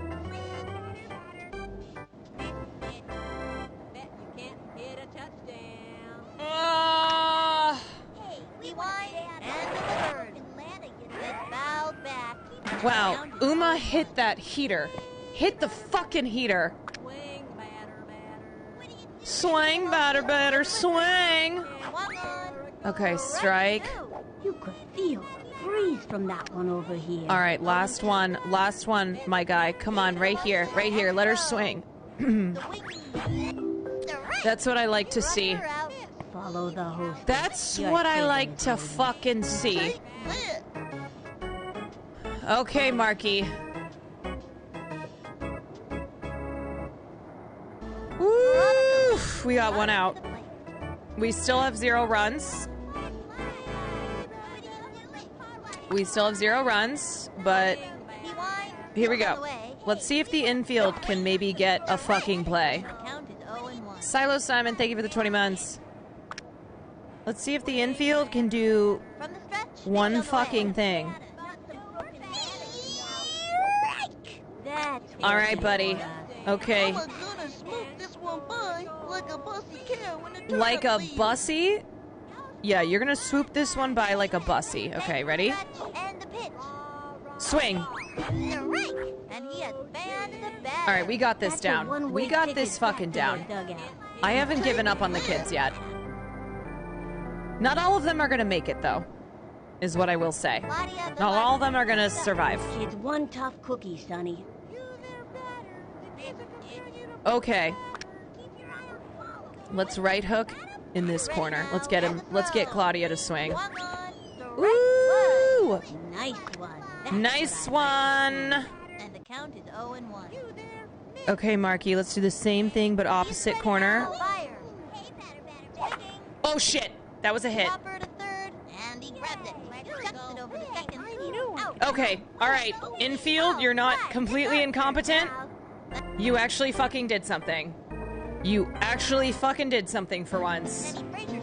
Alright, we need to get some serious hits here now. Serious fucking hits.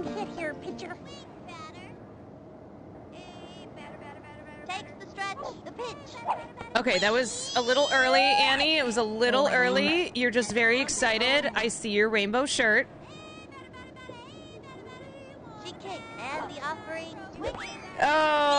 Okay. Yeah, you've got your Birkenstocks and your rainbow shirt, and we need to focus in. Okay. That's what I like to see. That idiot fell over. Yes. Yes. Yes.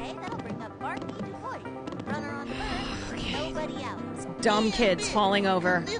All right, Marky, come on, baby. Come on, I need you to hit this further than you can count. Yep, baby. That's what I like to fucking see. What?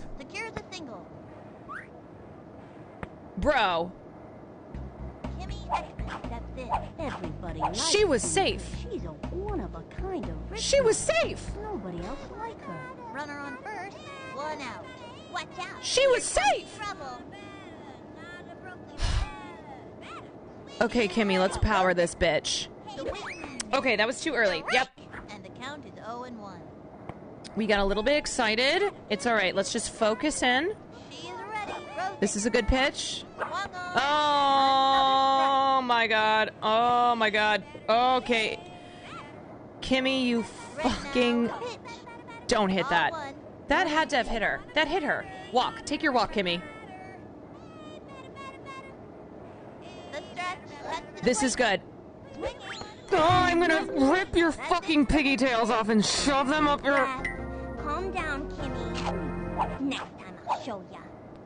Next batter, Billie Jean Blackwood. Billie Jean can put that ball. Billie Jean, you have too much swag for someone with scoliosis and someone who cannot hit the ball. The stretch and the pitch. Strike. I hope they didn't hurt themselves. 0-1. She is ready. Okay, hit this one. No, you fucking tool. Really struggling out there. Oh my god. Okay, come on. We just need one hit. Don't hit that. Don't hit that. Yeah, are her pants high enough? I don't know. Maybe she can't see the ball because her pants are so high. She's set. The 1-2 pitch. Oh my god, she did it. Ground ball. Oh my god, she did it! She did it! Okay, and then you're gonna go. You're gonna run. You're gonna fucking run, Marky. Marky. Marky. Oh my god, we're gonna do it. And the runner is safe. Maria Luna up the bat. Now this kid's got style. Runners at the corners. 2 out. Okay. Okay. I'm gonna knock the stuffing out of this one. Okay. Okay. The windup. Pitch on the way. Please don't hit that. Draco Kid, thank you for the 6 months. Okay, God. Touch to the plate. Swing. Strike one.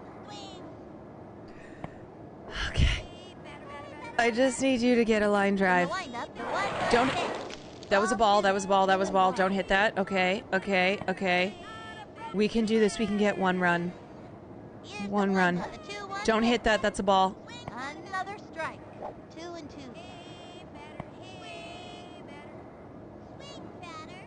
Here's the windup. A 2-2 pitch.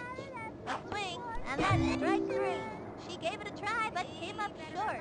Ay, ay, ay. Halfway through the inning now. 2 left on. The Melonheads are down. Melonheads are rolling downhill fast. Melissa Waters comes to the plate.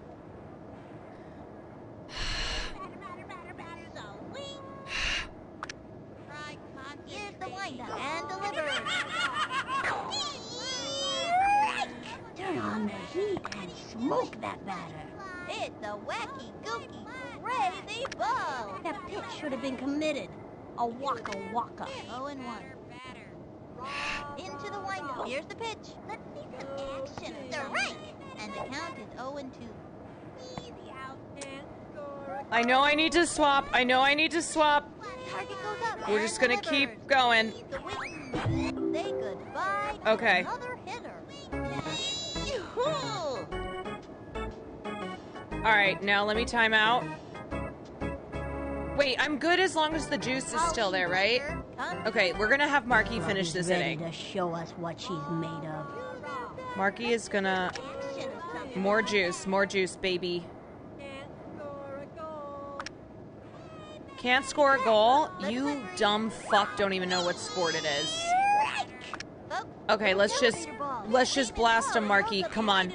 Come on, we need to turn this around.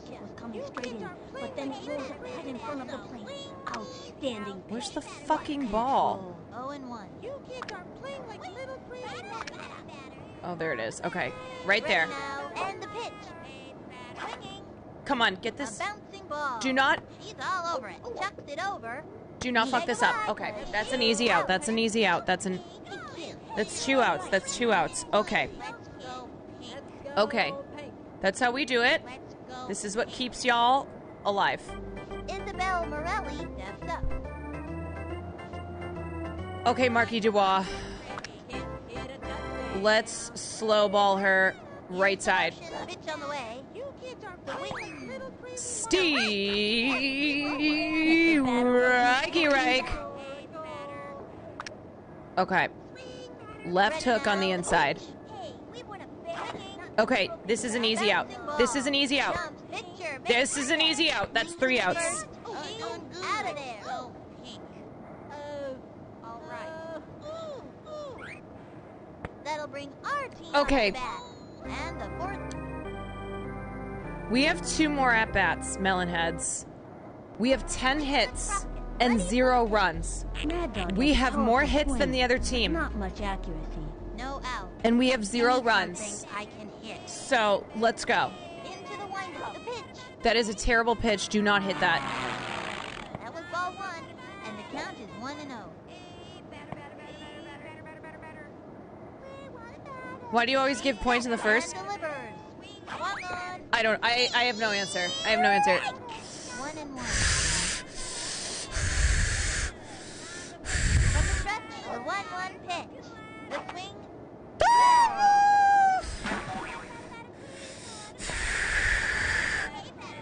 Okay. Okay. Here we go. That's it. Swung on. Strike. right. That picture is missing. Oh, great. That's just what I wanted to happen. Wheeler steps in.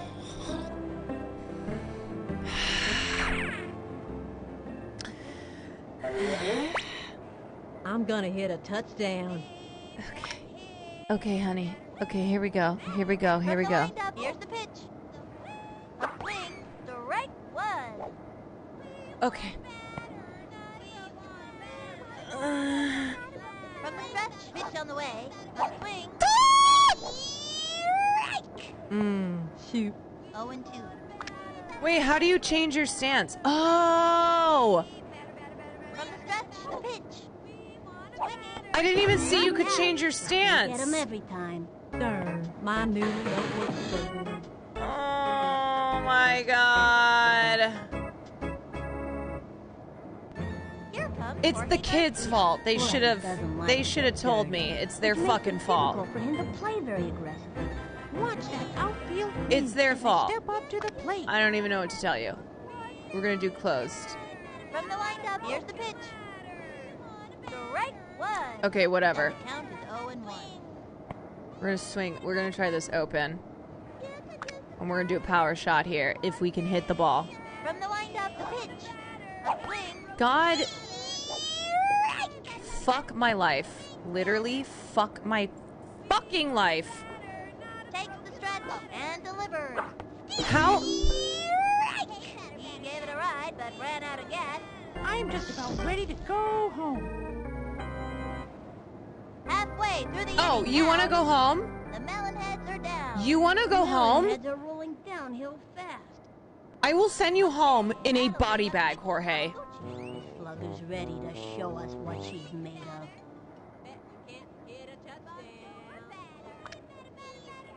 Here's the motion and the offering. Strike. Nice one. Literally a body bag, you It was on fire. No, really, I'm not just saying that. possum. One outstanding pitch. Just one problem. Feast your eyes on the pitcher. Where's the ball? Why don't I have it? Where is it? Where is it? Come on, get this freak. Blowing in for one in motion.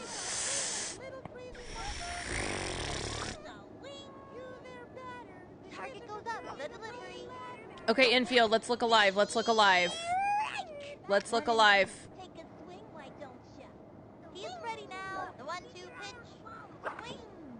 Foul. Foul ball. All right. Okay. All right. It's fine. The wind up. The 1-2 pitch. Blowing inside. Great for the Oh, shin. that's a fucking ball? Really? Into the wind up. And the offering. Struck her out. That's a There we one-way go. ticket back to the There we dugout. go, Marky. That's how we do it. Two more like that. Two more like that. Player of the day. Maynard McElroy. Steps up. This kid's one tough cookie, Sonny. All right. You kids are playing like little Target goes We're up. just going to juice Marky's arm. What? And row one. What the fuck? Angela! Angela! Gets it off the Angela! He is safe. Chucks it over to second. He is safe. Come on, Pink. Angela! What are you, like... Mark McGuire is up. What have they been feeding this McGuire kid? His arms look like pom-poms. They have a runner on second. One out. Ah. Okay. The wind up and throw. How are these kids hitting these? No, stop it! Lots of room. No, it can't be possible. It can't be. Catch it, you idiot! Your parents. Oh my God, what is happening? Oh my God, Oh my God, why are you all falling over? I'm gonna murder everyone in that you love. Stop it. What is going on? What are you fucking doing? What are you? He's out. Uma Morris steps up to bat. This girl's a scrapper. Look at that determination. 2 out.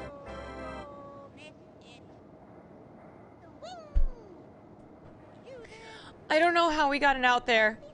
I don't know how. I can't scream.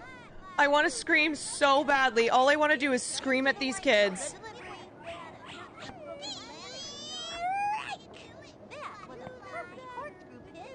I just want to bury their heads in the cement. Round it goes. How to hit it, nobody knows. Take a swing, why don't ya? Become center. Here's the pitch.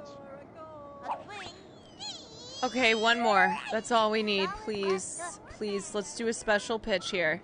From the windup, here's the pitch. Corkscrew. Low ball, one. Ball? You're kidding me. That's literally a lie. That's such a fucking lie. Take a swing, why don't ya? Target goes up, throws it. That was Ball. And the count is 2-2. Okay, it's fine. Let's go. You want a right hook? Okay. Come on, get it. Get it, Jorge. Get it. Wow, you are literally. I want to kill you. Fires it over. This is not supposed to happen. Oh, this is not supposed to happen?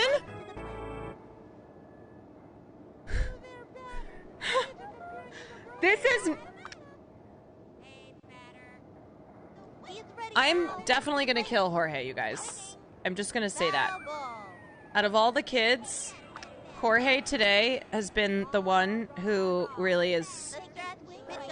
He's trying me. What the fuck is going on? Oh, great. Oh, it's Angela. Oh, awesome. I do know it can drive any field or batting. Line to short. Straight to second. Claudia Villarza steps up. Yeah, so we're fucked. We are so fucked. We're so fucked because we can't even do basic field work, you guys.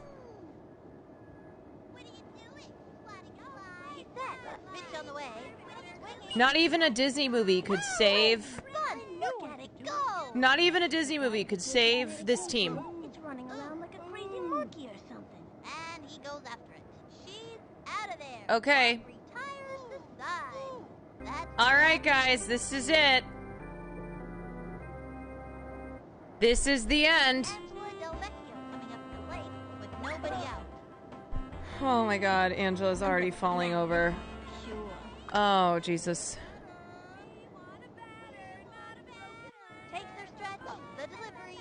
That's gonna be a strike. No, that's a ball. I don't know. I can't predict anything anymore. From the windup, here's the pitch. Okay, at least you touched the fucking ball. She kicked the pitch. That's a ball. Ball 2, 2-1. Let's put you here. Let's go open and let's go for this fucking ball. Let's go for the fences. No one better say anything about that. Into the windup, the pitch. She gave it a try, but came up short. You can't get him every time. Get the fuck off the plate, Angela.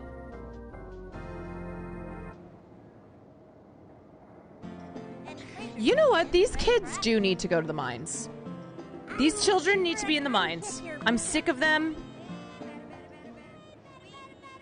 Let them ingest coal dust. Ball 1, and the count is 1-0. And have no breaks whatsoever. Ready now, and the offering, strike. And then maybe they'll learn a thing or two about life. She's set. The 1-1 pitch. Swung on. Yeah, you turkey. That's a slow That is. Did you even want to make it to the base? Okay, that'll bring up Marky to point. Oh, Marky, you're my last hope. You are my last hope, buddy. 2 out. I'm gonna clobber this one like a squirrel. Please. Yeah, clobber it like a squirrel in the nut house. Here's the windup and delivers.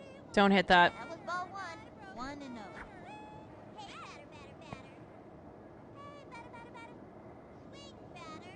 This is it, Marky.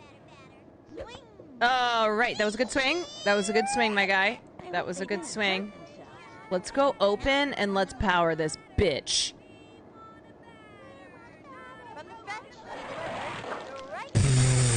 Can keep it together, you've got one more shot. All right, last chance we got. Last chance we got here. The 1-2 pinch, struck out. Oh, darn. Oh, man. The Melonheads have taken a licking. 0-5. If losing builds character, these kids are gonna grow up to be pillars of society. No, they won't. No, these kids will be nothing in life. They will accomplish absolutely nothing. There will be no point to them being alive. Their existences will only serve to fuel my rage.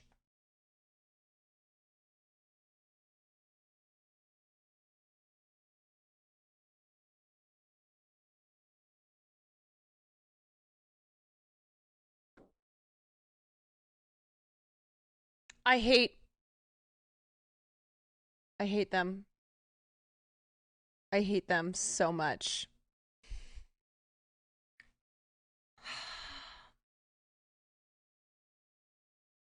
I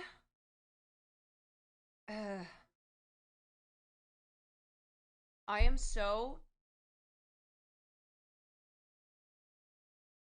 I think late-term abortions really should be a thing. I've said this before. I think you should be able to abort children years after they're born. So that's what I would do to my team. I would abort every single last one of them.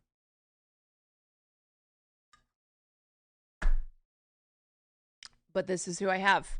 What was the final score? The final score was 0-5. 0-5.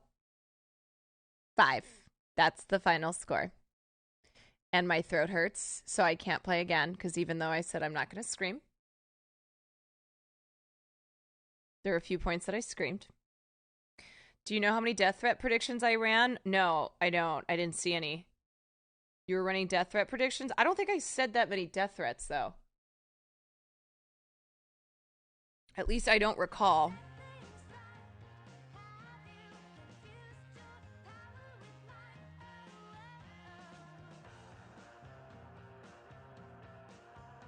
I only think I said like 1 or 2. I definitely did. Oh. Well, I don't remember. I don't remember doing it. Less than yesterday, to be fair. That's true.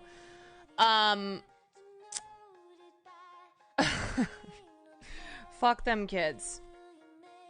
All right, guys. My throat is killing me. I need another day to just try and take her easy, I say, after I've done a 5-hour stream. So tomorrow I was supposed to do cocktails with Peach, but I don't know if I'll, like, if that's a good idea. This canker sore of mine, I think, is only gonna get worse, and then it'll get better. And it is in such a painful part of my throat. I cannot believe where it is located. So I don't know if drinks is good. So I might need to come up with another idea, or I might need to see if Peach wants to come over Saturday or Sunday. We'll see. Just drink straight vodka, it'll clean it. It'll burn so fucking bad. Yeah, man. Peach will not survive another day on Master Baker. I don't think she will. I love her, but I don't think she's gonna last. I think she's next up on the chopping block. My sweet, sweet peach jars. Okay, I'm gonna send you guys over to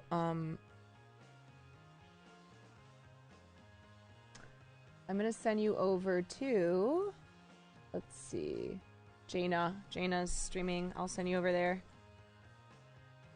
Quantarage mod, Jaina Splinters. All right. I love throat coat tea. It does taste like shit. I don't like the taste of licorice, but it's amazing. I just ran out. I need to get some more. Sorry guys. Sorry that the streams this week have not been what we normally do, as I'm still recovering here. So I'm hoping tomorrow I'll wake up and my vocals will be in much better health, but we'll see. Anyway, I will be live tomorrow. Master Baker on Saturday. maybe figuring out a stream to do with Peach. And yeah, that's all I got. The rest of us would call out sick. Stream never stops. Time to let Coachella go. I know, I'm kind of like thinking I'll never go to Coachella again. I will never be in the dust ever again. No, thank you. I don't want to swear off all music festivals because I do love EDC. But I don't know. I'm kind of like, maybe I never do Coachella ever again. We'll see. All right, guys. Good night. Thank you for being here. Get some rest. That's what I say to you. Get some rest. Get some rest. So we can have a strong, fun weekend. All right. Good night.